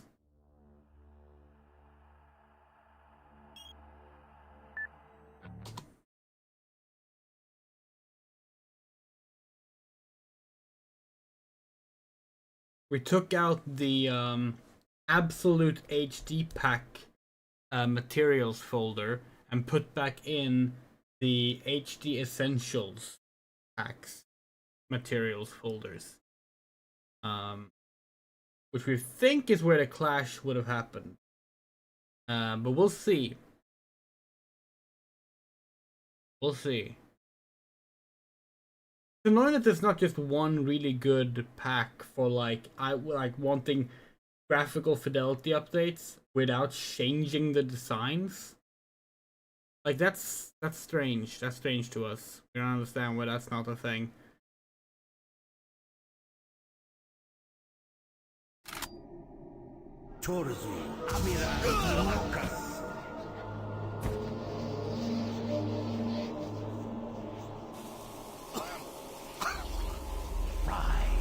Rise, quoth Lord Yalpan.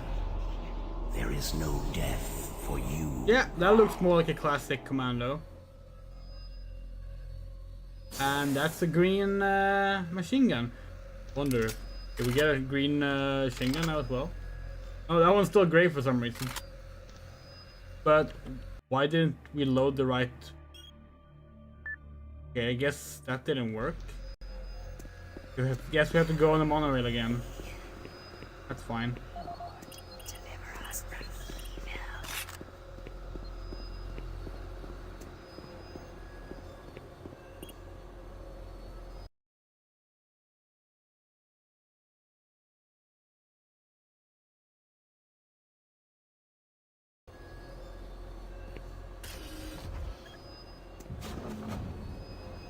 Now leaving Environmental Reprocessing Center.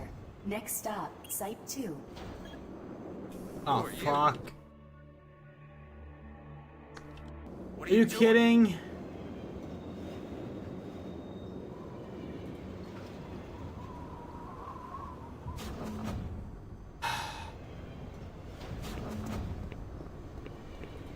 I was waiting here on the train for my partner.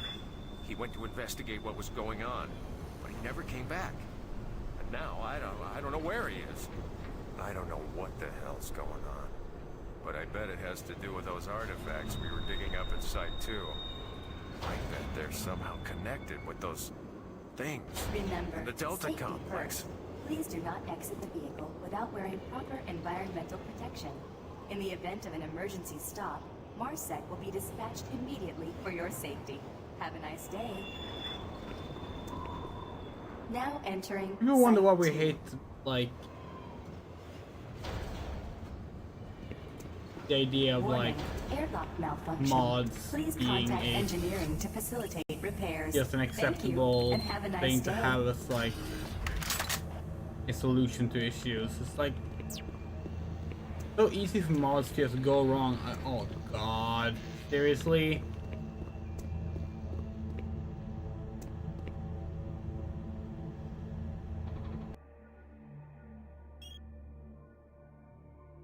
Like, what do we do? We have one more idea what we might be able to do, and it's really silly. Might not work at all. Let's try it.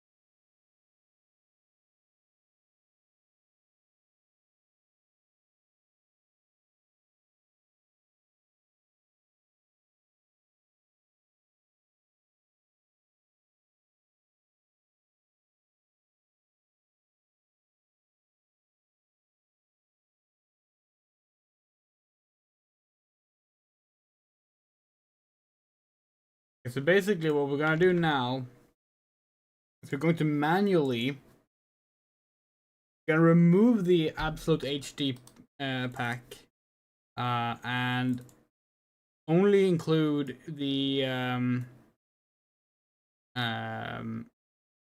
Essentials HD pack, and then manually add the SICK mod.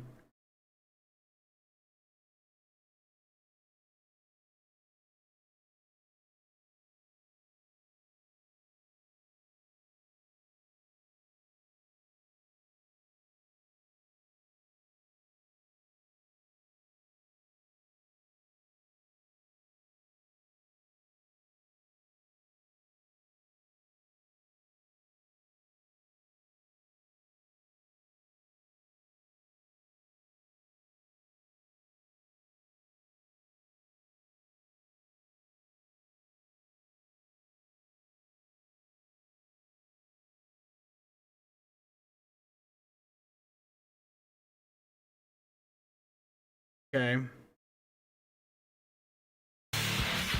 Now we have installed the SICK mod separately. Oh, that's already a graphical issue. Me with the planet. We might have to stop here just because just because of the problems we have with the mods, which is certainly not what we had hoped to deal with.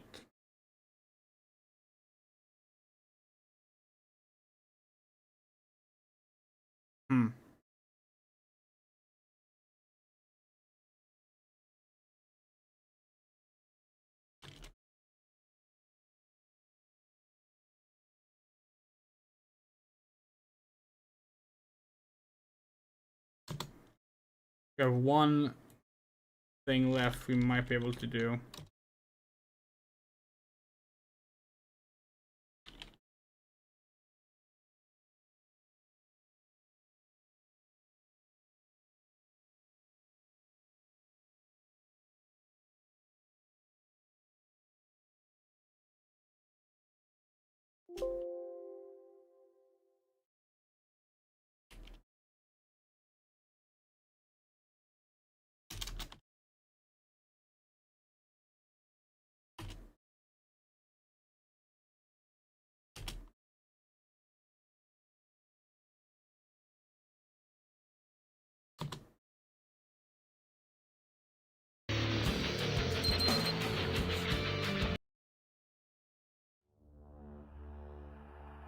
Looks like it should work.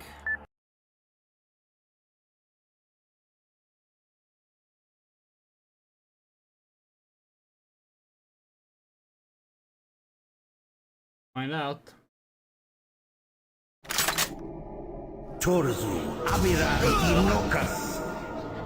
Okay, what?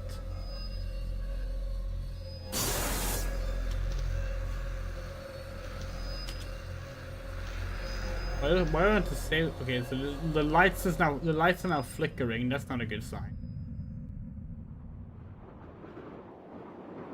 Well, the textures are working.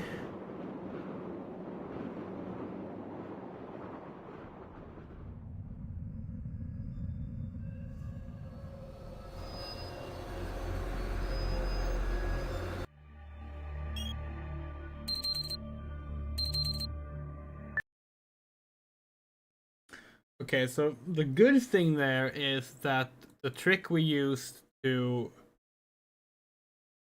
get it to load things the way in the order we wanted worked.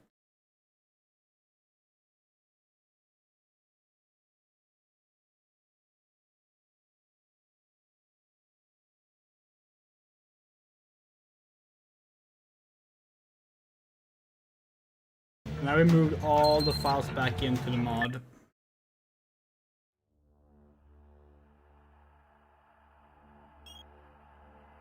File test.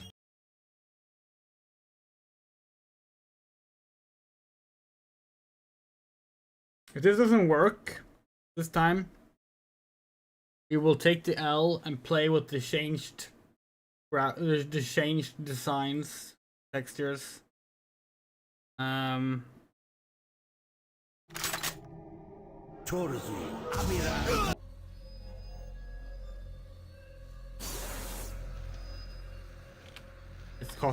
It's causing flickering.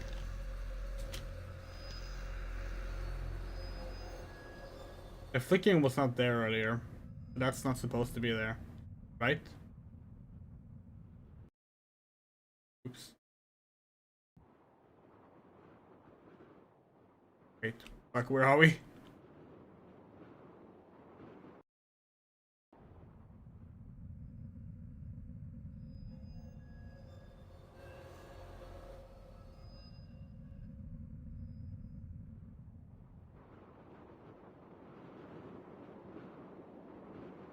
Maybe it is supposed to look like this. Maybe it's fine. Maybe it's fine. What does our machine gun look like? It's fucking blue. Whatever. Okay. Sure, we'll take it. Whatever. Who cares? We care, but... Now leaving Environmental Reprocessing Center. Next stop, Site 2. Who are you? What are you doing? I was waiting here on the train for my partner. He went to investigate what was going on, but he never came back. And now I don't know where he is. I don't know what the hell's going on. But I bet it has to do with those artifacts we were digging up at Site 2. I bet they're somehow connected with those things in the Delta Complex.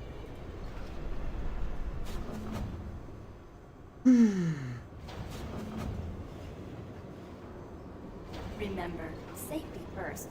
Please do not exit the vehicle without wearing proper environmental protection. In the event of an emergency stop, MARSEC will be dispatched immediately for your safety. Have a nice day. Now entering Site 2.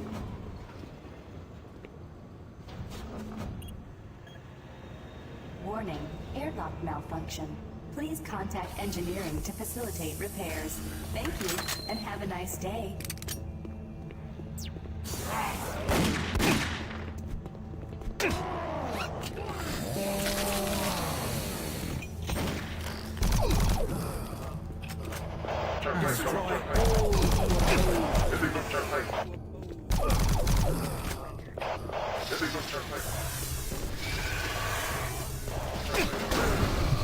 What? Come on!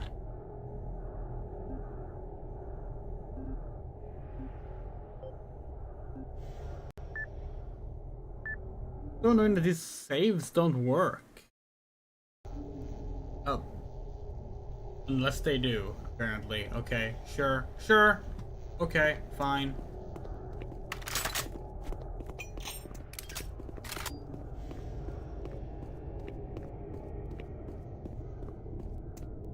Game is strange. This game is strange for Molly.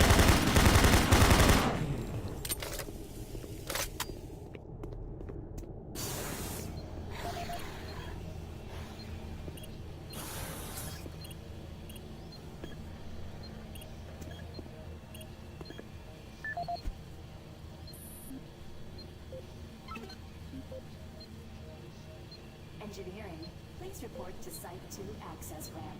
Airlock malfunction detected. This is the audio log of Charles Hollis, EAP Director, dated September 5th, 2145. In order to conserve current life support resources, effective October 1st, 2145, the Council has made a decision that all environment processors be brought offline in the general area of Site 2. Tomorrow, I will be sending out emails to all team leaders asking for an update on their asset relocation program to Site 3. We feel that we have unearthed enough useful material as it pertains to the project from Site 2, and choose to now devote resources in the exploration of Site 3. End log recording. That was not the one with the code?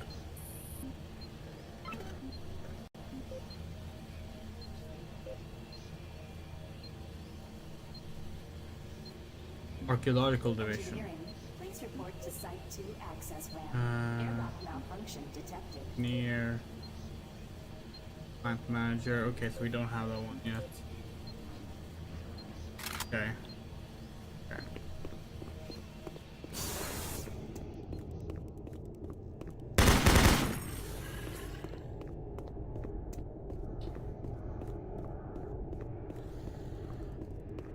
Yeah, so this is actually a great example of why we actually avoid using mods for Doom 3. Because like, we love this game, and we think there's a lot of cool mods for this game. But every time there's like a mod, there's almost always like an attempt to fix it, you know? Feels like far too many of Doom 3's modders think the game is deeply flawed and in need of fixing. Like, there's nothing inherently wrong with wanting a silver blue machine gun. It looks good. It looks good. But when it's part of just like this, like, oh, here's a graphical enhancement pack, then it suggests that like, yeah, the game didn't look as good when it was green, you know? Which is absurd. 826. Airlock security override enabled. And it's like, oh no, the commandos need to be greener. Like, why? What was wrong with how they look?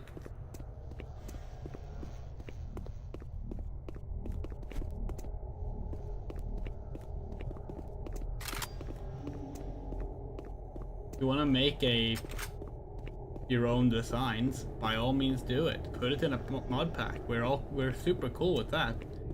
But don't call it just like an HD pack. We don't think that's too much to ask, but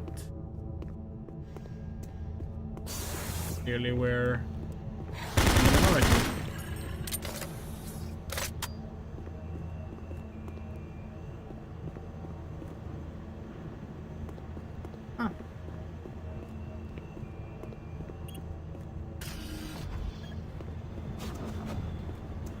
Now leaving Site 2.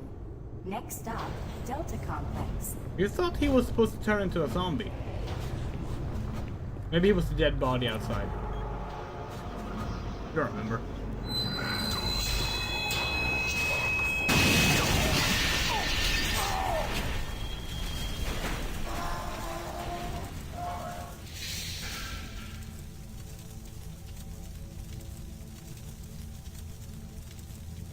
Engineering, please report to Delta Complex access ramp.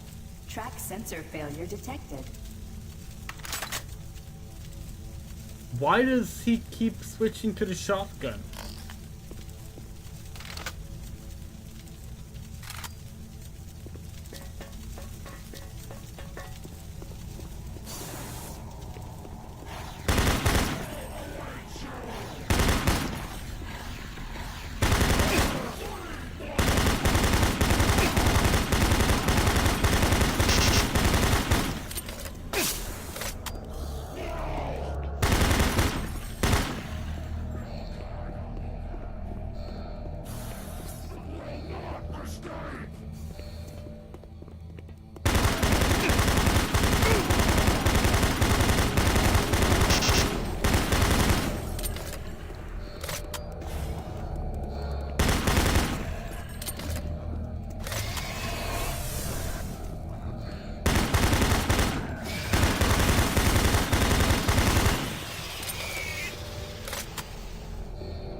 They also changed these. Obviously Doom 3 didn't have a fucking rage character on these. But they've changed it. This is not an HD Essentials pack if you do this stuff.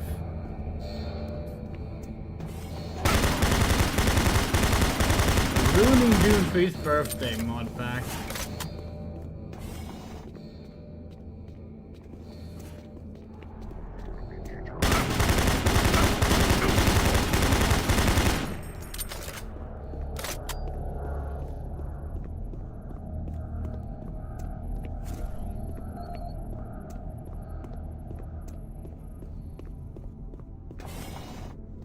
destroy him.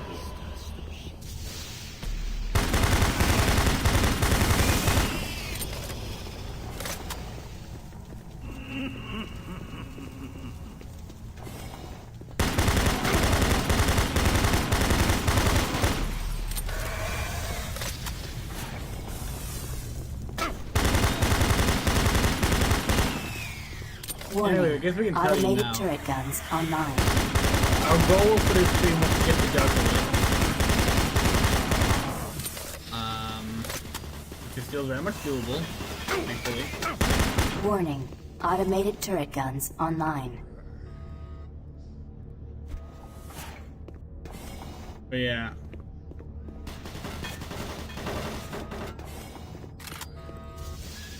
Attention. Automated turret guns offline.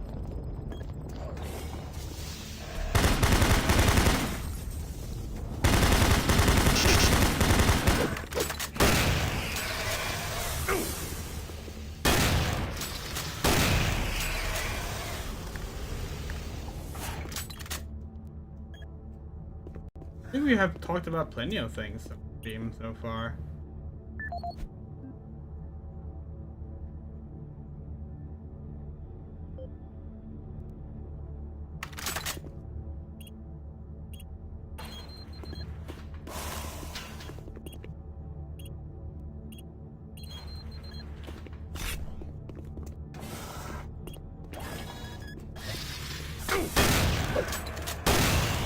Oh, that shotgun sound is also...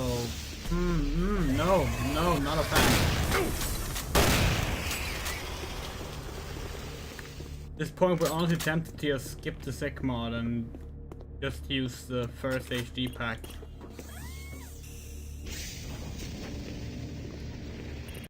Which we can do now, thankfully. Because we're in Delta Labs! Yay! We got to the part where we want to get to. How about that?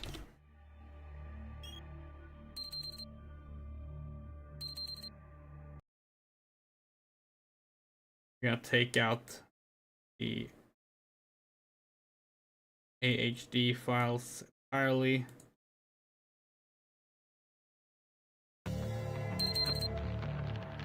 Open up that one. Make sure that it still works.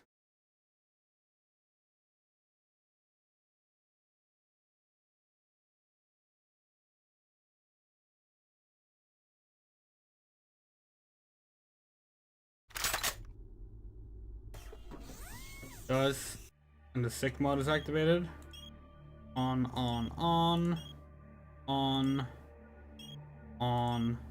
off, on, yes.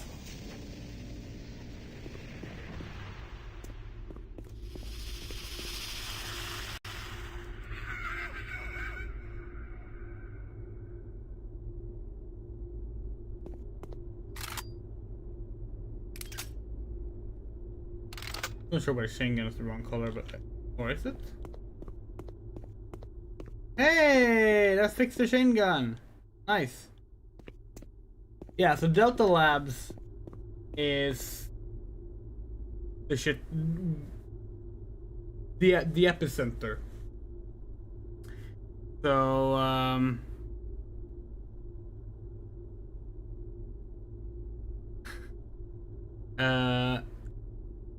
yeah, are these lights really supposed to be flickering? That seems odd. Is there an issue with the bloom? No. If there's one problem here, it's the inability to like quickly check if it's supposed to look like this. Although we suppose we can, actually. Because as we mentioned, we still have our save files from the last time we streamed this game. Oh, or we don't. Oops. We thought we did. Oh, that's that. But we can do this. Delta Labs 1. Of course we can't do that. Of course we can't.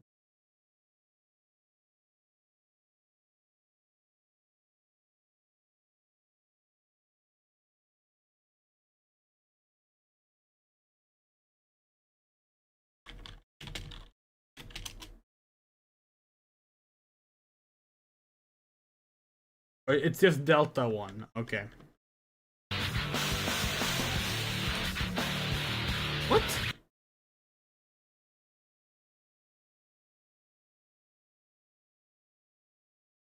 Oh.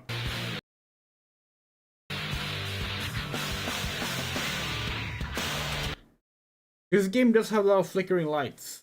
We just want to make sure that when we have them, they're intentional and not a graphical problem, because if it's a graphical problem, they will become even worse.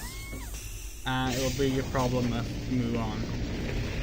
They are flickering lights. Okay, the mod is working now. Yay, good to know.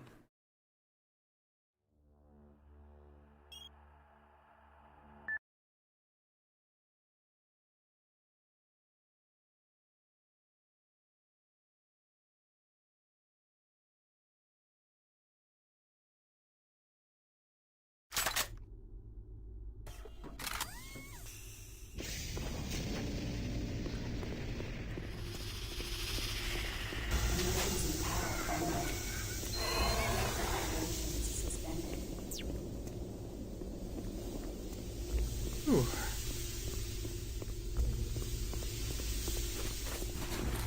And again, we do want to make this very, very clear because we know how easy it is for people to misinterpret things. We think the work put into the mods that change these things is good work. And they do very cool things, and often very pretty things. It's not the things that we want to do right now. Emergency power only. All Delta operations suspended.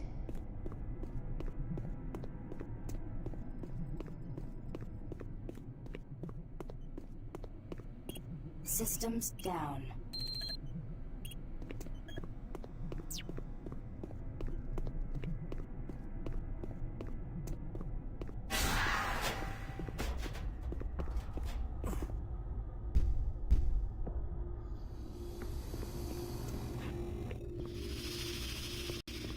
Yeah, the Delta Labs is... Delta Labs is creepy in general. That it starts with like no enemies is really cool. Everything is being like broken.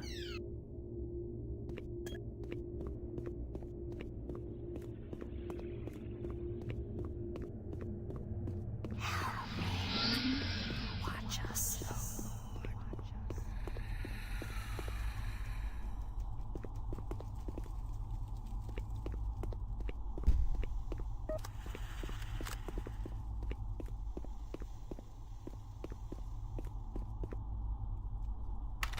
Emergency power only.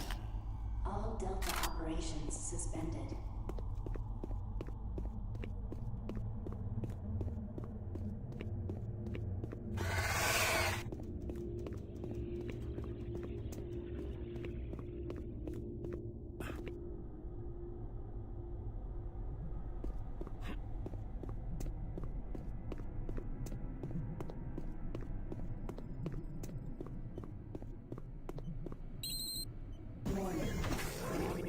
Core offline. Follow safety procedure. Orange.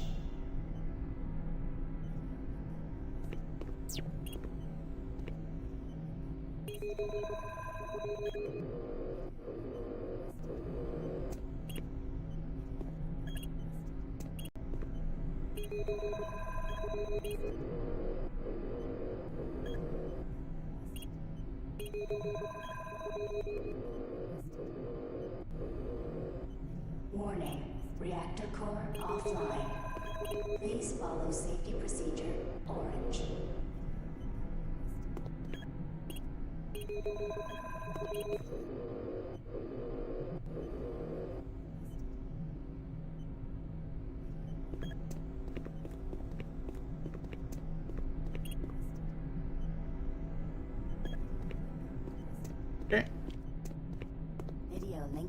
requested. Connection established. Marine, this is Kelly. If you're watching this, you're tougher than I thought. I guess things aren't always what they seem. Warning. Plans have changed. The outer complex one has been compromised. You're not safe there. I'm moving to secure service tunnel 1. It's not far from your position. We'll meet there.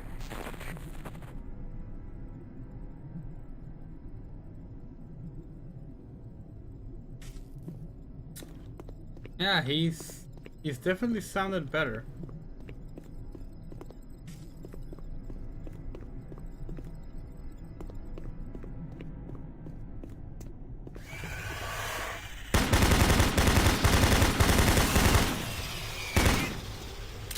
Warning. Reactor core offline. We still have the wrong sound effects. Procedure orange. And the shotgun too. Sure is.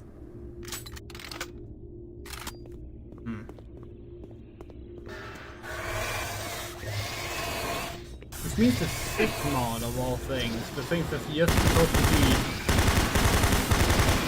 not even the texture changes, just the pure like graphical stuff changes the sound effects. That is really disappointing. Although it's possible then that it's actually available here. Hold on.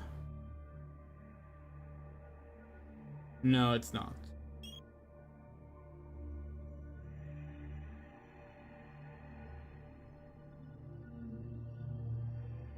No, it's not. Yeah. So basically, if for the next stream, we're gonna have to like manually change the sound effects. Reactor core offline. Please follow safety procedure orange.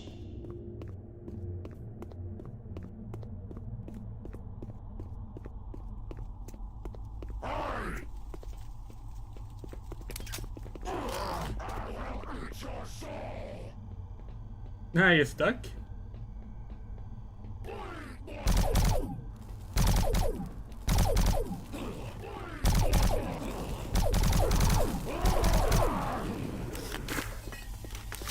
Staging pan. We'll probably end this room, honestly. We got to where we wanted to get to on the first stream. So we're happy with that.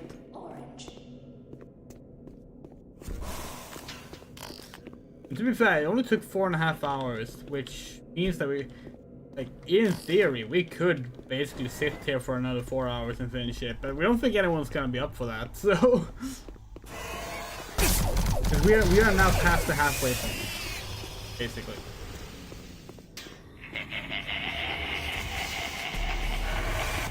Monorail is basically the halfway point of the game.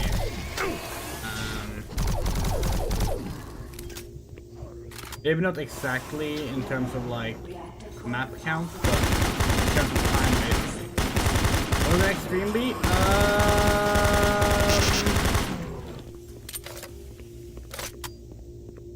Within a week. You don't want to say anything more specific than that.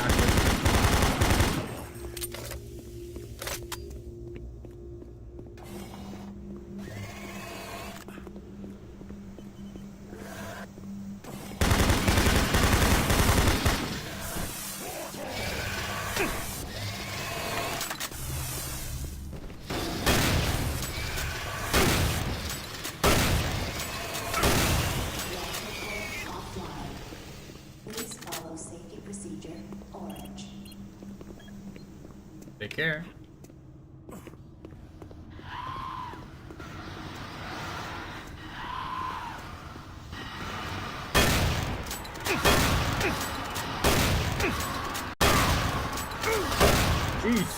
Jeez, you're stuck.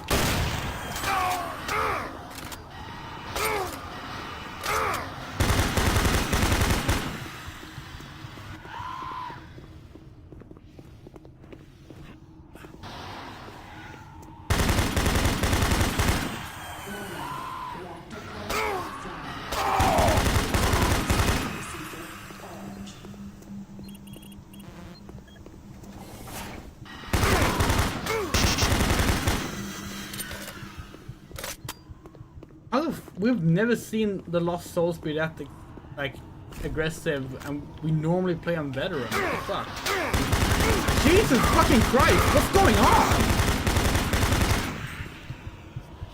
Did the mods change enemy behavior too?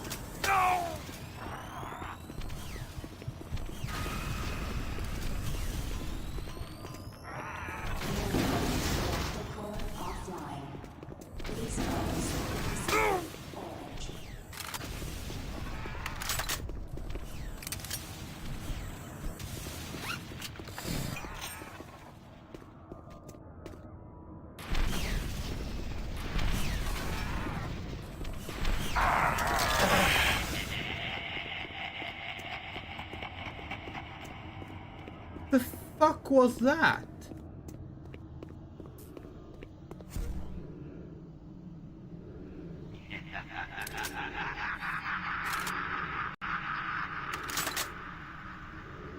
Warning, reactor core offline.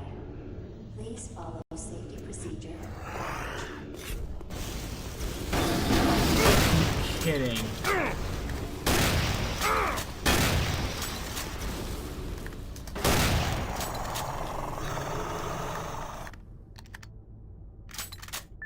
Absolutely ridiculous.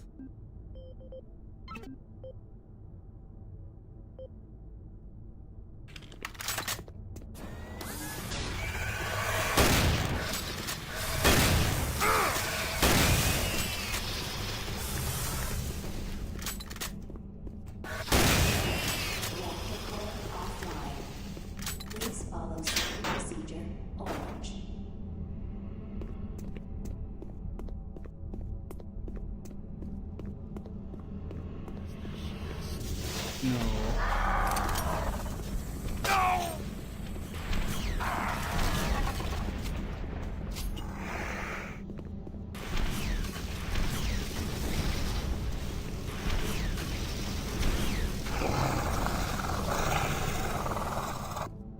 Health? Please?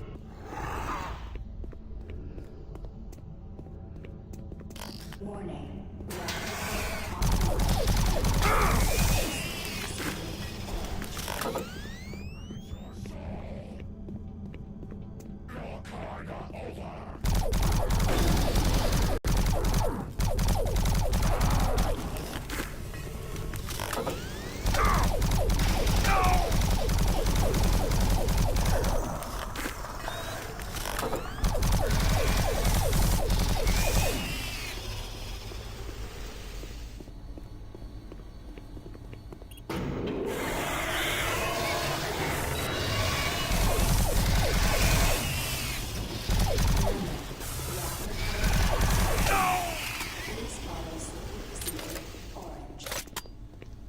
Whew.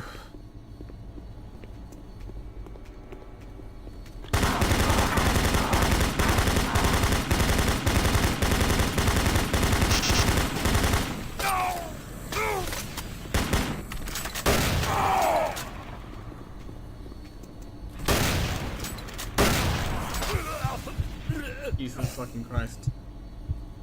What the hell happened with the enemy behavior? Hold on. Like, let's check this quick.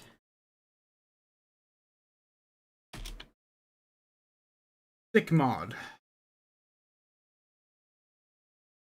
Customizes various aspects of the game to suit preferred styles. Oh.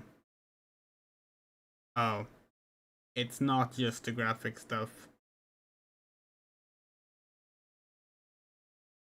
Is there a way to just get the graphics? And we're stopping here because of that. We need to sort this mod out because it's fucked right now.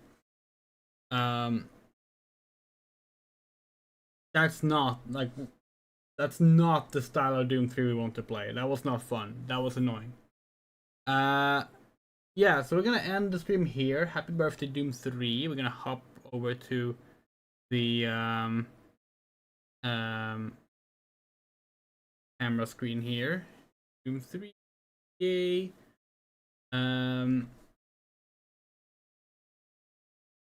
Yeah, we love this game. Our problems with the mods here aside, and we're gonna tinker with the mods until they work better, and do what we want them to do. Those things aside, this game is still great, it's still fun, and we're gonna play through the second half of it on the next stream. Other streams coming up will be Final Fantasy 14, Life is Strange, probably, and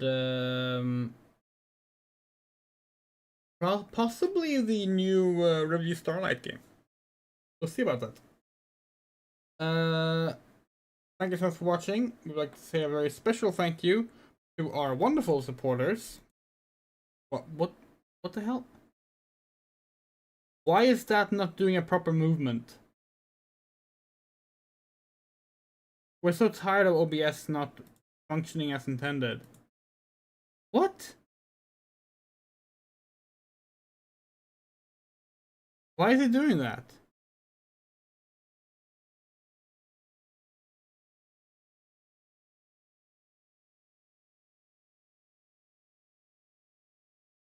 Supposed to do a move transition.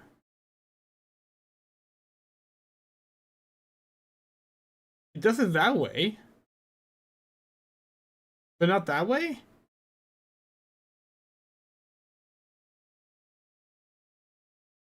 None of this is working as it's supposed to. Fucking love that. Okay, well. Special thanks to Allison, Anna, Bean, Emily, Garden, Haruhase, James M, Yus, Kit Stubbs, Loose Queen, Martin W, Mike Rosebloom, Moto, Rain, Rum Ray, Saga Music, Shadowbane Shatter, Sean Peterson, Sparrow News, and the Coyote.